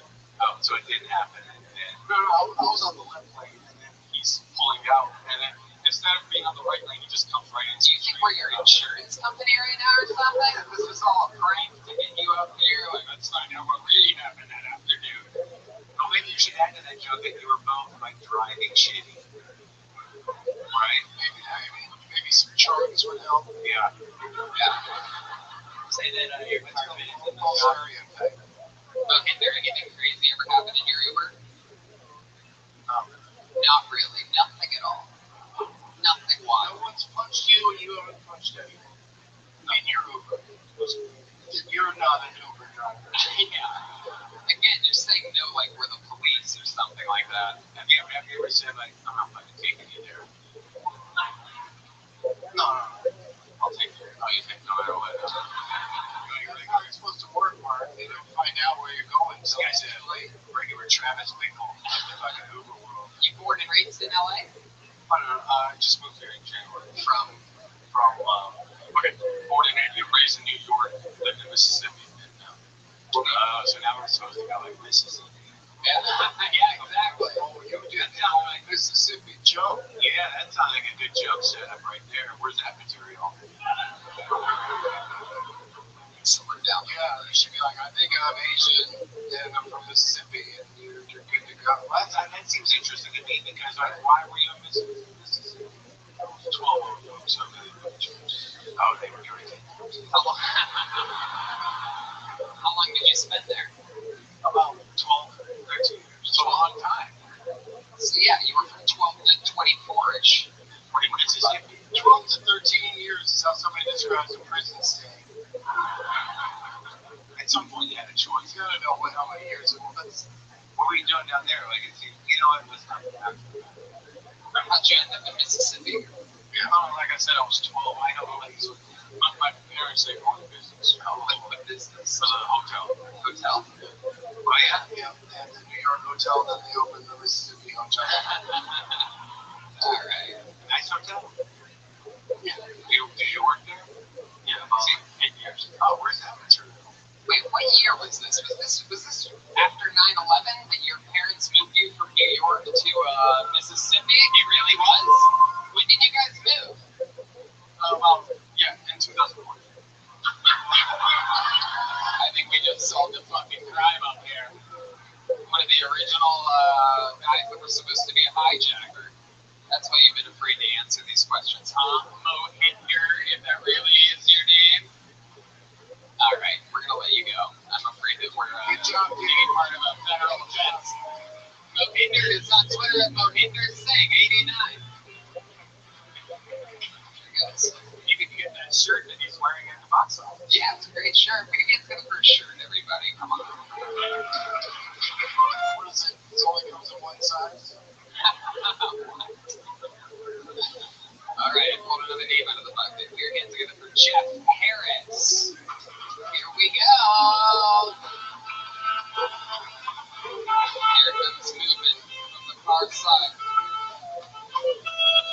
Here he comes. Right around the completely unaware waiter. Yeah. Jeff Harris, everybody. Hi. So this is kind of a social experiment for me. I'm terrified of being on stage in front of an audience. And trying to be totally sincere and just getting fucking laughed at. Or not. You know, I guess just not sucks all around. Yeah, so I guess it's this compelling need I have to be liked. I have really high standards for what that means. Like, I don't believe somebody actually likes me until they've fully lived my asshole. Yeah. And I walk around at the party just being that sad guy waiting for his asshole to be licked. You know? So, I'm kind of socially awkward. But my accents make me feel better. They say, Jeff, what you lack in charisma, you make up for it with neediness and codependency.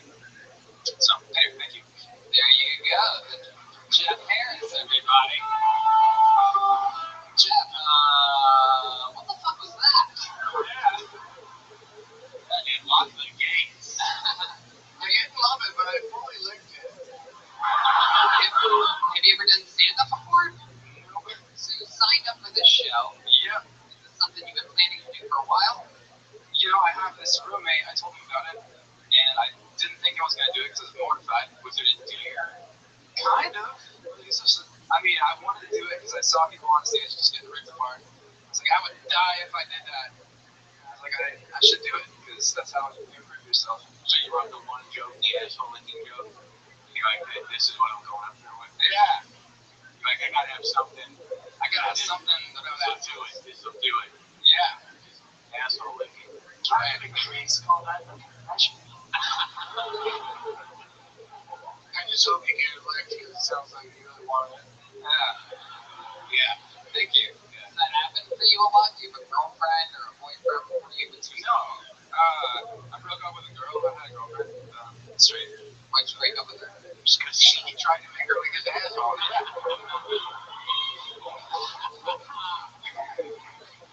And she was like, maybe you need a dude. He's like, okay. Right? Yes, he's great. It's not. Just well,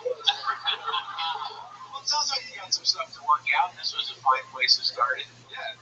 What the fuck? I don't know. What do you like to do when you're not the lead singer of Queens of the Stone Age? Right? The comic thing, I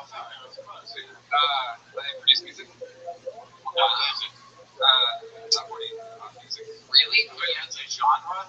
Yeah, I know. Have you decided that, or have you actually had top 40 pop music? No, I haven't had any. I'm not a big deal or anything. I produce music for artists that are. He makes top 40 music that hasn't made it into the top 40.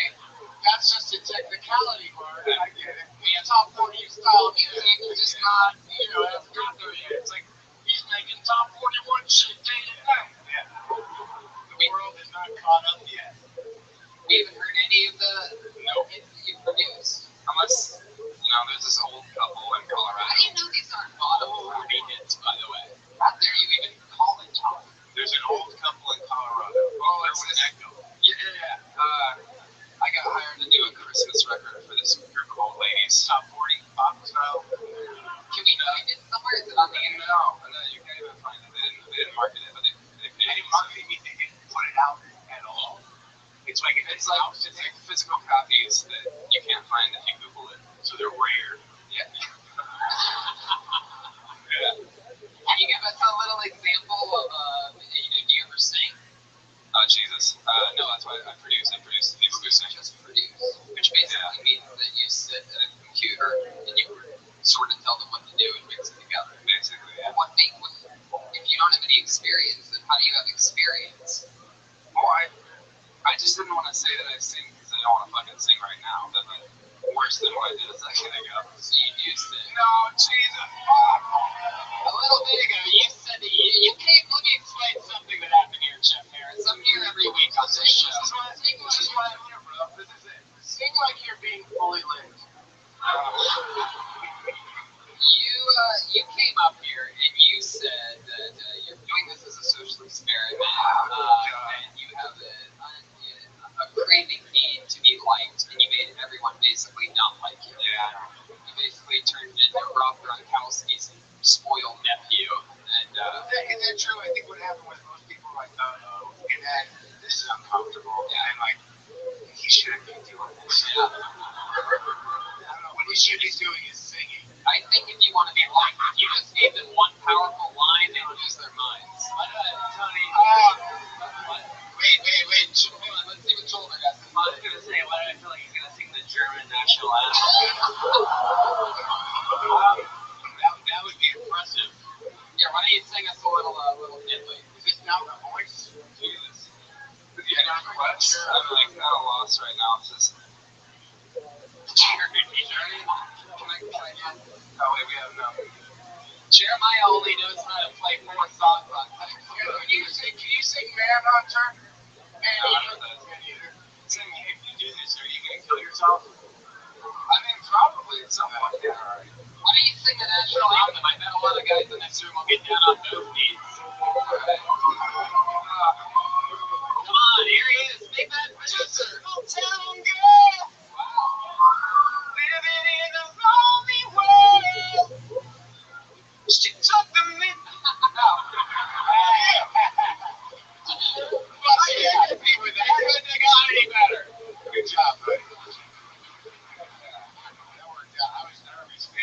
You're not going to do stand-up comedy ever again, though, right? You just, oh, this is awesome.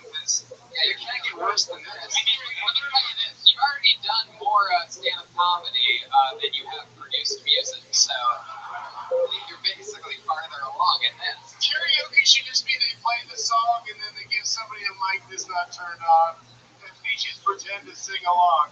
That was amazing. I think there's a bunch of shows on different networks. You know, they have those. It's called Lip Sync Battle. Yeah, right? You don't have to lip sync good. Do the ass-lick hook. You know, make you become like the ass-lick guy. Yeah. Like when it seems like, not a fucking ass-licker guy. Yeah. Okay. Yeah. That'd be great. So, Well, just trying to get professional advice. I'm trying to your ass-licking material definitely ate shit up here, too. I see that. But here he goes. I'll tell you, it takes a lot of fucking balls to try something like that, and he did it. Jeff Harris. He gave us the line. Come on, one more time for Jeff Harris. He sang "Don't Stop Believing" at the wrong fucking times. How priceless is that? He was certain he was just killing it in that moment, and then the actual singer comes in. Sounding 1,000 times better, by the way. Yeah, the singer sounded better, Tony, yes. The singer of the song. Yeah. Put your hands together. Yeah, he kills it, that guy. The singer of Journey did a good job with the Journey song, Tony. Steve Perry singing a song that he wrote and originated, really fucking nailed it at the beginning. By the way, let's not forget, it was the studio version of "Don't Stop Believing," not even live. So I mean, I thought it might have been the Filipino guy. I feel like He's very good at doing this. So, I pulled another name out of the bucket. Put your hands together for Catherine Faith, everyone. Wow, here we go. Catherine Faith. Hell yeah. I'm not seeing movement. Someone's like she's not gonna make it up there. It's just a female that got up at the exact time. She just decided, you know what? the man just stops when, holy shit, Faith no more. Watch out. Oh, Jesus. That must spill on everything. All right. Can I get another diet soda? Yes. Can I get another diet soda? Another thing? Another Doug thing? Whatever that is. Yeah, whatever I want, baby. Pulled another name out of the bucket. Put your hands together for Andrew Rhoda, everyone. Andrew Rhoda. I think everybody's deathly afraid after seeing Jeff Harris's thing. Oh, here he comes. It's Andrew Rhoda, everybody. Moving at Undertaker-like speed.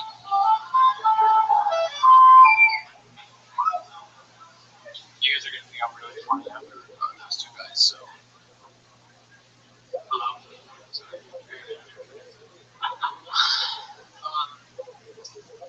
So I was going to tell you guys about some really sad shit that happened in the last couple weeks, but I found out like 1 million people listen to this.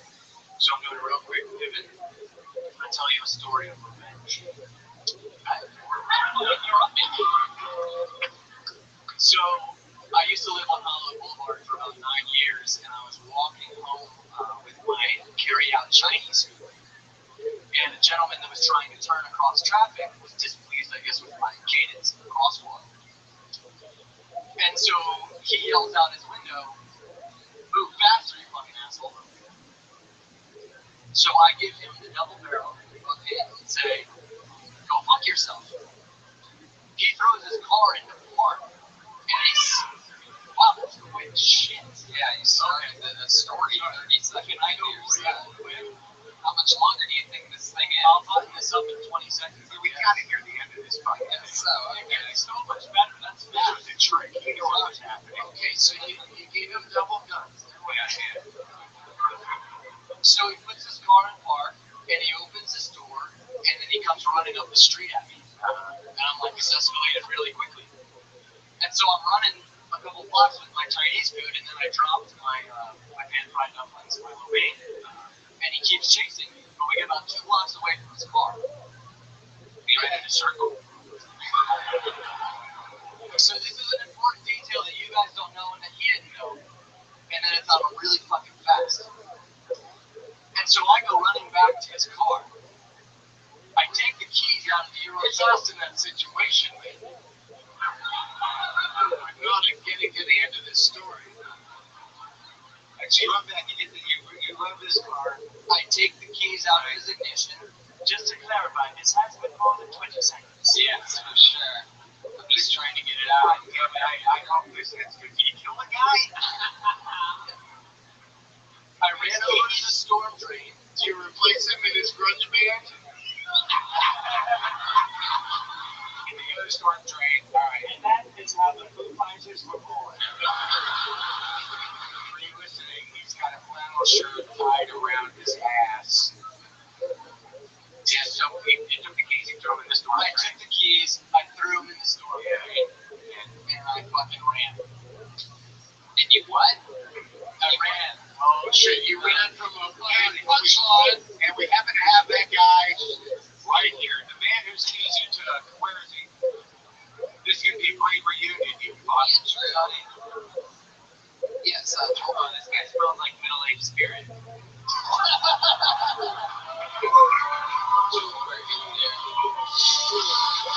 Oh shit, there he is. Strawberry was here.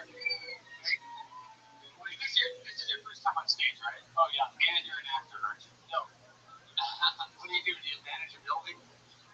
I work in film finance. His name's Chris Bornell. Did you have any intention of being funny? No. What made you sign up here tonight? You're a film find out in line. Has anyone ever told you you look like hair in a shower drain if it was a person?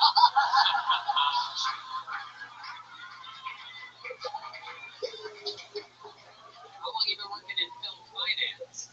6 years. 6 years. You don't play music of any kind? I don't. I guess this was an unfortunate choice of wardrobe. What films have we financed? Top 40 shit? Like, the thing that's around your waist, where would you wear it if you were wearing it? Triple Whether it was over the sweater or under the sweater? I thought it might be cold, and I Are you worried that people think you have a big ass? Why? Are you thinking from behind they might think it's a kilt and you might meet somebody from the Scottish Isles? Don't your hips ever get cold?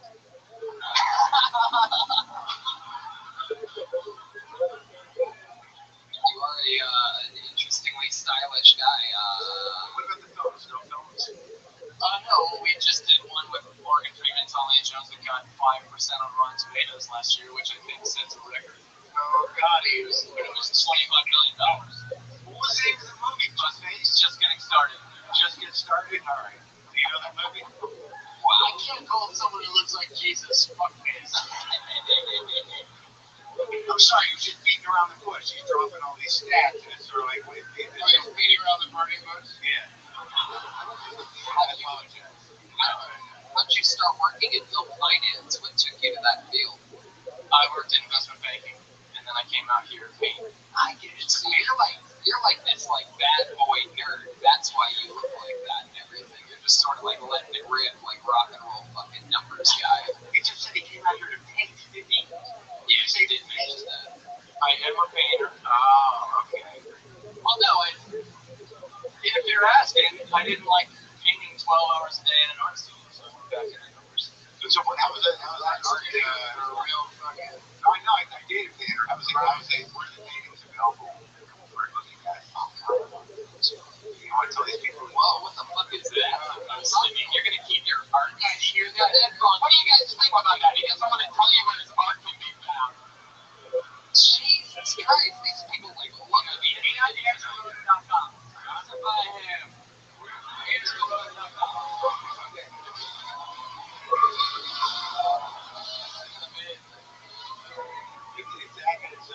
What kind of art do you do? Like, what's like, is there acrylic, figure painting, what? Western realism. Western realism. Western realism. Cowboy boots. That's great. Like horses and like sunsets and maybe a bowl. Everything. That whole bananas close up. You must have to climb over so much pussy to get out of bed in the morning. What's your sex life like? It's crazy. You're into you hook up with multiple women. Yeah. You seem like you always have orgies. Am I wrong about that? A lot of painting, like just more chicks come over. You're like, yeah, it's Western spiritualization. I have a feeling you swing with the Travago guy. Yeah, ladies, when I got to a point where I was so financially secure, I'm like, I'm just gonna start painting. 12 hours a day. Worst comes to worst, I'll just get back into it. Yeah, he shows the pictures of the saddles and he shows the Simeon machine, right? Yeah. It all rolls right in. All of a sudden, he starts taking off his own clothes, which takes forever. Let me start on this plate, I'll share it, and then my belt. Until you see how many pairs of fucking socks I'm wearing. And then when he's fully naked, he ties the flannel shirt back on. Much like you said, you have kilted tonight, Andrew. So, Come back, tell the story about how this fell for you. yeah, can you put this in a painting? Hey, could you put your other hand up? We need to nail them. There he goes, we're gonna get him out of here. Dan Chuck, we're down, everybody. Another person, I don't know if you guys heard his answer, but he's pretty sure he heard of the show while he was waiting in line already for it. I found out about the show when I was waiting in line. That's a courageous doofus night here. It is, it's pretty crazy. I'm just saying, like, who would do this to themselves just because they were waiting online for a show? Oh shit, son of a bitch. What? Nothing. We died for our sins, so why not do some stats? I pulled another name out of the bucket. It's Rob Thompson. Rob T. Comedy. Rob Thompson. Is that person here? Here he comes. There he is. Rob Thompson, ladies and gentlemen. Hello, everybody. How's it going? You know, my back is hurting me these days, and I can totally use a back massage. I don't know about you. Makes me think it would probably feel real good getting a back massage from WWE wrestler. You know, like, oh yeah, brother, let me get them knots out for you. Oh yeah. Yes. Yes, I am a tall man. My looks do not deceive you. I was born this way, to quote Lady Gaga. I was actually born this height, rest in peace, my mom's. Because she is dead because I tore her cunt open when I died. She died. That word makes me feel weird. I don't use that word too much. I use it every once in a blue cunt. That was the symbol. So, 60 seconds is pretty cool. All right. There you go, Rob Thompson. Hell yeah.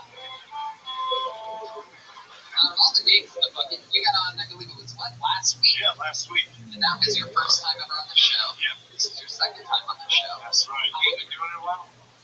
This is my third time this year. Did it for a couple years on and off. One time, 1 year, maybe 2 One years. time. Yeah. This is a social experiment. It's so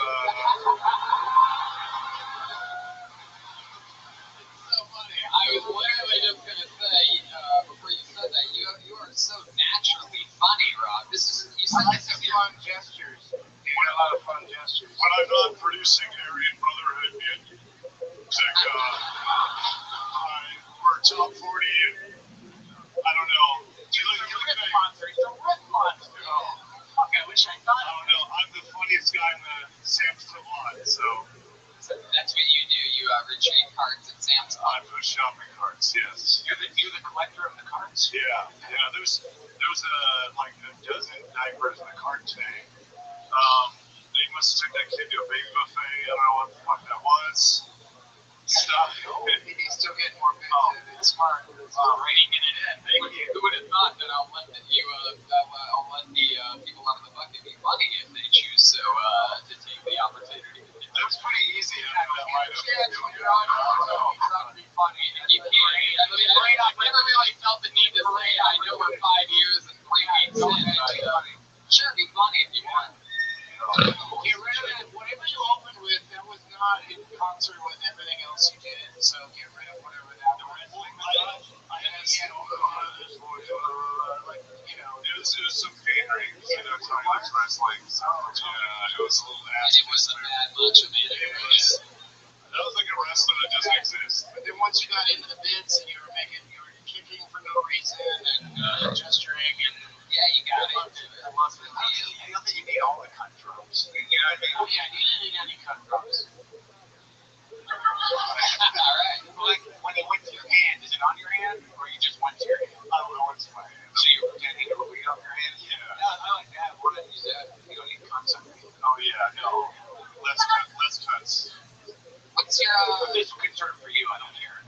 time. He's concerned. What's your love life like? You in love with a woman or something right now? You know what? There's a lady out there. I was doing the app thing, and I met some woman that could talk to dogs. And here's another bit. I'm waiting for this all day, guys. In my head. She can talk to dogs? Yeah, she can talk to dogs. I have a chow chow in my house, so she started out very people friendly, and she was ripping on me for I'm not a big drinker, right? She was ripping on me for not drinking. So lame, man. We let her in our house for some reason, and she wanted to talk to my dog. He's not a friendly dude. My mom was holding him back. He was fucking going crazy. Your mom's there? Yeah, my mom was there. The one that is dead. Because you were her counterpart? Yes. She's back. She's back. She's alive and you live with her? Yes. Oh, wow, okay. I live with my mom. Well, I can't wait to hear you do a 3 minutes. So she's holding the dog back. She's holding the dog back. So she was getting all close, and she was talking about synergy. This is reality. This is reality. You took the girl to your place. Your dog's holding back the dog, but she wants to talk to the dog. Yeah. She wants to have a powwow with their chow chow. Yeah, and his big purple tongue just went in her throat. She deep throated his tongue. It was really nice. Yeah, it was pretty cool actually. But she is also dead because I ripped her cunt open. Oh, another one. Like DJ Khaled of Cunt Drops. Yeah. And your mom said, "This is the girl for you." Yeah. I feel like you're someone asking questions. Yeah. That seems to help your act a lot. You ever play any sports? No, man, no. I'm not for a big dude, not very athletic. I did like that hockey game where you could hit each other the balls. I don't know what it was. I think that's called being gay. Oh, yes. I think it's called hockey. Yeah. I don't think you're playing it right, Robin. I don't think it's about just hitting each other in the balls. Yeah. Piece work if you Really depends how you play. You ever play hockey? You ever get on waist skates? Dude, after Mighty Ducks 2 came out, oh my god, we played street hockey. There's another bit here, and I'm gonna save that for Fresno. Okay. What a show it. No, I know. I don't have any shows. City Center, Fresno, August 25th. Yeah, no. But isn't Fresno like the classic shitty gig city that from the 50s? Like, oh man, I gotta get Fresno. I did it last week. I got chewed out for not knowing there's cows in Fresno. You didn't take a whiff of air while you were there? No, well, I'm from Chino, so I'm familiar with cow shit, but I was born there and I came back and I'm like, man, my dad must love agriculture and flies and cows. Are there cows here? It was all girl team that didn't talk to me. Then after the show, this 80-year-old man comes up to me, he's all, how do you not know that in Kingston County, there's more cows than people? This jackass. And he left. That was the only feedback I got. You should tour with that guy. Yeah, I will. We're two exams. That guy sounds hilarious. Yeah. Your act should just be things that people said to you about your act. Yeah. Jeremiah the Magician. Did your father ever give you a magic kit at the age of 3 and replace that day die in a tragic car fire? And then your mother, the only thing to cheer you up, leaned over to you and said, "Don't cry."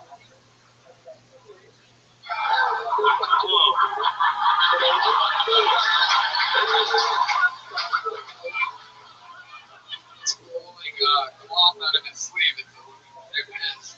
Oh man. Pretty sure we just got Jeremiah the Magician's backstory. The last part's a flag that just is now on the ground. One of the craziest magic tricks I've ever seen. He pulled a bunch of blood. It's not on the ground. It is magic. You have a button that says "I love peace." Did you get that from work, or is that just something weird button? It's a weird button. It was in Solvay. They got this Sol Anderson. It's a great idea. Any young up-and-coming comic, I tell them, have words on your body that people are reading instead of listening to your jokes. Before I let you go, Ron, I asked you if you were in love or anything. You said that you took a girl to your your mom's house, and she ended up making out with the dog. Did you end up doing anything with her? She just deep throat your dog's tongue and dip out after that? Yeah. Did you double team the dog? Did she lick your asshole? No, dude.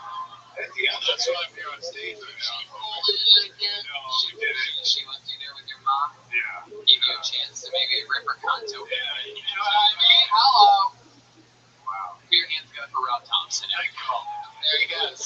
Is better? What do you think? Third time? Back doing stand-up again? Alright. You guys having fun out there? Put your hands together for your next comedian pulled out of the bucket. Goes by the name of Sarah Wren, everyone. Sarah Wren. Where's Sarah? Not seeing any movement. Oh, here we go. Here she comes. Here she is, everybody. Sarah Wren. Hey, I'm visiting from Canada. How about that? So I'm celebrating also. It's my 1 month anniversary of being sober right now. Thank you. Which is really great because I'm also 3 months pregnant.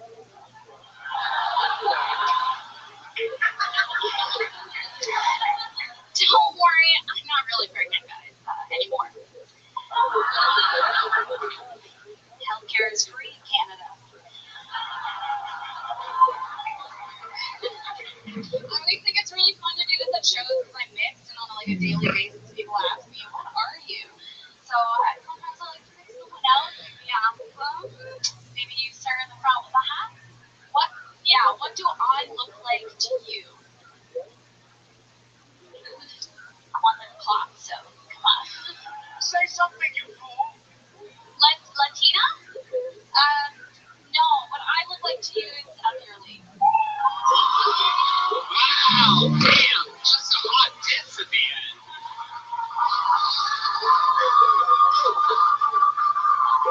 Damn.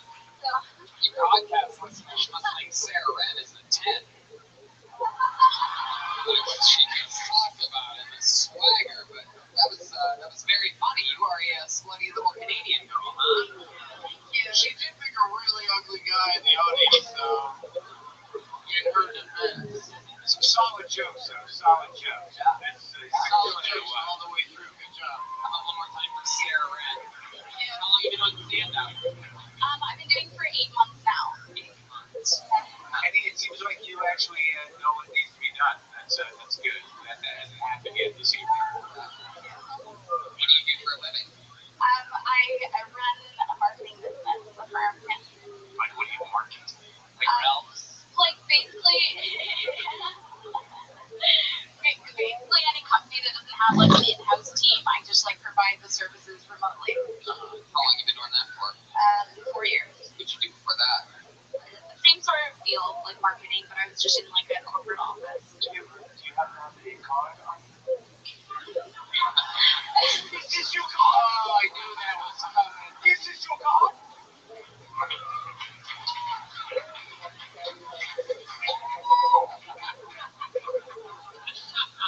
You made it part of Derek threw it into the audience, podcast listeners. So Sarah, you do that. That's like, so like you seem like the type of girl that has like that serious job, but then what? What do you do that's crazy? Like what do you do for fun when you're not doing stand up or? Oh, I party really hard. Like really hard. Some crazy things you've done while partying. I'm like kind of low key alcoholic. Yeah. But I'm definitely like a crazy partier, and that's like when I work hard and then play hard, and that's it. You like blackout? Yeah. Oh, great. That's hilarious. Yeah. One sip and she doesn't have a skirt on anymore. That crazy sipper. Holy shit! Oh, wow. Oh! Okay, she's making my wand go from this to this.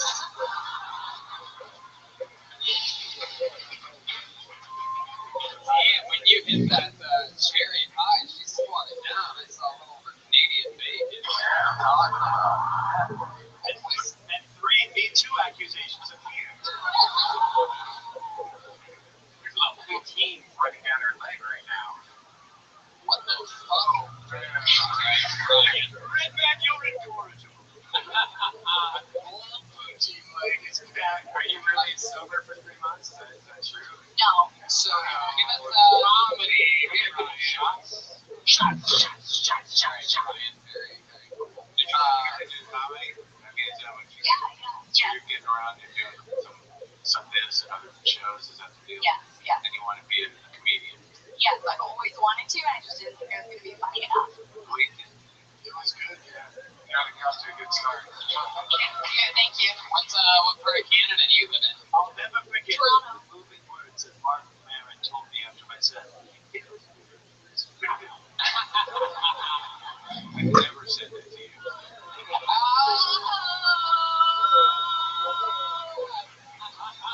Yes. Look who's cutting who in half now.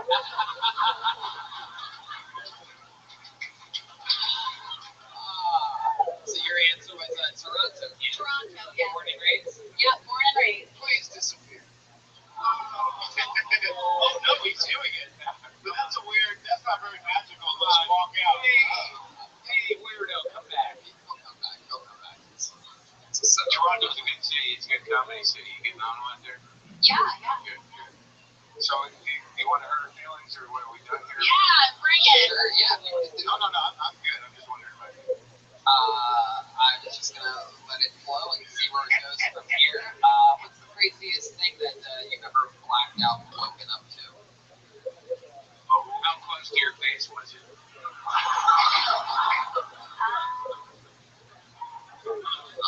craziest thing. Okay, well, I really, really like doing acid, and so it's anyone who's done acid knows that usually the trips can last, like 12 hours or like longer. So then you just like wake up and if you include like you drink and you do other things, then it's like you have 12 hours of like shit you're trying to like recollect of like what you've done. So, I did acid 22 years ago and I'm still kind of trippy. yeah. That's fun, Sarah. Let me ask you a question. What do you think is the difference between Canadian girls and American girls? If you had to look at it from your perspective, come on, you can be honest. Don't be afraid of being. Yeah, I am. Like, I know it's weird that I'm in stand-up, but I'm pretty shy, like, as a person. But, like, That must be why you take the acid. yeah. You look like you have to get back to a sexy library. So you're saying shyness? You think Canadian girls are a little more shy than American girls? No, I mean, okay, for girls only, it's like, I think the thing in Canada is that there's a lot of like really, really small towns. Let's pretend like you're not on a big live show. Let's pretend like you're talking to one of your Canadian girlfriends on the phone. Okay, I'll be the Canadian girlfriend. Sarah, so crazy the day that I'm gonna be Bob. Oh my God, I've been to work, David. I'm just gonna go for the antique phones. You're Canadian and Asian? Yes, all of our stuff is old and crazy up here. Oh, I'm so Canadian. Big fan of everything that's happening on the Go Tony show. So Sarah, what's been going on? All right. So Sarah, you know what? I hate American girls. Tell me what you think. Yeah, they're really dumb. Oh, there you go. That's how you get to find out the truth. Do you really feel that way? Maybe. She's so Canadian, she can't admit it. No, she's not staged in America. Why are you in town right now? Like, are you here for vacation or? Yeah, I'm doing shows. Yeah, I'm doing a few shows, and then planning to go to like Seattle, Portland, Vancouver. How long are you gonna be in LA for? I've been here for a week. Oh, Jesus Christ. Yeah, what's your schedule like, Brian? Are you into dance shaped like the bucket that I pull names out of? Are you gonna be here Friday? What are you gonna say? Maybe. Oh, he's gonna put her on. He's gonna give her a spot right now on the spot. Are you here Friday? No. I can be. No, what are you give her? That's nice. Are you gonna be here Friday or no? I haven't booked my flight to leave yet, so. Oh, you just won. Now it just seems creepy if you don't invite her to do the show. You know that, right? Now it seems like you're just gonna rape her or something. If you want to Friday at the ice house, everybody getting their Oh, look at that. Dreams are really come true. From the right house to the ice house. Sarah the Writer Gal. And also, don't forget, Sarah, that we are in Toronto September 25th through the 29th doing a Kill Tony in Toronto on September 28th. And Steve will be where you're from. There she goes, everybody. It's Sarah Red, her first ever appearance on Kill Tony. A few months into doing stand-up, she's on Twitter at Hello Sarah Red, SARAWREN. Fuck yeah, that was fun. Or change your name to Sarah Red Hello. When people start to type your name, they're not going to start with hello. What are you talking about? Wow. Just a little, internet advice. Well, when your Twitter name starts with hello, that's not a you want to start with your name and then put something else after. It's amazing advice. True, you're right. You're right. And that's why I wanted to see what you were talking about. Now I got it. I know, I'm glad you explained that because I thought, like, oh no, it's happening. I don't know what it is, but we all assumed it would happen eventually. It does. When is this fucking weed gonna catch up to me? It's gonna happen someday.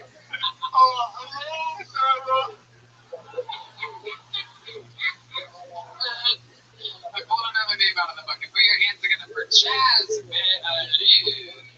Chaz Benalou. Is that moving? Is that Chaz? It is Chaz. Here we go. It's Chaz, everybody. Benalou.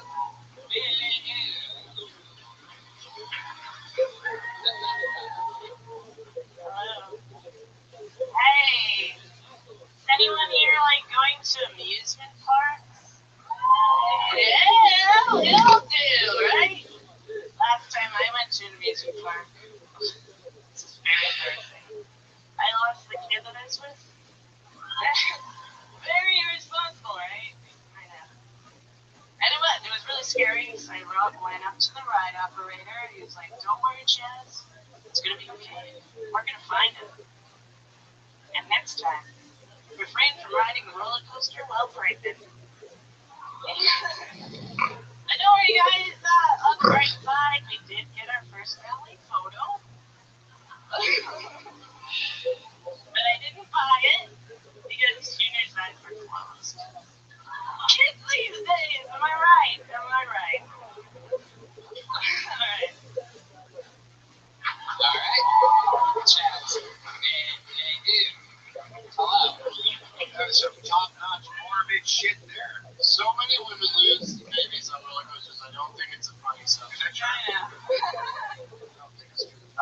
But I liked how the ride operator here, name was Chaz. That was an interesting development. So Chaz, how long have you been with stand-up? Well, seriously, since April 4th. April 4th. How many series? For 7 years. You didn't have for a long time. Yeah. I didn't have. That's definitely a good structured joke. But I kind of saw it coming, but I took it. That's because you're a professional. No, not really. He whispered miscarriage in my ear during the bit, and he's done that during every bit all night, and it's finally right. Chaz, I didn't see the family picture. Yeah. what do you do for work? I work at Yuck Yucks in Vancouver, Canada. Wow. And then, So you see this shit all the time. yeah, Like you live in it. I do. What do you do at the Yuck Yucks? I do the box office, and during the day I take phone calls and talk to customers. Who's been the biggest asshole of a comic that you've had? Table excluded. There's, who's the guy that plays Mr. D? Oh, Jerry D. Yeah. Okay, well, that's enough. Oh, sorry. I know Jerry. How long you been doing that? I'm not jumping to his defense. How long you been working at the box office at the Yuck Yucks? Well, in Vancouver for 2 years.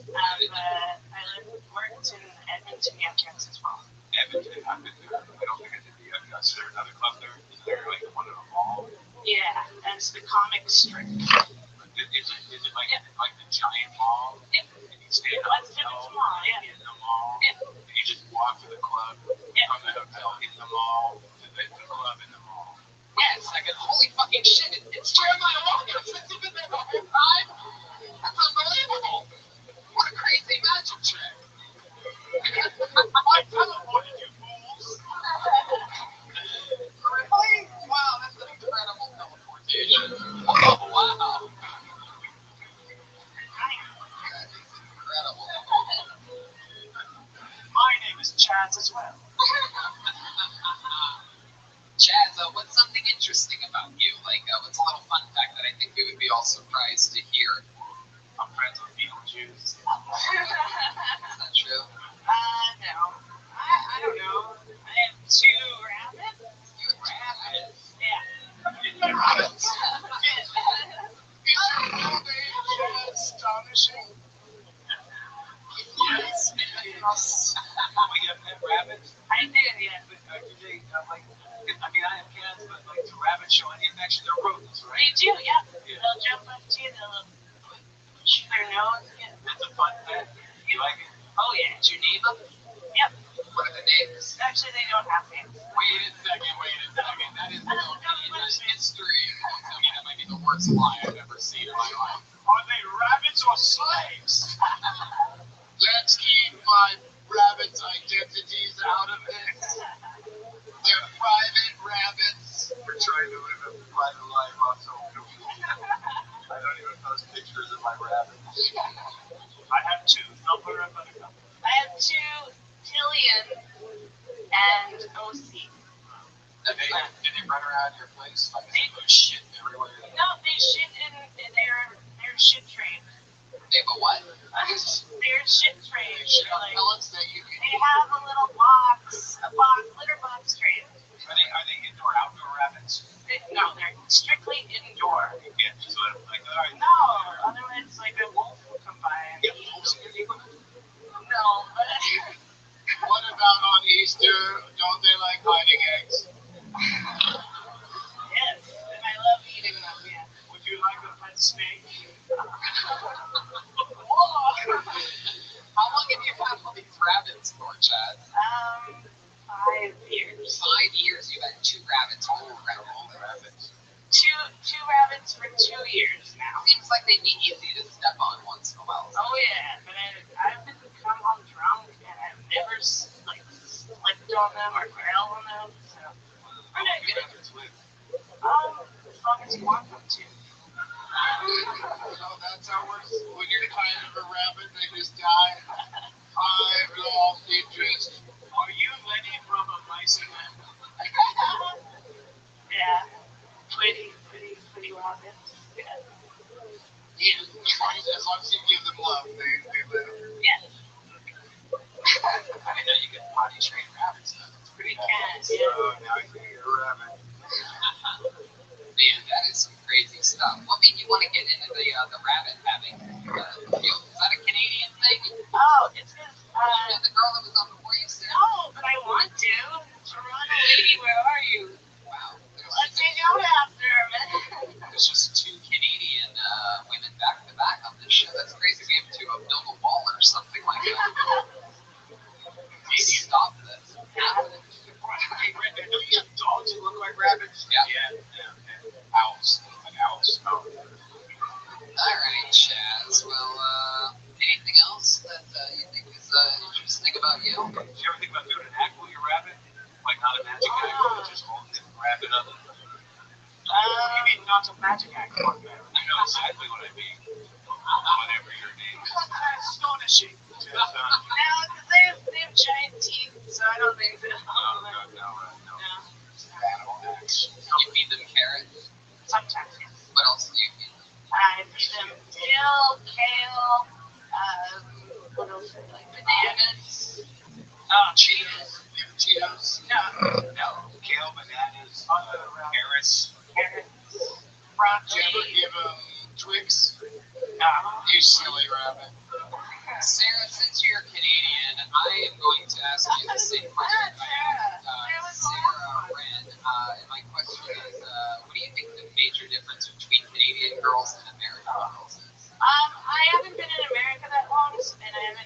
talked to many American ladies yet, so.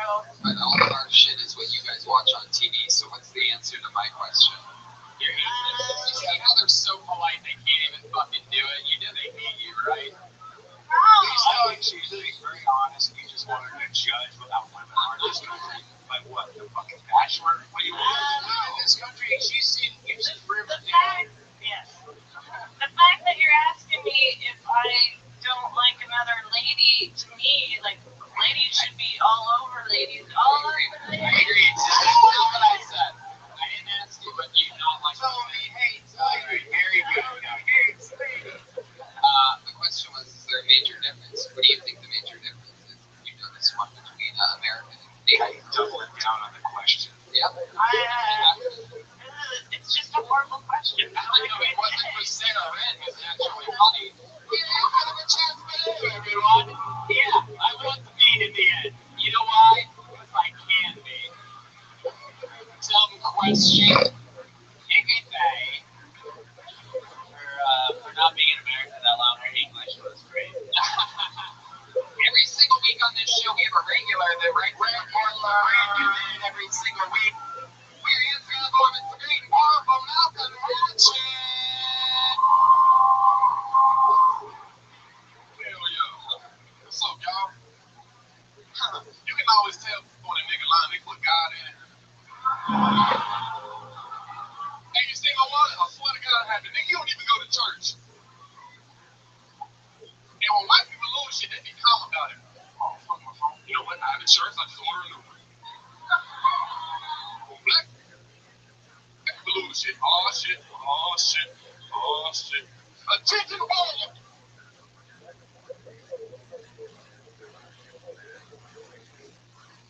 Boy,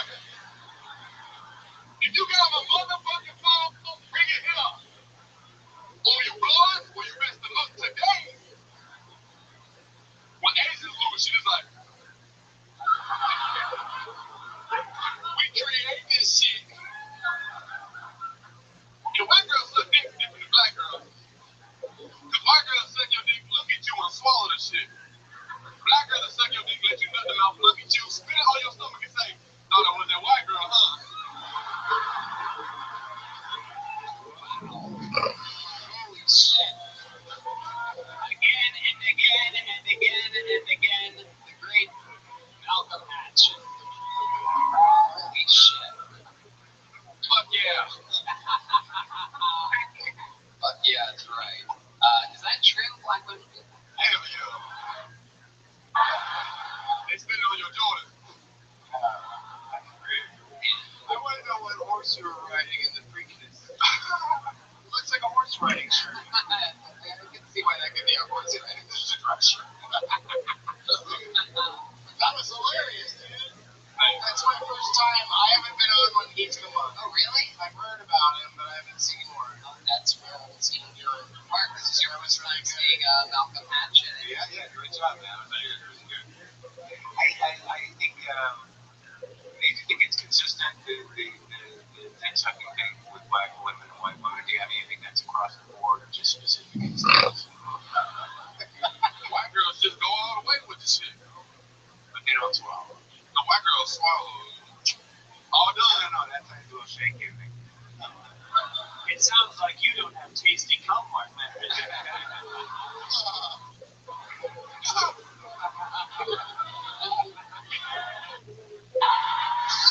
Who's cutting who in half now? Hell yeah. Malcolm, is that why you're eating all that candy? Yeah, I'm right. Wow. Yeah. You take my cum, you probably been diabetic. Comes out like You taste his cum, you're probably a diabetic. yeah, Yeah, I eat a lot of candy. he eats A a lot lot of of candy. candy. Jeff, No cum candy. did you have any crazy candy this week? Anything special? Oh, I bought a whole birthday cake, but I haven't ate it yet. You bought a fucking birthday cake? I mean, He knew someone was going to swallow it, so he ate a birthday cake. I haven't ate it yet. I'm gonna eat it later, but I've been eating Hershey's and shit. Oh, he bought a birthday cake like Ralph's or something? Hell yeah, Ralph, what did you do?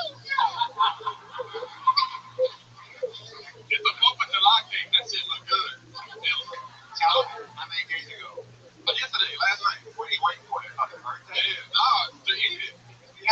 like, how long are you gonna wait? I'll just walk around like this.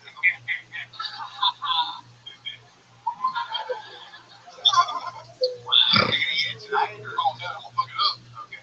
You're gonna eat a birthday cake? Not the whole thing. Maybe, man. Maybe. Wow, I'm excited to see what happens. I'll put it on Snapchat. I don't know what you're doing, but that's not working at all. There's a live show going on. Maybe it is, son. Is it working? I've exposed the trick. So, Malcolm, life is good. You're still living in your car, right? Yeah, I'll be crashing with friends. Yeah. Yeah. Okay, how's that going? Oh, it's cool. Sometimes I just go to the Planet Fitness and just chill. Yeah. It's getting crazy out there. 24 hours? Yeah, it's getting crazy out there though. It's like this is some crazy people like just sleeping out in their cars and shit. And I heard they be playing music like late. Yeah, and if they catch you, they suspend your membership. So I need my shit, so I try not to approach. Wait, what's happening? Yeah, I'm not following that. So It's like the people in the cars are playing. yeah, they be out playing the music and rolling dice.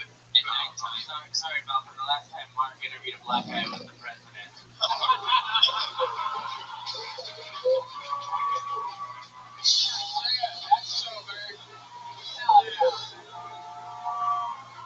That's not true. Paul Rudd is on the lake. No Real Howard last week. Ah. They put it that way. Get out. Well, Malcolm, you absolutely fucking did it again. Another amazing new minute. A lot of exciting stuff on the horizon with him. He'll be here next week with Jeff Garland and a special guest. Let's go back to the bucket, shall we? A new soul. Alright. TV. Beer hands together for Andrin Seabell. Or Seavey. Andrin Seavey. Andrin Seavey. Not seeing any movement. Yes? I'm not seeing it. Blacklist. Alright. Beer hands together for. Oh, we know this guy. He's been on before. Beer hands together for Levi Manis, everybody. Here we go. Levi Manis. He's here. He's walking over to the stage. You guys still having fun or what? Make some fucking noise. It's Levi Manis.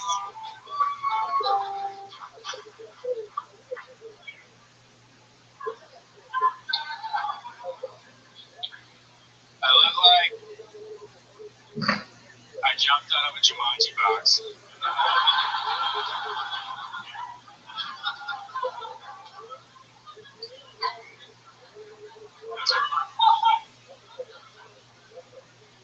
I invented a new sex position for lesbians.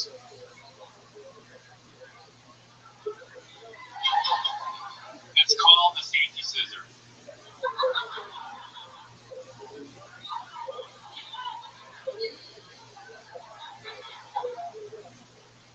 And it's just like a regular scissor, except for I watch to make sure it's safe.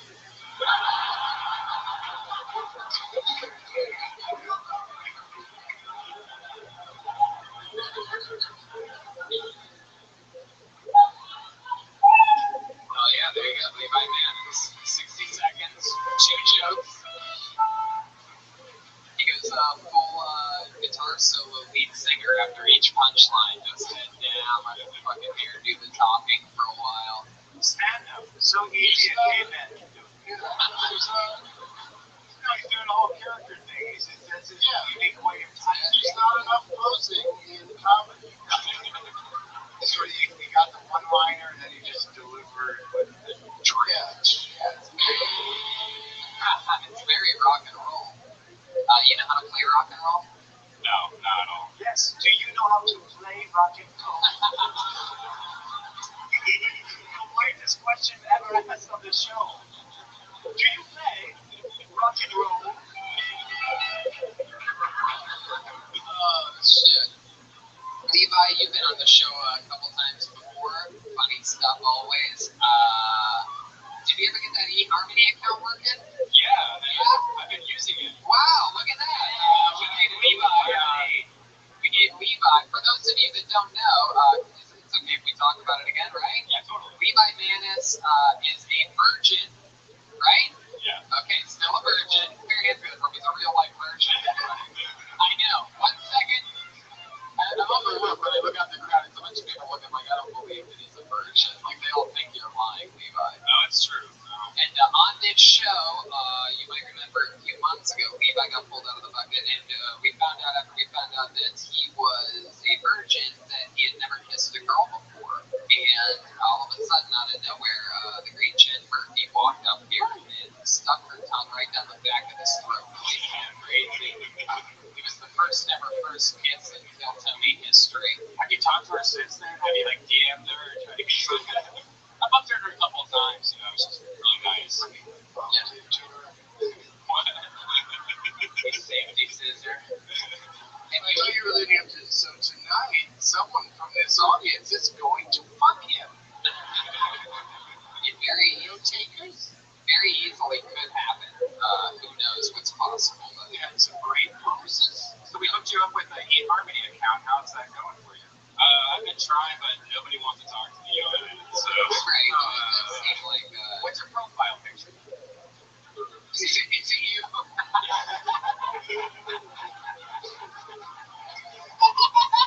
if so, that's the problem. Put in a new picture. Just catfish the shit out of these motherfuckers. I'm not even gonna lie. I'm just wondering why I'm not getting talked to. No. It's your profile picture. Okay, for starters, for professional there, you should say Viggo Mortensen stand-in. I think that'll get you laid. He's handsome, but also scary. Yeah. And Location Spawn Ranch.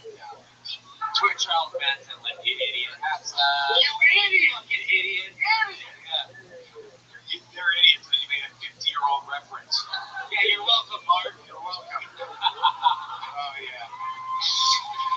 Not bad at all. Would you ever get like a queer eye, like off the salon, get like get your hair cut? Have you ever thought about getting a makeover so that you look less like the fifth guy to the right on the evolutionary chart? Is it exciting you're one of the surviving Allman Brothers? Well, I feel like I'm in too deep now with the beard and the hair, but wanted to change. In too deep in what, mud? What do you mean in two deep?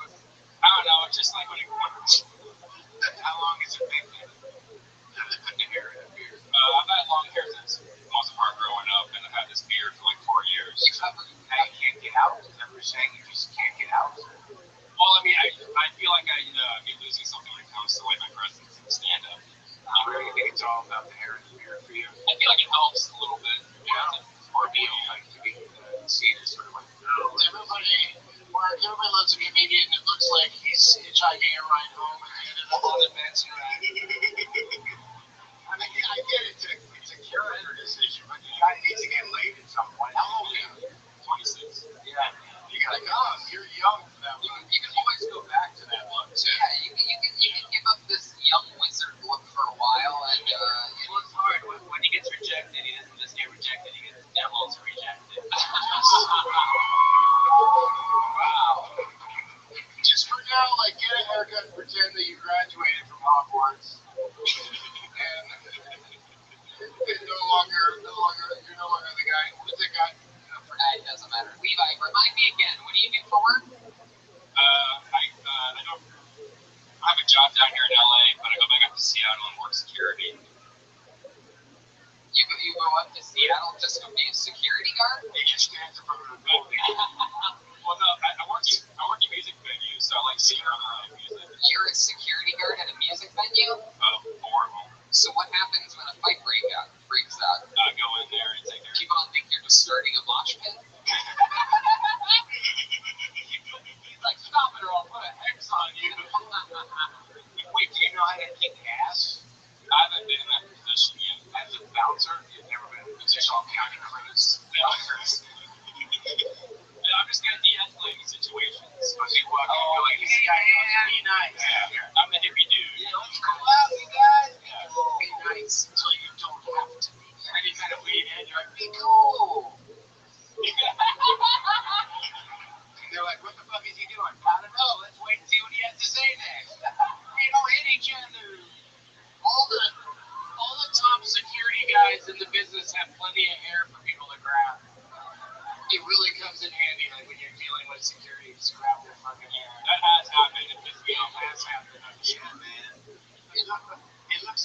shampoo you use is Pantene Amateur V.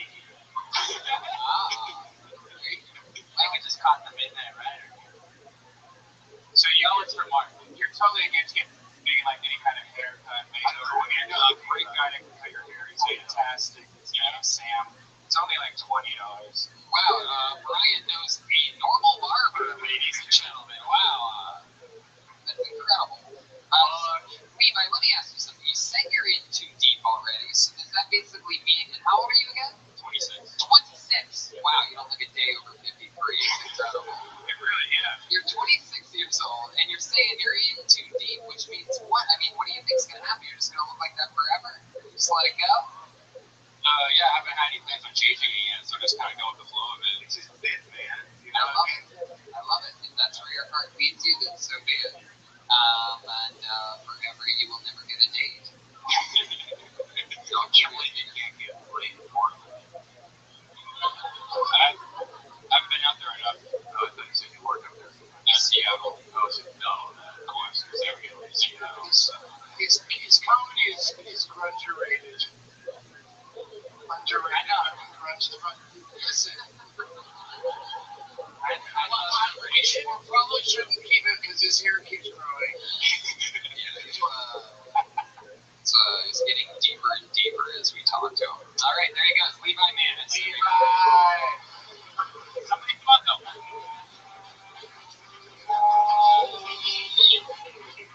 What do you guys think? Should we go to the bucket one more time? One more bucket. Okay, let's see what happens here.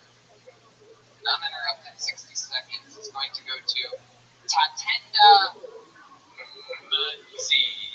That is Tatenda Mudzi. Tatenda.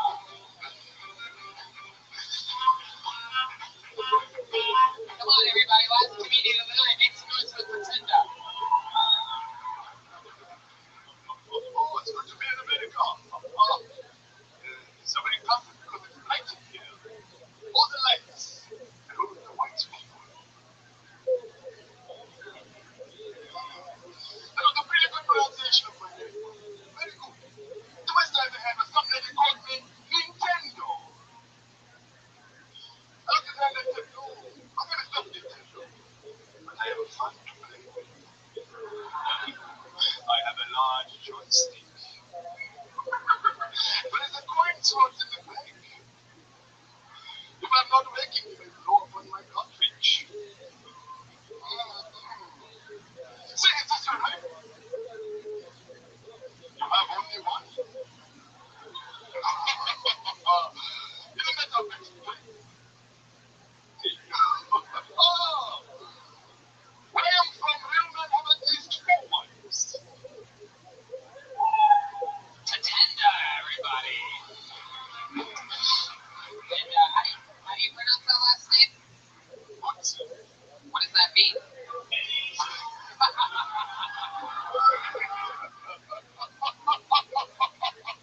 am a funny one. I want to drink your teeth in what's my agree. I bet you do. I see. Wow, get over Michael Jackson. Tatenda, how's it going? I'll do your real voice. How you doing, Mike? He just starts clicking. Do you always do that character when you go on stage? Sometimes I do a bunch of characters, so I like to open the characters to throw people Wow, off. do you have what's like his character? Idris Elba? English accent. I just shit my pants. Congratulations. No, this is just me. Where you from? Zimbabwe originally. How long you been here? Been here, I guess 3 months, but I went to college out here, so I was in the U.S. like for 8 years, all that. So where'd you go to college? Ithaca College and then UCLA, grad school. What'd you study? Film. So I got 2 film degrees, so just wasted a bunch of money, basically. Yeah, we like looking around going, they call this the University of Caucasian for lost amongst Asians. Where do I fit in? Could you repeat that? I don't think I could. All right, moving on. All right. So you want to make movies? You think you're wasting your... Yeah, no, I didn't. I want to make movies. I made a movie in Zimbabwe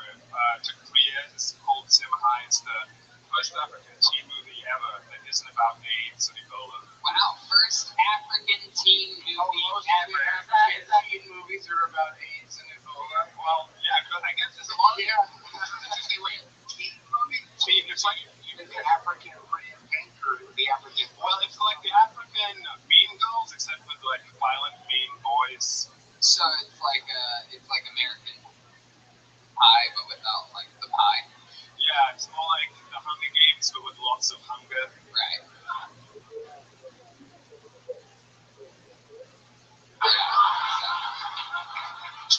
I don't want to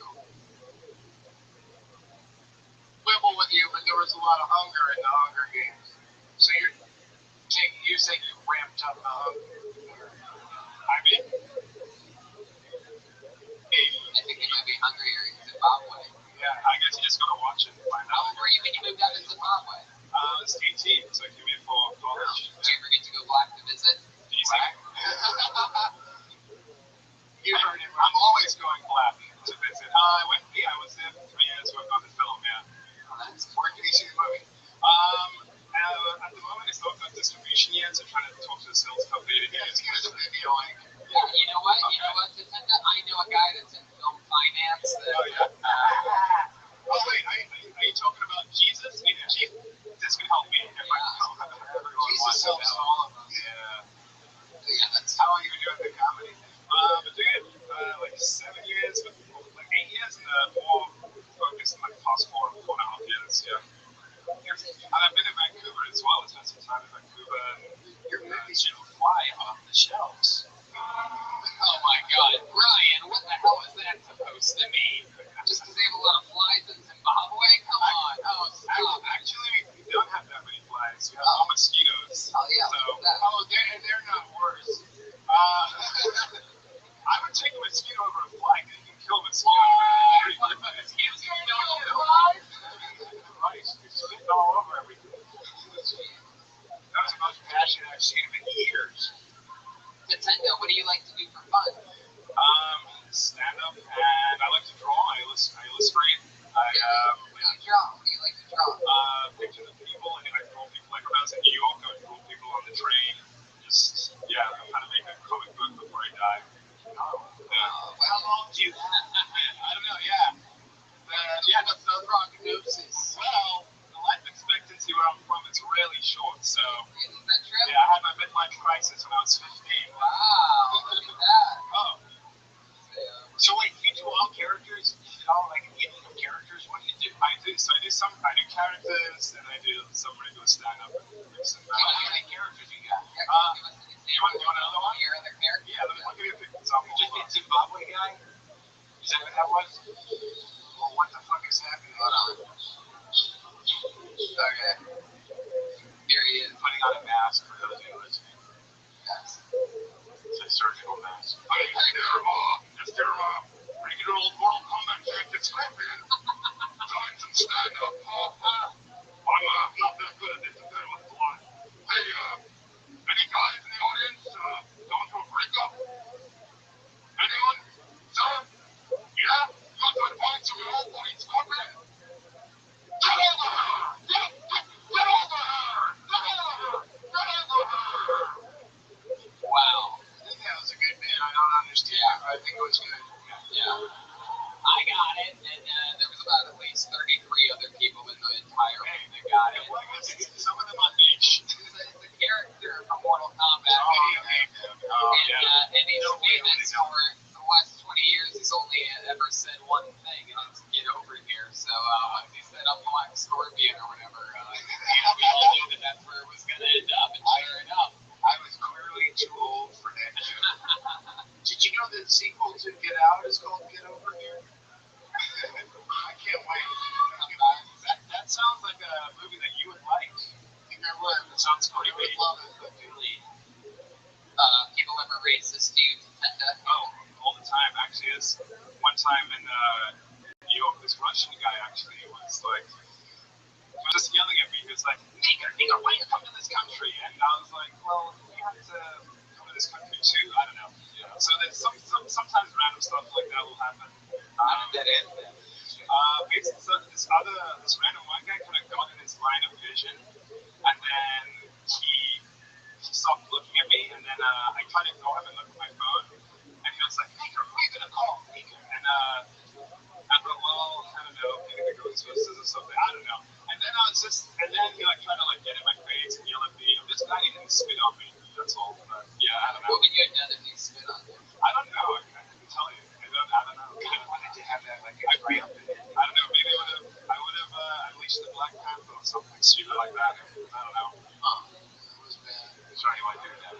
You didn't call him any names back. You didn't call him a dirty fucking Russian. No, because I was like, I don't want to aggravate him, but I don't want to run away. Because once you run, people kind of like, oh, he's running. I got him, but he was already coming towards me, so I just kind of stood there. You watch too many gazelle videos. I know you gotta stand still. If you run, yeah. Zatinda, any other hobbies or anything else that you're into other than stand-up? What else do I do? I mean, film, acting, going, I write. What else do I do? I'm not just stuff. What's your favorite type of girl to hook up with? I prefer human. There you go. Human. Oh no, I mean, I don't have a preference. I mean, I guess. You don't have a preference at all? I mean, someone I'm attracted to, I guess. Wow, look at you, fucking educated love master over here. I like You need to put out a personal ad. I'm looking for a human. That's about it. Who likes me? So if you love that I'm looking for a human, we're good. I love that. Well, Zatinda, it was always a strong closure. Thank you for having me. there you go. Yeah. Zatinda, Momenty. There he goes. Next week, let's make some noise for Doug Benson, everybody. Doug loves movies, getting Doug with Ice in Columbus this Friday, July 6th, and Cincinnati on 7/7. 18 this Saturday. Streaming now on Netflix, season 2 of Mark Maron, everybody, the WTF podcast. An amazing show. A brand new Charlie from Ryan G. Oh, that's beautiful. That's good. Yeah, I love this show, Flo. Like one of the comedians mentioned earlier, I'm a big pro wrestling fan. I'm a big comedy store guy, and it was a real pleasure to have you on this show. Thanks, Al. The great Mark Maron, everybody. Jeremiah Watkins, everyone. That crazy magician's a real human being. He plays different characters every week. He has a great new podcast called Jeremiah Wonders. I've done a couple episodes. It's a lot of fun. He plays a lot of characters and does a lot of fun stuff on that. Anything else, Jeremiah? Follow me on social media at Jeremiah Stand Up, and look out for me on the road with Kill Tony later this fall. It's not done. Make some noise from Trevor Menace, everyone. He's on Twitter and Instagram and mostly sorry. Anything else, Joel? I don't know if me and Mark are good. Are we good? Yeah, we're fucking good. All right. Wait, say no, and then he'll have you on this podcast. No, I won't. Don't forget Montreal, Just for Laughs, Toronto, Just for Laughs, Nashville, Detroit with Danny Brown, Grand Rapids, Lansing, Nashville, Fort Wayne, and Cleveland. You're all getting your own Kill Tony in the next few months. And that's pretty much it. Go to forhims.com and get a t-shirt in the lobby. That's right. Brand new Kill Tony shirts available now. You saw the first guy wear it. Why don't you get one for yourself? Maybe it's not really a ringing endorsement because that guy bombed pretty hard, but he's still here. There he goes. Oh, that's really sad. All right, there you go. It wasn't the shirt's fault. But yeah, that is true. Good point, Joel. It wasn't the shirt's fault. Thank you so much, live audience. We love you. Good night. See you on the road.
Hey,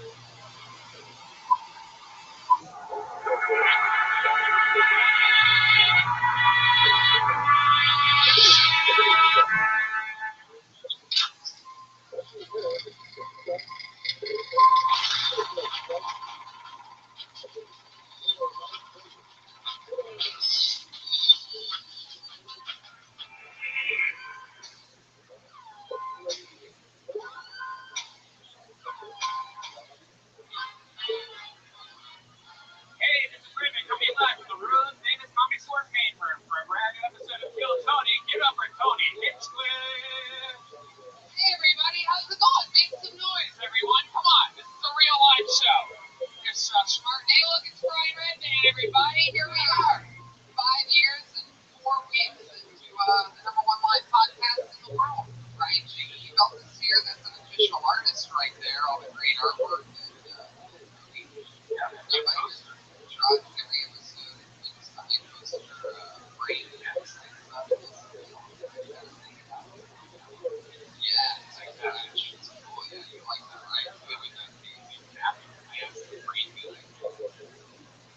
This weekend, Keltoni is in New York City. For all you podcast listeners that listen to this live streaming right now on video, and also you can listen to it very soon.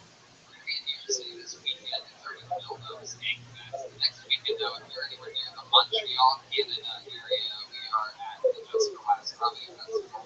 That is the 25th, right? That's the Wednesday night. And August 1st, we're in Cleveland, Ohio, doing a film study. How cool is that? Cleveland rocks. Going back to our Ohio roots, we do stand-up comedy the next day.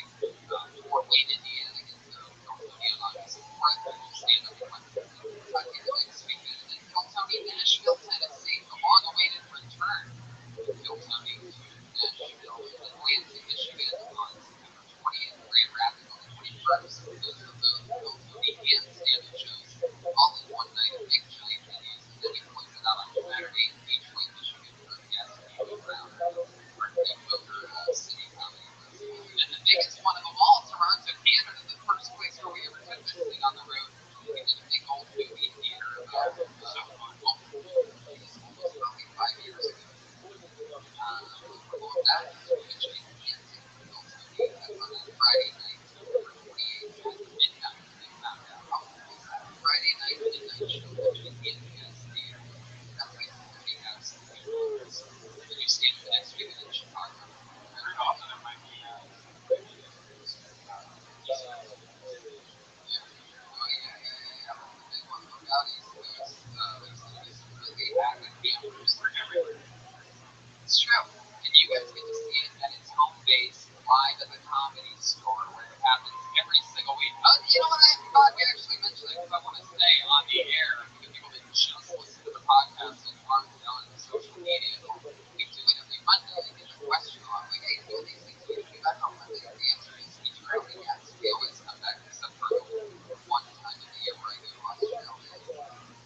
land. Jeremiah Watkins, shoulder to Dennis. From a Chris.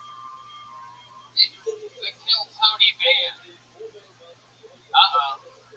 Oh, wow. Look at this. I love it. Definitely newscasters. Wow.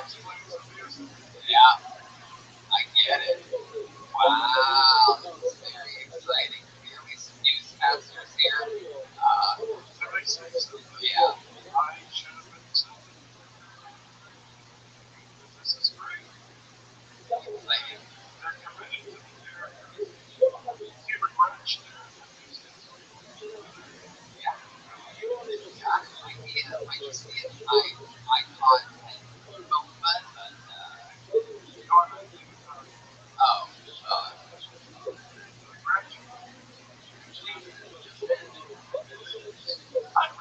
That's right, Tony. We're live here on the scene. KTLA 5, Kill Tony Los Angeles, 5 years strong. Back to you in the scene. wow, I like this. I'm already a mega fan. I can't believe they were able to get all of Donald Trump's sons into a microwave at once to make this newscast for this year. You can also catch that joke on Crash.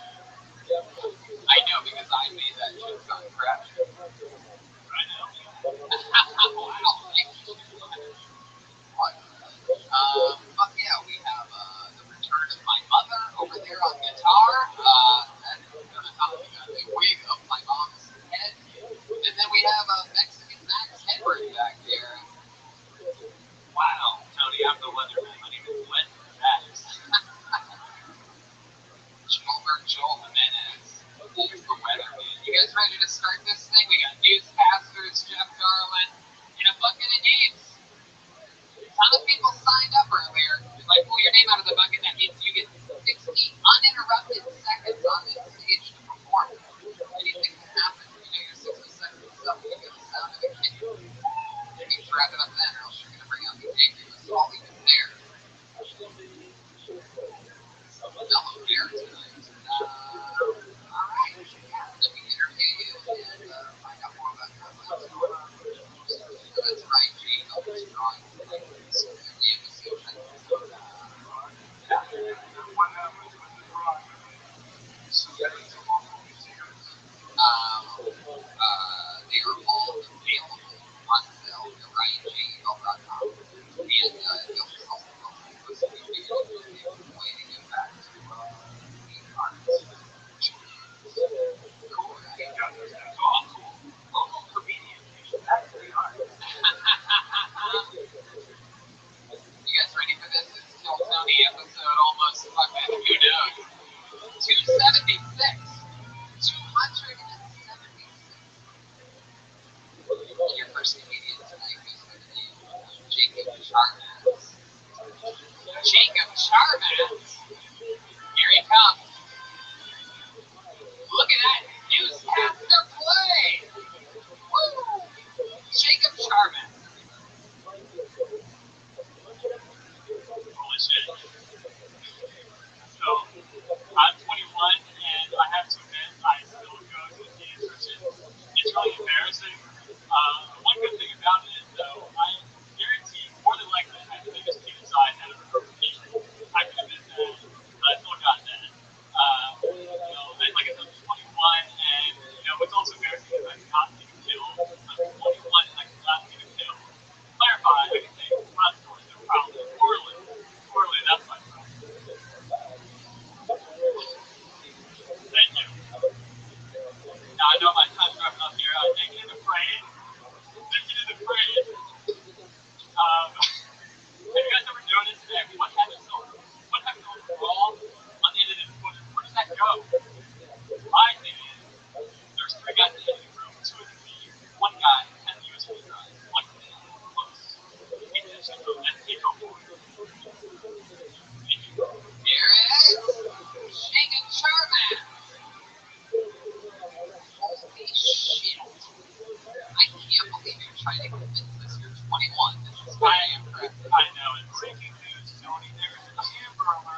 you come in that second year. I know. You were the first person in the history of the show to really know what this is wrapping up to. Any person that's ever been pulled out of the bucket, 60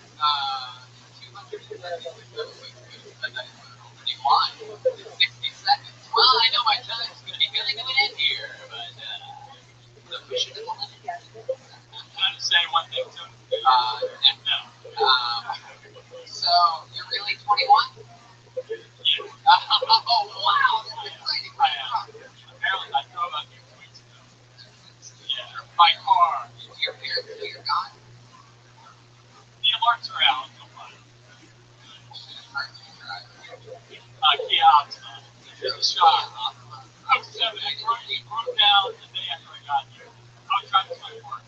It broke down. What about the car? That's true. I broke down in the car. The car broke down in the middle of the intersection of Culver City. Relax. I know. We don't need to know the cross. I know. Anyways. It's exciting. How many times have you tried to get a car? This is my 5th time on stage. And appreciate it. People love you. You do. What did you graduate from college? I went to this university's house and English people went there, so I need to know. And I don't know what that means. Ranking food, yeah. Thank you. Yeah. That's why I said 4 years now. One lady in the back, I don't know if you all one lady that didn't realize she was going to be the one. I dropped that after 2 years. I was about to fail, so I dropped it. When you were 2 years in, right before you dropped out, you were like, well, I know we're going to be wrapping up soon, so I did. They let me go no longer fell. you said you dropped early. Shit, that's never good.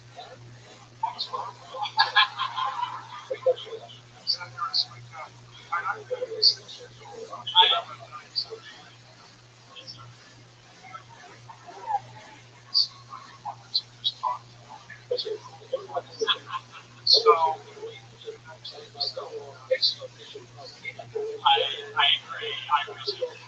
Yes. Yes. I am a piece of shit. Our top news story tonight, Jeff Garland donates his time to the Special Olympics.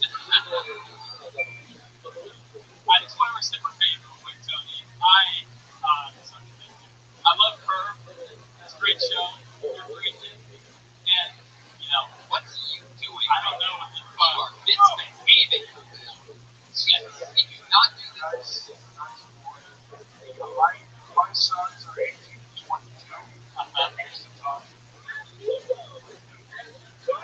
Their friends, stop you, and let some stuff.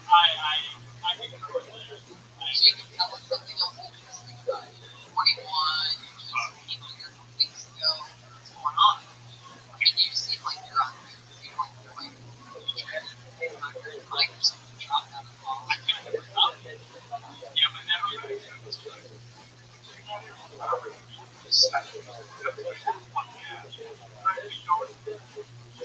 should probably stop talking to you. But again, that's like, No. I got a job. I got an apartment. I flew in here first. what's the fun fact about Jacob that you can put us on the regular like a special skill and something not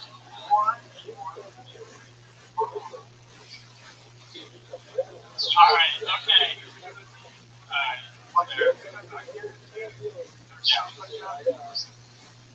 I would know it's your mom. 2 points. Well,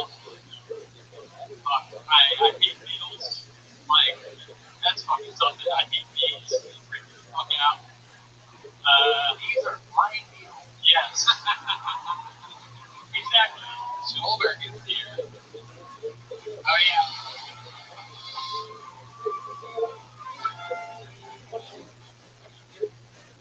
No, but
Oh shit! Here, what? Oh wow!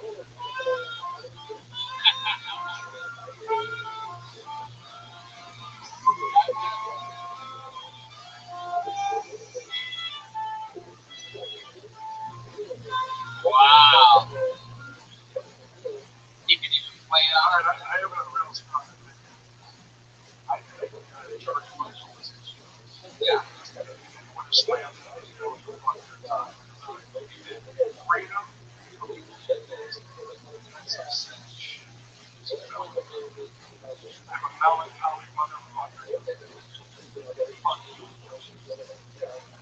All right, go ahead. I pulled another name out of the book. His name is Nick Castagnolo.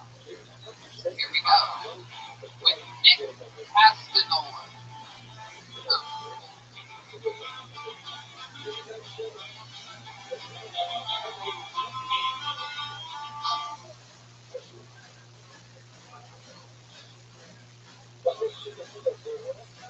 I am possible.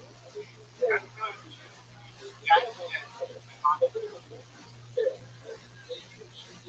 I'm from I'm trying to remember right now. Boston, right? I'm from Boston, like I was in I know it's kind of crossed a little bit bad combination. It's kind of, I'm not going to step down. Everything's not that. And like they don't love you as much as they should, but they think it's like having an unconventional childhood friend. You don't realize it's a bad one. And it's not everyone. And that's not a euphemism for your child. I said things back. Fuck yeah. Still, I cannot believe we had two 21-year-olds in a row. Now I'm in college. Wow, holy shit. Nuts. Tony, he looks like a Wolverine was an orphan.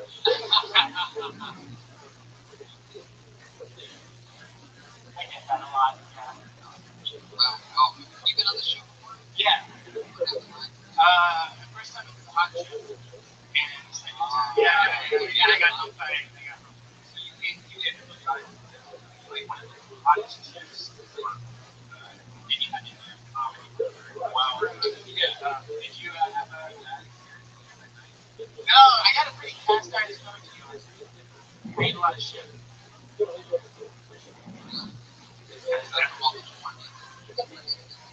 Yeah, I got my mom was blessed to far more. Wrong guy. So Justin. That's right. It's Nick, 21, where you from? I'm born. Yeah. I did. That's city of Orange. And how long you been in Canada? About a year in. Yeah, no check. Psychology.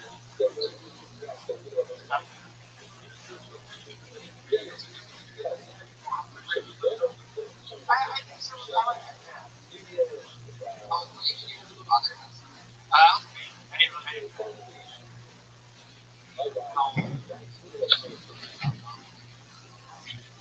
I didn't get put into it. 15. Yeah. Yeah. I was pretty much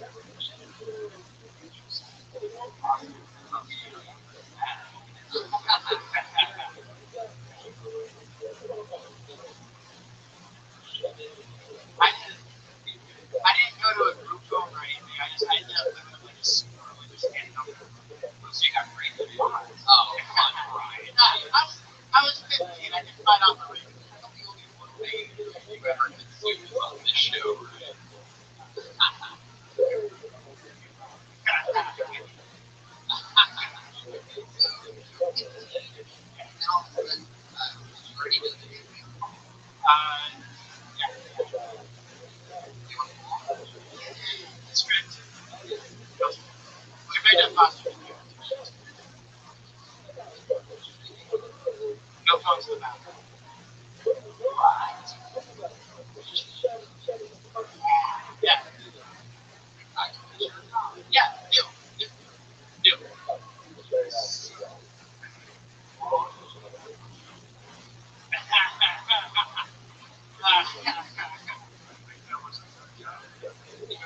heard it said it's not big.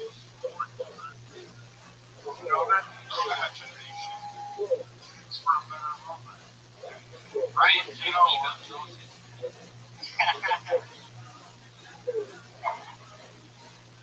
So, they never checked my. It was a shitty rule because they didn't. It was never like, hey, let me check your. I can get in there all the time. Yeah, sure. Yeah. Yes. what always weird. Face value. Wow. Hell yeah. Like any good foster boy. Like you know what that is? That's when you made the company. Get the title count. You know what that is? The aggressive move. Have you ever gotten into that? No, I couldn't. I can't. I'm not too. I don't think you ask the face stuff. Ask the face. Try this.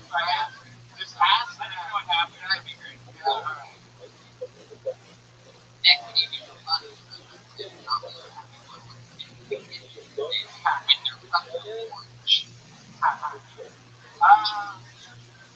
Smoke a lot of pot. what's like something you love to do after smoking pot? Go to Target. Like go to Target. Yeah. Why do you like going to Awesome answer. It's like a. Yeah, I want to hear it. No, I just go to Target and walk the aisle. I get t-shirts from people.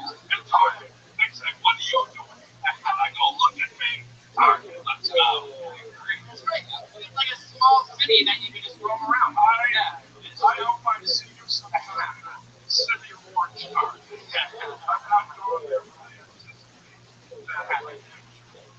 That's where the road is. Oh, absolutely. And that's why he goes to Target or what he does here because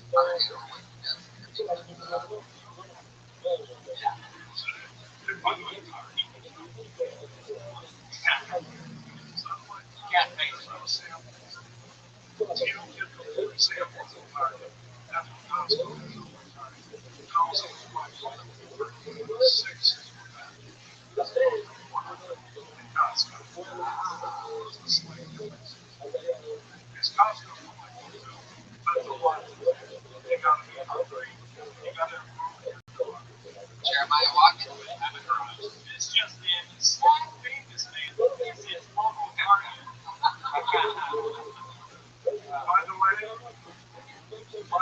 Brings joy to locals, but still remains sad. hold on. When I go into Target, What time of day is it? they open, they stay open till about 3 hours of when they're open. Not the same time as you, man. Reaper. Yeah. What's amazing about it? First off, it was very crazy. It was great to pay there full time. But hard to accomplish that. You're not going to do it. That was really, really great. And also, what's astonishing is seeing kind of together. It's weird because generally, people who have come back, or kind of there's people that other people want to. Like, why would I put words in your mouth? So, look at you. I think you should applaud yourself tonight. That's to Absolutely. accomplish yourself. At 21, you're very calm, grounded, yeah.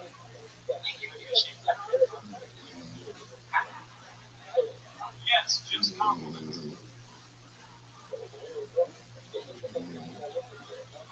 I don't know. Oh, here's the turn.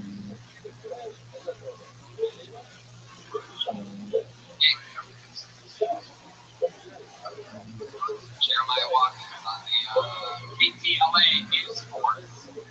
But Nick, definitely, talk about that stuff. All that target shit. Talk about your religious, all that stuff. Talk about what you do. Yeah, exactly. let you take their phone into the back, you have to talk about it. By the way, I'm just doing something later on as a picture of that.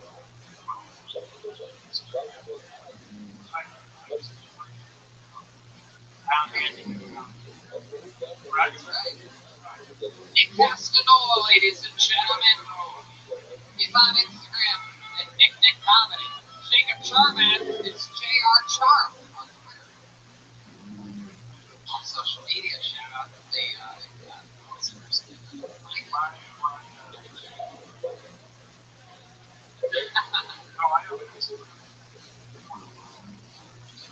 Jeff Carter. There it is, Jeff Carter. You decided to skip the Twitter, right? I was on Twitter and I was Twitter in San Francisco.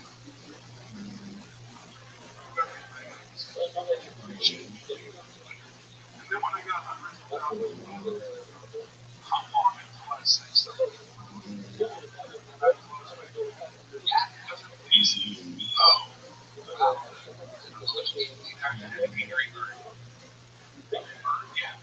Oh, because the Twitter logo is a bird.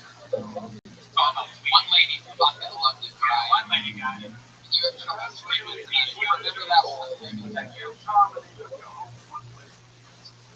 That's the key to it. That's the stairway to success. Up next, is Brian Redman. I pulled another name out of the bucket. You guys having fun out there? You get it? This is a good. It is a good name. You want to read it? No, you'll do it. Okay, ladies and gentlemen, this is their first time on the show, so I can remember this name. As I always say, I love one-word names on this show. Put your hands together for Coffee. Here comes Coffee. Coming up to the theme from Holly. Make some noise for Coffee, everybody. Come on. When I was in high school, I had no friends, obviously. I used to come home and I'd be like, Mom, everybody hates me.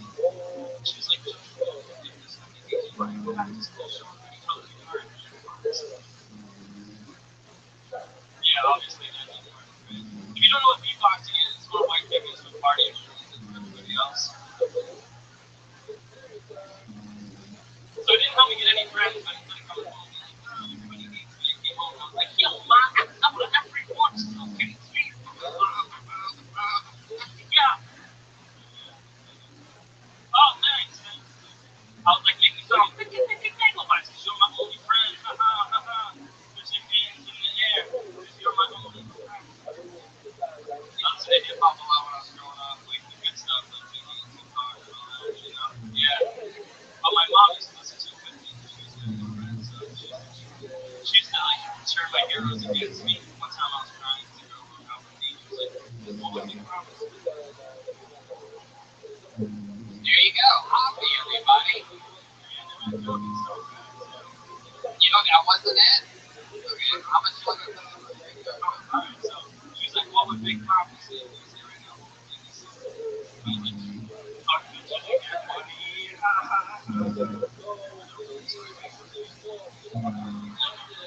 You took it because you don't you get the movie related. Alright. Coffee. Let's start off by saying, welcome to the show. It's your first time on, right? Hell yeah. Your set sounded out of everyone's head like it was the one written by a 21-year-old. Welcome to the show. How long you been on stand-up?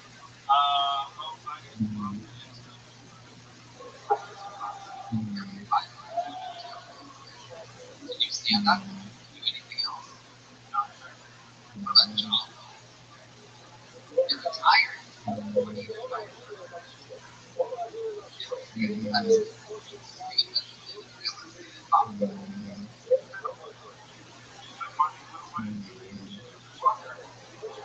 Oh, that's so cool. You know, I hear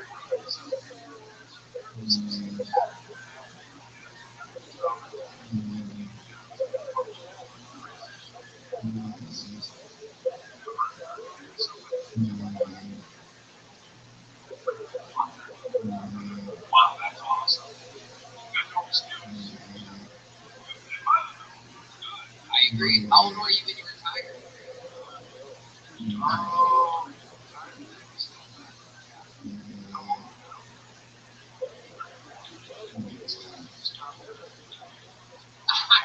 I'm from Boston. Boston's a great city, and I know many a fine gentleman from Boston who does not partake in baseball. I need a haircut, Jeff. I need a haircut. No, you don't need to do that. By the way, the young ball would be thrilled to be here. Keep the money hat on. At least if you want my respect. You always wear the hat? Very good. No, I agree. I'm going to keep it on now, because I'm sure you're not pleased with what's happening. Go for a second. Wow. Like a concrete. No. Oh, that's so gross. No. Yes. Look, everybody loves it. Yes. Enough with the bullshit. You're an independently wealthy fucker from Boston who's doing stand-up for ass. Wear a hat. Alright, so you choose. Is your future filled with being a fucking idiot or a fucking gentleman from Boston who's going to take LA by storm? And this is also groundbreaking in this episode news. You are the first ever beatboxer to not have a backwards hat on as of right now. Once you took it off, By the way, you're going to make a lot more friends this week. Oh, I know so. Think of the people that are going to want to talk to you with your head up. Douchebags. So what I'm saying to you is keep it off. You'll get a better class of person when it's forward. Without it, next time. People will want to associate. no, you're right. Hold on for something. Breaking news: Jeff Garland has been associated with these. Feeling large on the team. Still a suspect in the crime. Wow. So you're 34, you're retired. What do you do for fun other than stand-up comedy? I like to go to the beach and camp and stuff like that. On the woods with my wife. Do your girlfriend? No. So I'm a Keep the hat off. You'll meet the ladies. need to be delayed. The ladies who like the man with the backwards hat. What ladies? The ladies who like the man without a hat.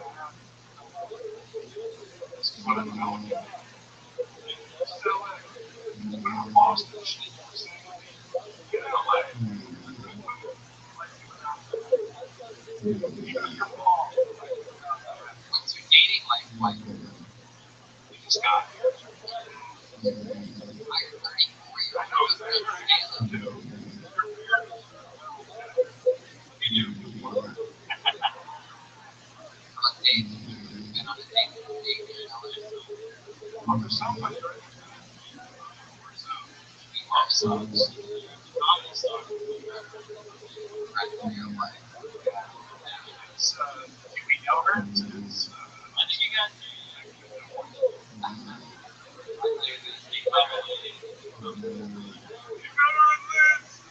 Come on. Yes. Yes. I love it. You podcast. What do you think of babies? You don't think of mushrooms. I just want to, I started comedy because it was on my dad's bucket list. And New Year's like retirement. That's the bucket list. The very first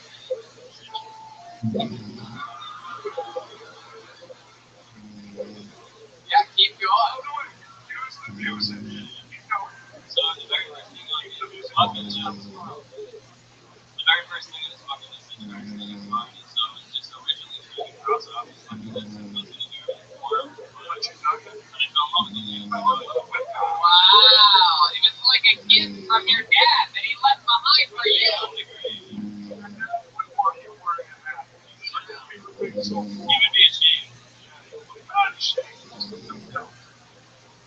What did you just tell me? There you go. A special shout out to your dad. This podcast is downloadable in heaven. So hopefully he wants something right now. Yeah, there's coffee. No hat coffee. No hat off. There he goes. It's coffee, everybody. We met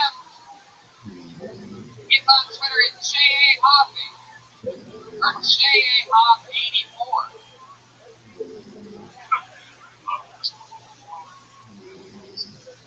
By the way, everyone you do, that you don't want to become backwards. That's a reference because Jenny's We're gonna have the young lady up here. The pair. Put your hands together for Kristen Lundberg. Kristen Lundberg. Here she comes. She's jumping over the railing. Oh, we know her. Here she comes.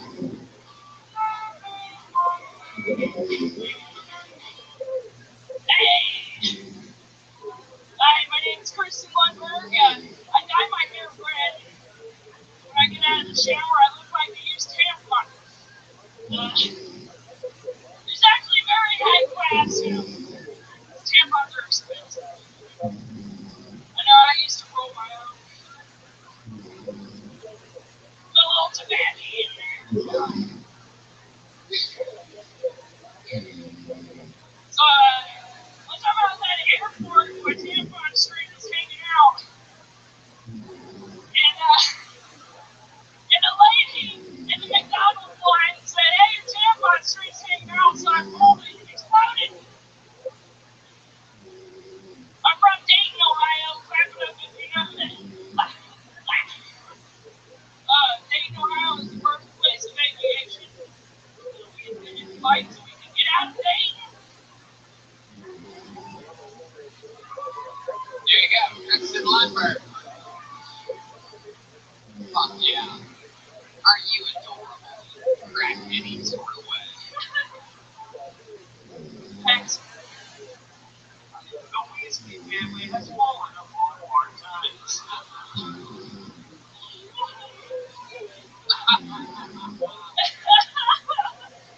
Upset by a weasel. Wow, okay. Kristen, over here.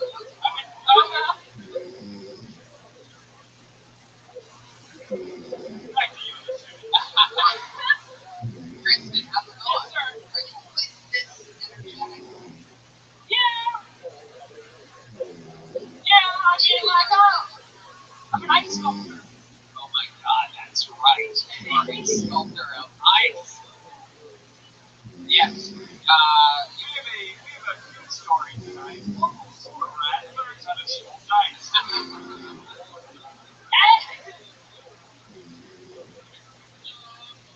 I've had a good life, man. I live good for a sewer rat.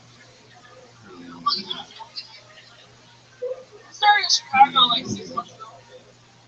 And I started here like 2 months ago. You're able to pay your bills just sculpting. No, I do waitressing on the side. Oh. Any vegans? Do we have vegan place? And then, I saw one of her ice sculptures that were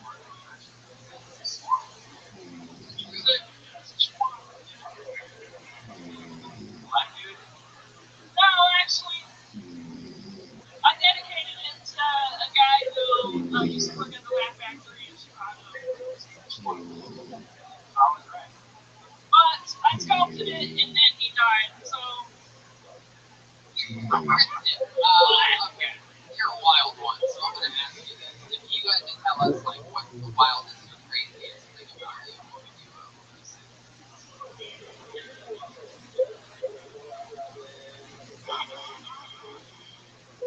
Well, I have a long history of sculpting, and I used to sculpt for a company as well. I think we heard a totally different question than what I asked. That's pretty impressive. That might be a first. I don't know what you want to know. I was molested. What?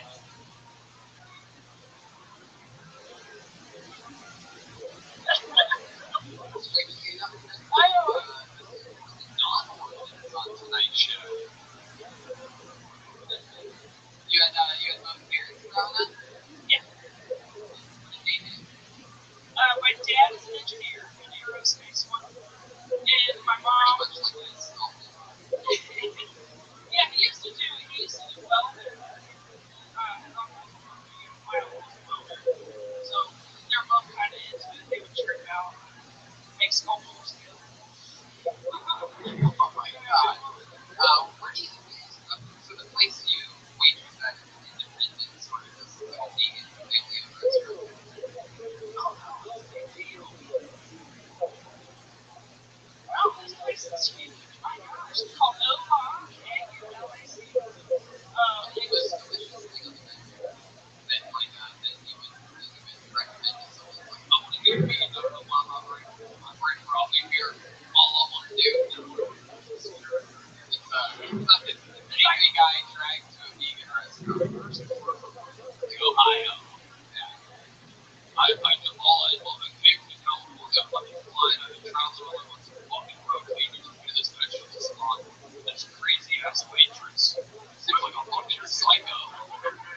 taking her forever to get the water. She's got this goddamn chainsaw in the back with a block of ice.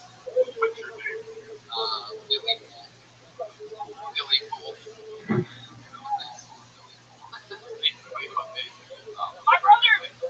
My brother's name's Billy. Wow. Okay, yeah, but you recommend me. All right, little brother. Let's get the fuck out of here, guys. This place fucking sucks.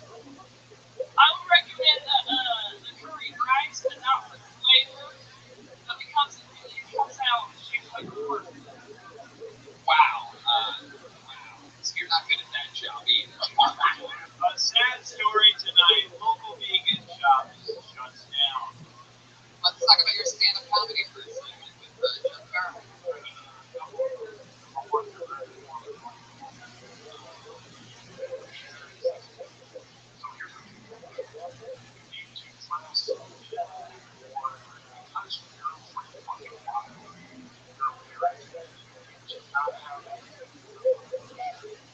Because it's the spread. What I'm saying is, wear something solid. And, just before, if you're a non-conservative person, dress a little more conservative. And also, this is what do you do with straight and the comments? By the way, I am not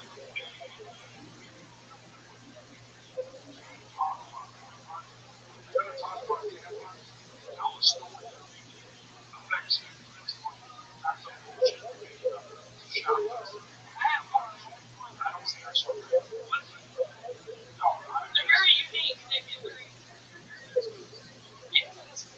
Do you find yourself writing a piece about that?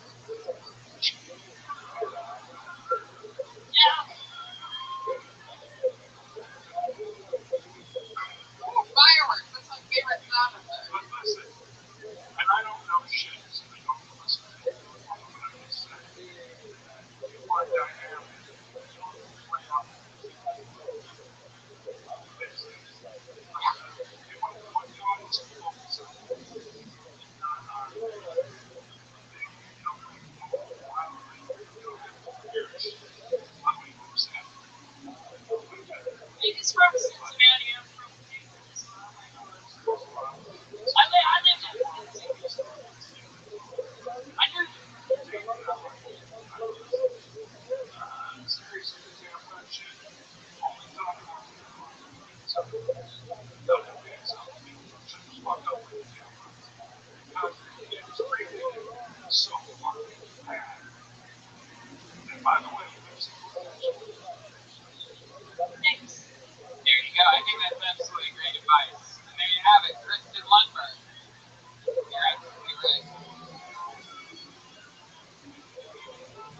She's on Twitter at Mammy Spanks. MAMMYSPANX. Mammy Spanks.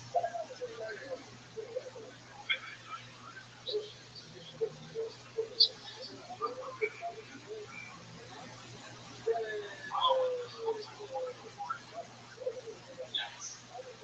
That's a lot. I think you're right. I would think more on the latter. On the one that they asked that for some reason.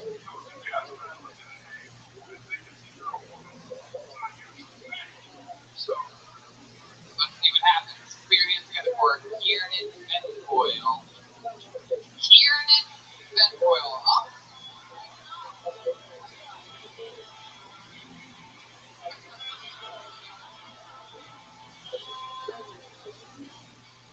So my name is Kieran. If you Google it, it means little dark one. Holy shit, I wish I had more confidence.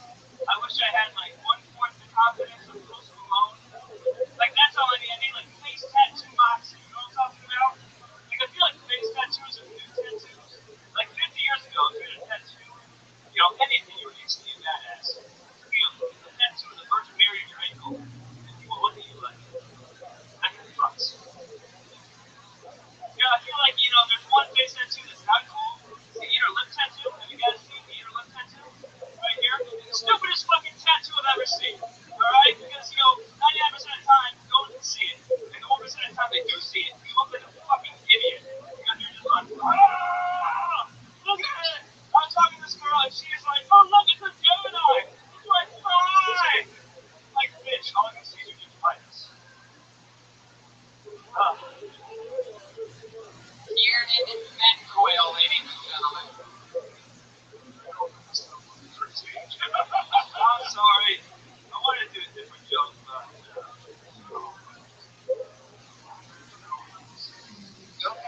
hate grocery stores.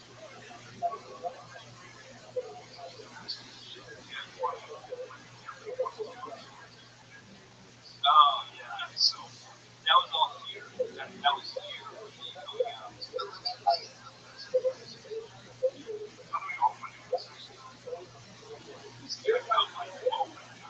Yeah.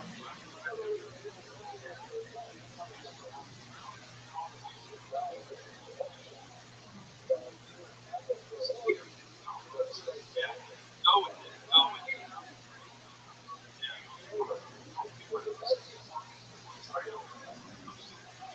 Yeah. I wanted to do. I had this new bit. I just worked out, and then like it's too late. I know it's too late. So No, no, you don't want to hear about it. Like I know. I was like, I'll my tell you. gut. I Yeah. believe it's you. On an opposite negative, I will give you 100 out of 100 on premise. Like the way you describe your premise, though, I think it's amazing. Oh, I've never heard it put that way. Yeah, having a tattoo. Yeah, yeah. Yeah, yeah, like that, yeah. The crazy thing is you had it all right there. You set it all up. The Virgin Mary thing was Yeah. funny. You just had to keep that momentum going. But that's a great sign, is that at least you know how to set up your jokes. Yeah. Thank you. Yeah.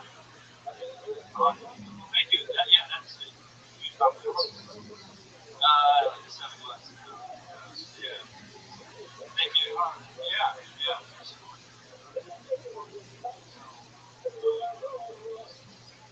Yeah. That's fine. Don't say bitch and be real. On this one, TV this time. I literally have a bit about him. That's my that's what I want to do. I'm sorry. I'm not. No, I apologize. Okay, thank you. So, how long have you been in the West? For over a year, like April of last year, actually. I was in New York for working in advertising, and I got a new job in advertising here. Actually, I didn't mean to. No, it was. It's almost like we know it's the fourth month. We had it fourth one. And I'm not a weed guy. I'm not a weed guy.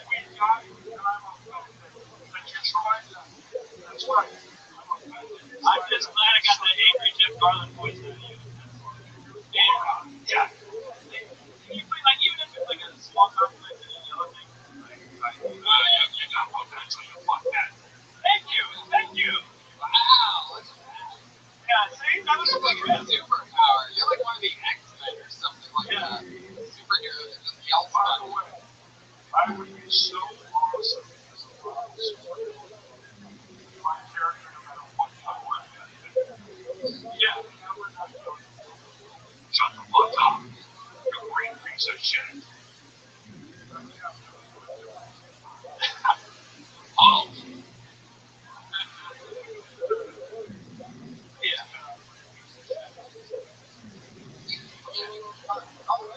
I'm 24. 24. I live down in South Bay. So I am, yeah, yeah. Yeah, I did. It is a pair of sunglasses. Yes. Yeah. It's tough. Yeah. But we work early on Monday, so it's fine. Yeah, yeah, I write for Toyota. So. I drive, yeah, at least thank you. Pretty darn. All the Toyota cars are great. They're great. I got a good deal through work, but I'm like,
water. I know, I'm the water.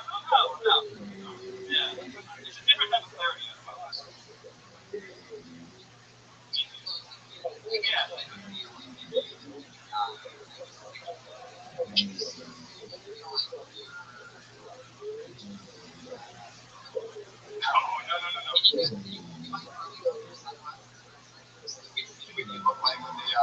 I think the people here sort of want to see it. Is that right, guys? Why would you?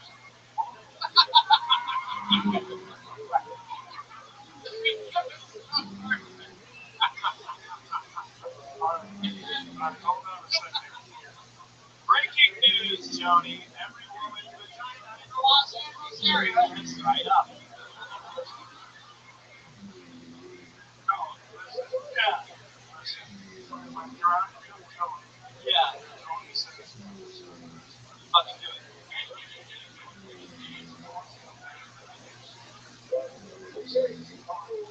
Stop with that. come on, man. Why don't you try All one right. more time and this time do it with the goddamn swag? Don't do extra focus. Okay, ready?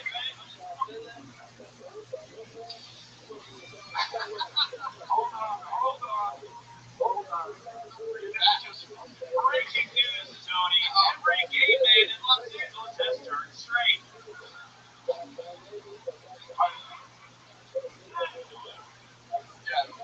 Yes. All right, you don't have to say it. This is Jeff Garland is gonna now teach you how to do it. I never thought I'd be getting modeling lessons from Jeff Garland.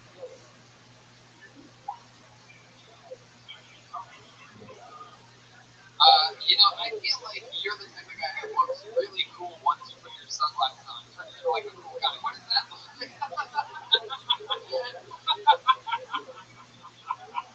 You put your hands up and you came up right away.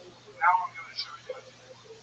All right. You know what? Right. You know what? I feel like you're the kind of guy that, like, I mean, you're out there surfing and you know those sun. I feel like you're holding the guy. Let me see what you look like with your sunglasses on.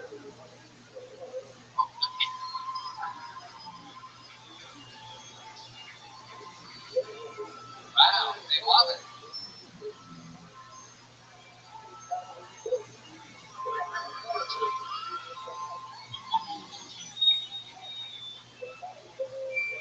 Thank you.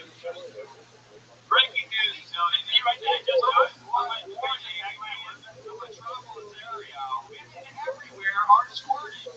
Right, that was impressive. The ladies are going crazy on garlanding glasses.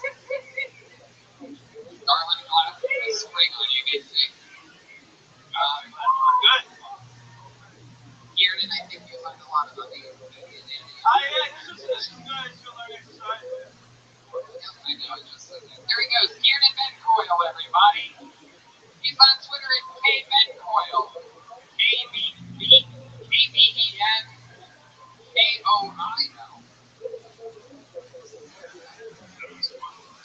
me tell you something. I'm walking around. I'm obsessed now. If I see those fuckers for sale, I'm buying them. I like that.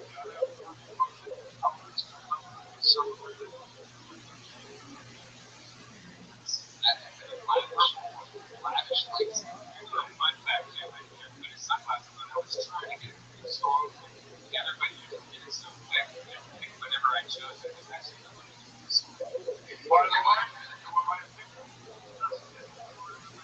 I think that's all I'm saying. Watch the power. He pulled another name out of the bucket for you again. Justin Lawson. Justin Lawson.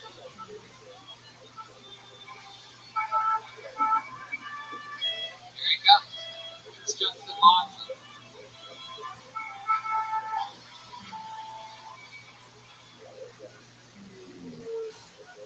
I do.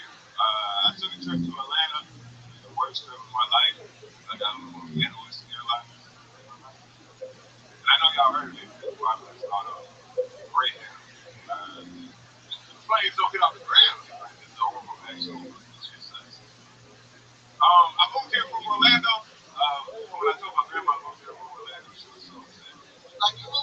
say, baby, it's very dangerous in LA. You're not that funny, nigga. I don't know why you're going out there.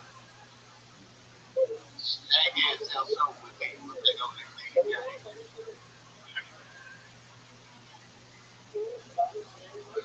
I normally wear glasses. I don't have them on right now, but when I do think about glasses, I got fake glasses. I guess people with 20/20 vision walk around with fake glasses. I don't understand why. You all this, all of y'all. I wish this was a thing. It's not a thing. I wish it was a thing. I wish everybody with 20/20 vision that wear fake glasses catch AIDS in their eyes. We all pray for that. These fucking guys. Let's see true. All right. There you go. That's been awesome. Wishing aid upon all good vision wearing glasses. Yeah, like not like the Magic Johnson, because that's the thing. It's not like a real good ones. I think there should be great videos of this phone. Hey. You can go straight to feature need aid. Breaking news. Black guys are better than white guys in comedy until they try it.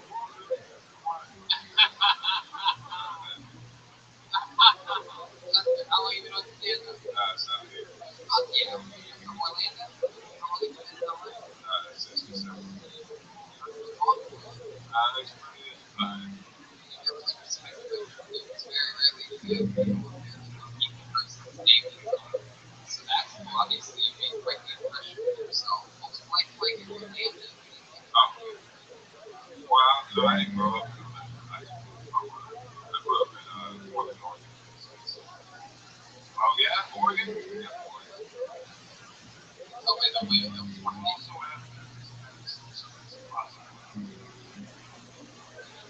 nah, they don't move like that. What made you move to Orlando? What made me want to move to Orlando? I was actually trying to get school. Yeah. I was a slave. I worked. Are you gonna have to play a black song? Go ahead, play your black song. I was counting down in my head. I was like 5, 4 black songs. Yeah, I know. It's definitely not from Memphis either. That's definitely. I feel like you know what I feel like it's slick when they call me the N-word. Go ahead. Put it out here. Breaking the box office this week is Disney's new animated feature, 12 Years a Slave. So, Here we go. Disney, I was a character. Yeah, I was a character. Oh, wait, what? give me a moment. I was. They call you Tigger's Tigger's with hard R? Is that not how Tigger's name is? You want to put an A in it? Sorry. Okay, we're doing it. We're going back. Go ahead, Tigger, please. I get it. That's the new version.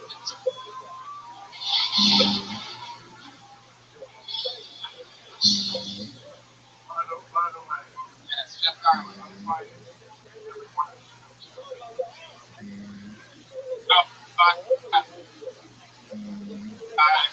ahead. Come on.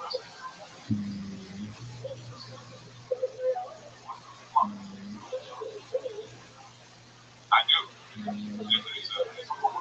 Yeah. Games. You don't really. No, you don't give a shit. If you really give a shit, here's the reverse of that. If you are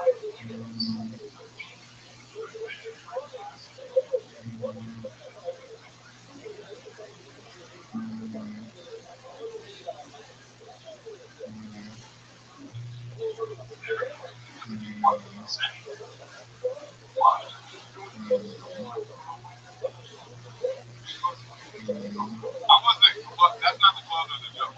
Go ahead. However,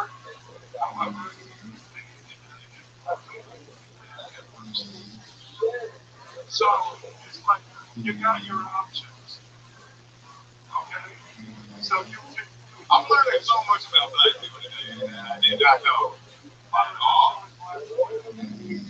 Freedom is innocent comedy show turns racist very quickly. No, because the white dudes are It works. We've never had a ticker on this stage before. We literally haven't. We haven't had like anyone that's played an actual character from anything in particular. We've had all different occupations. 279 of them go times. 10 comedians, 1 tickets. no one to you know, you think you were free tickets. David Bell. That was crazy. What could almost make it Tigger rich? By the way, I was just telling you, and someone This just in, 3 Tiggers have shot up the comedy store. I feel like I just want to say the word. So The gunman, by the way, you only should never be. You Tigger's money. I know you don't want to say it. I didn't even hear what he said. I don't speak. don't want to live. That's it. You want it, but you just so unnatural. But you just focus. Be comfortable. Be talk about what you care about. Where that really makes me upset. That's why I talked about it. Yeah, that's what I said. I agree with that also, by the way. I really this is something.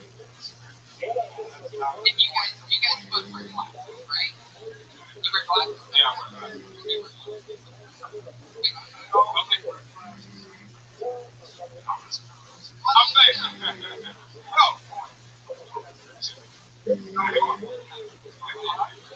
Breaking news, local audience held hostage in comedy show. I really feel strong that comedy is feel absurd. So, well, there you go. Like it's either Amy Herman or some shit like that, or you're right. Shit in the middle, when you sort of don't something, I don't think that's supposed to be. So, talk about what you do. Okay. So, we should talk about It's a longer joke. I keep telling you. I why you keep saying I'm close. Okay. I'm sorry. I thought what it is. No. It's not a bad thing. It's not like it's just giving you the gift of it over. It's not about what you put. And you have that joke in your record. He's saying that you're so funny that you can't tell the truth and everything that you're so hard. It's a compliment. Great thing about it.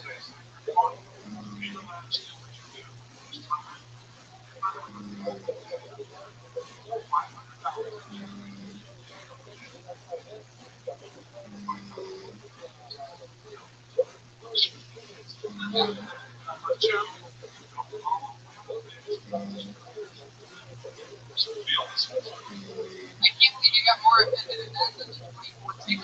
I didn't have to. No, I agree with you. It's so funny. This is what I'm saying.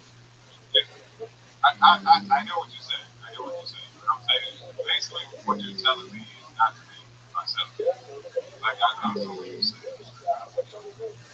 You're saying that I'm not real.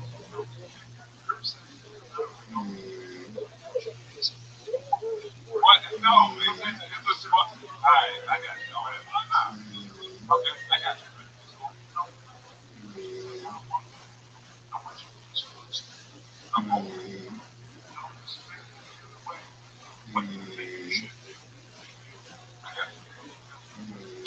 Guy with 36 years of comedy experience, motherfucking Jeff Garland, and that's Justin Lawson. Thank you, Justin. Justin's first time on the show. You can follow him on Twitter at Justin L. Lawson. Get the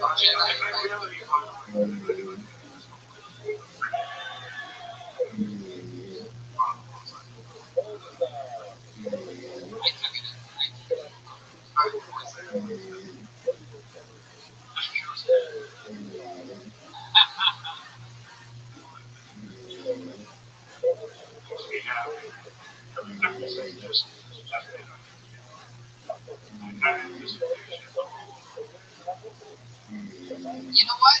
I'm going to go to the bucket. I pulled the name out. We'll get back to that name in a second. But let's go to our regular. We have a regular that comes out every single week, and he writes and performs a brand new minute every single week. Puts it out there. He writes and performs. He even does it on this show. A brand new minute every week. Hundreds of thousands of listeners around the world.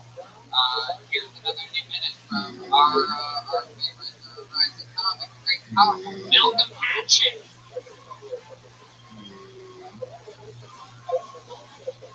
There he is. I want that black girl company.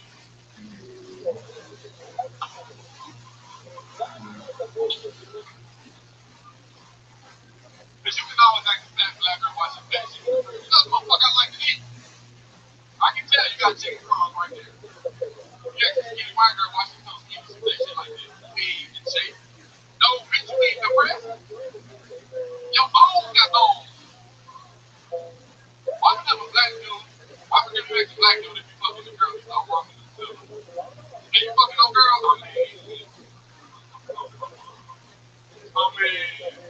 Yes, I know, motherfucker. Nah, get your virgin ass. I know one time I was at this chick house and my boyfriend came. Like, go.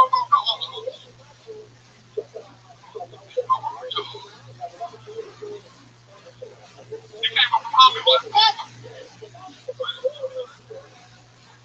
That's true? That felt true at the end. Yeah, that's true. Wait, That's all it is. The girl devil. The girl devil. That's not what I heard. In her house. No, that's not what I heard. She got no. She got no. Oh, yeah. No bitch wants to share her heart. That's why I'm so alone. That's all I'm saying. this Tigger doesn't like when people say bitch. Not funny at all. This Tigger needs to lay down. Stop. Did you only have sex with your real girl once, or did you double stuff? Double stuff, because I'm greedy. Nothing crazy, like Nah, not as years ago. I kind of like that. yeah. The bar goes to the kitchen. So you're on your way out to the kitchen. You stop for the door. I didn't get it. I didn't know. We gotta get her room right here. Right here. Where it's playing. Where is it? No. Her room like right here. The back door right here. So you didn't stop because of your performance. Yeah, no, I just was funny or music. And you had just got By the way, I got a joke for you. You're running down the street. So oh, yeah. Because you got your wheels.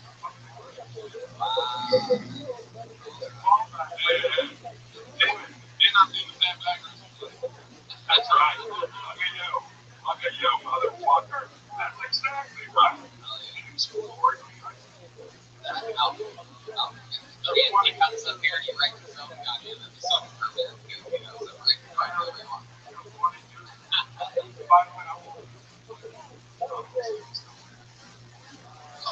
At some point, you have to become a man. Right here, you should enjoy that. All the things that go with it, wearing outfit shirts, hats on backwards, pretending you're loyal to the people. You do it all. When you were 25, everybody was so good. 26 years. But right now, you're 40. So don't work. You guys fucking out backwards. As much as you can. You get many words. You go to the store for a few bucks, you know, a soccer ball. Let me know what's going on with that shirt. Jeremiah Watkins. This just in, old Sherpa has meltdown in the comedy store.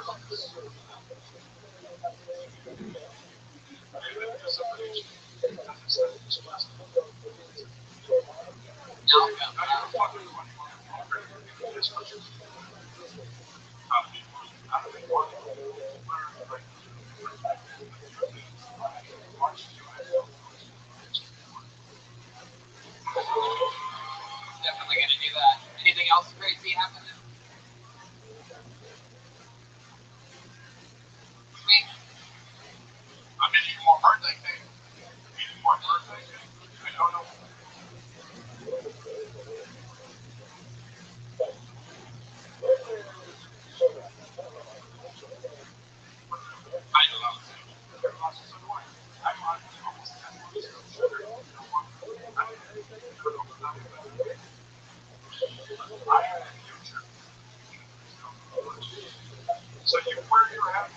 Made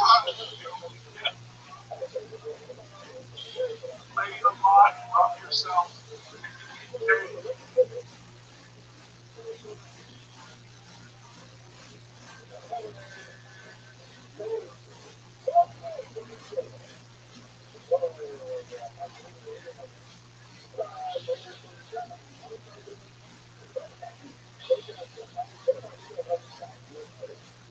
Do it all. Team one becomes an all hands. It was all fucking hands. You find yourself sitting behind us. Bored. Watching people do comedy and the comedy star wonder what it's all about. You get excited when someone says it's just not your future. Your future is not big and getting played and wearing what you want. When someone says this kid's gay, you get very excited.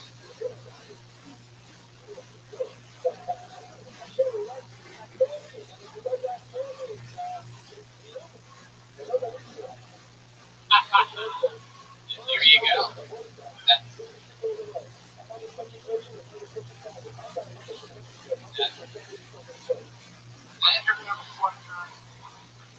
but yeah, he is. Malcolm Hatchet, everybody, come on. The future. Yeah. Malcolm, come back out. Ladies and gentlemen, the return of Malcolm Hatchet. Malcolm. Stop being a kid. There he is, Malcolm.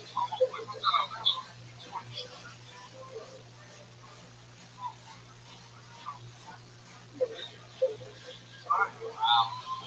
Time stamped it. That's all I wanted. I love it. I wanted to shake. I wanted to shake them.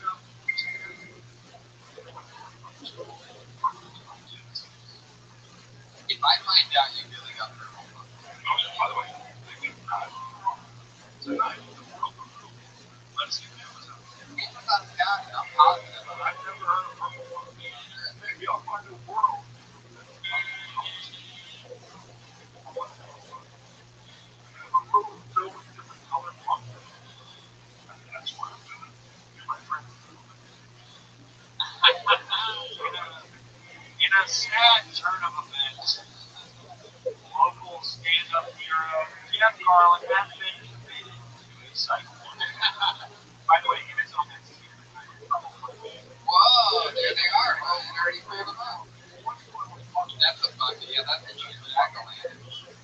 but it really left. Yeah. Yeah, the eyes. Welcome back to Conversations that could happen after this podcast. There you go. Indeed.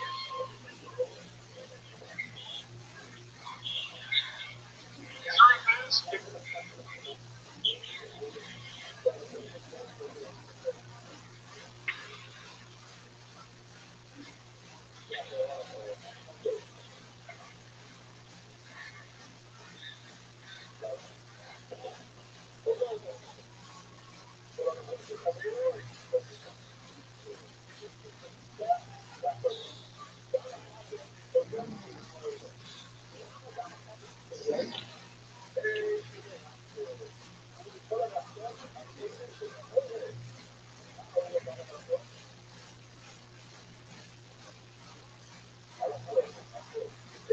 get caught up. You really do. I apologize to anyone listening, watching, or you were here. I pulled that name out of the bucket before I brought up Malcolm. I pulled out a name and I kept it out, and we're going to put through. You ready for this? Ladies and gentlemen, it's not easy to follow Malcolm Hatchet. Let's make some noise for Nikki Beltray, everyone. Nikki Beltray. Nikki Beltray. This way, Nikki. Oh, fuck yeah. Come on, Nikki Beltray, everyone. Some place. Exactly. I've been waiting to get on this place for so long, in my 20s. You know? Now look at me, I finally got on.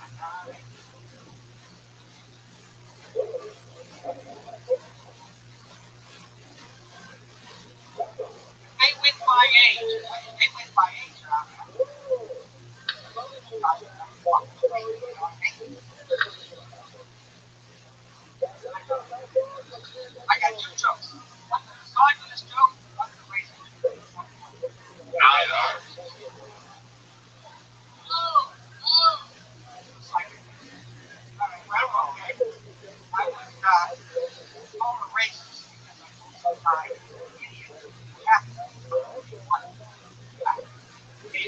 at being racist.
I know a lot of white people there.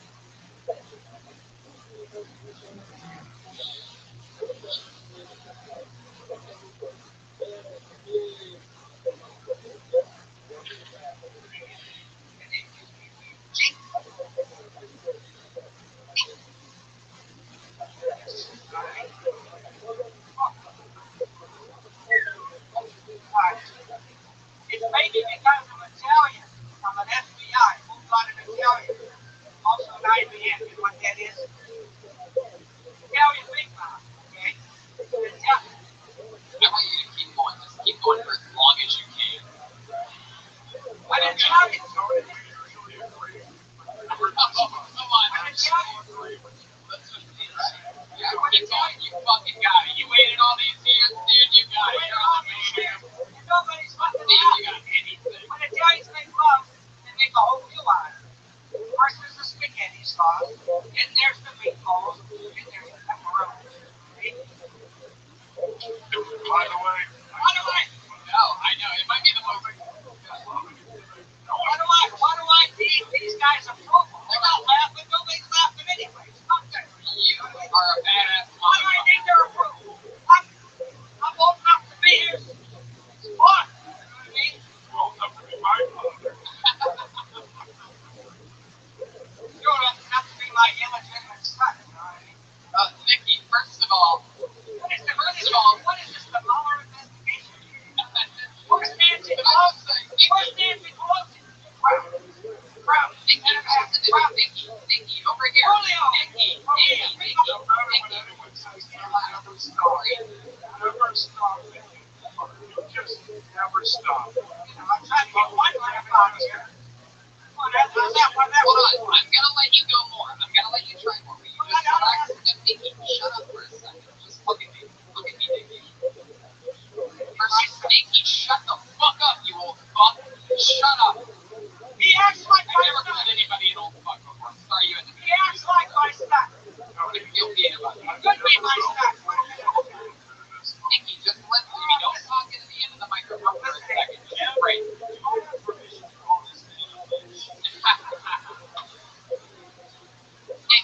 I know it's that I'll turn around and whose ball is in my yard? Nikki, over here. Let's go talk. He didn't say anything.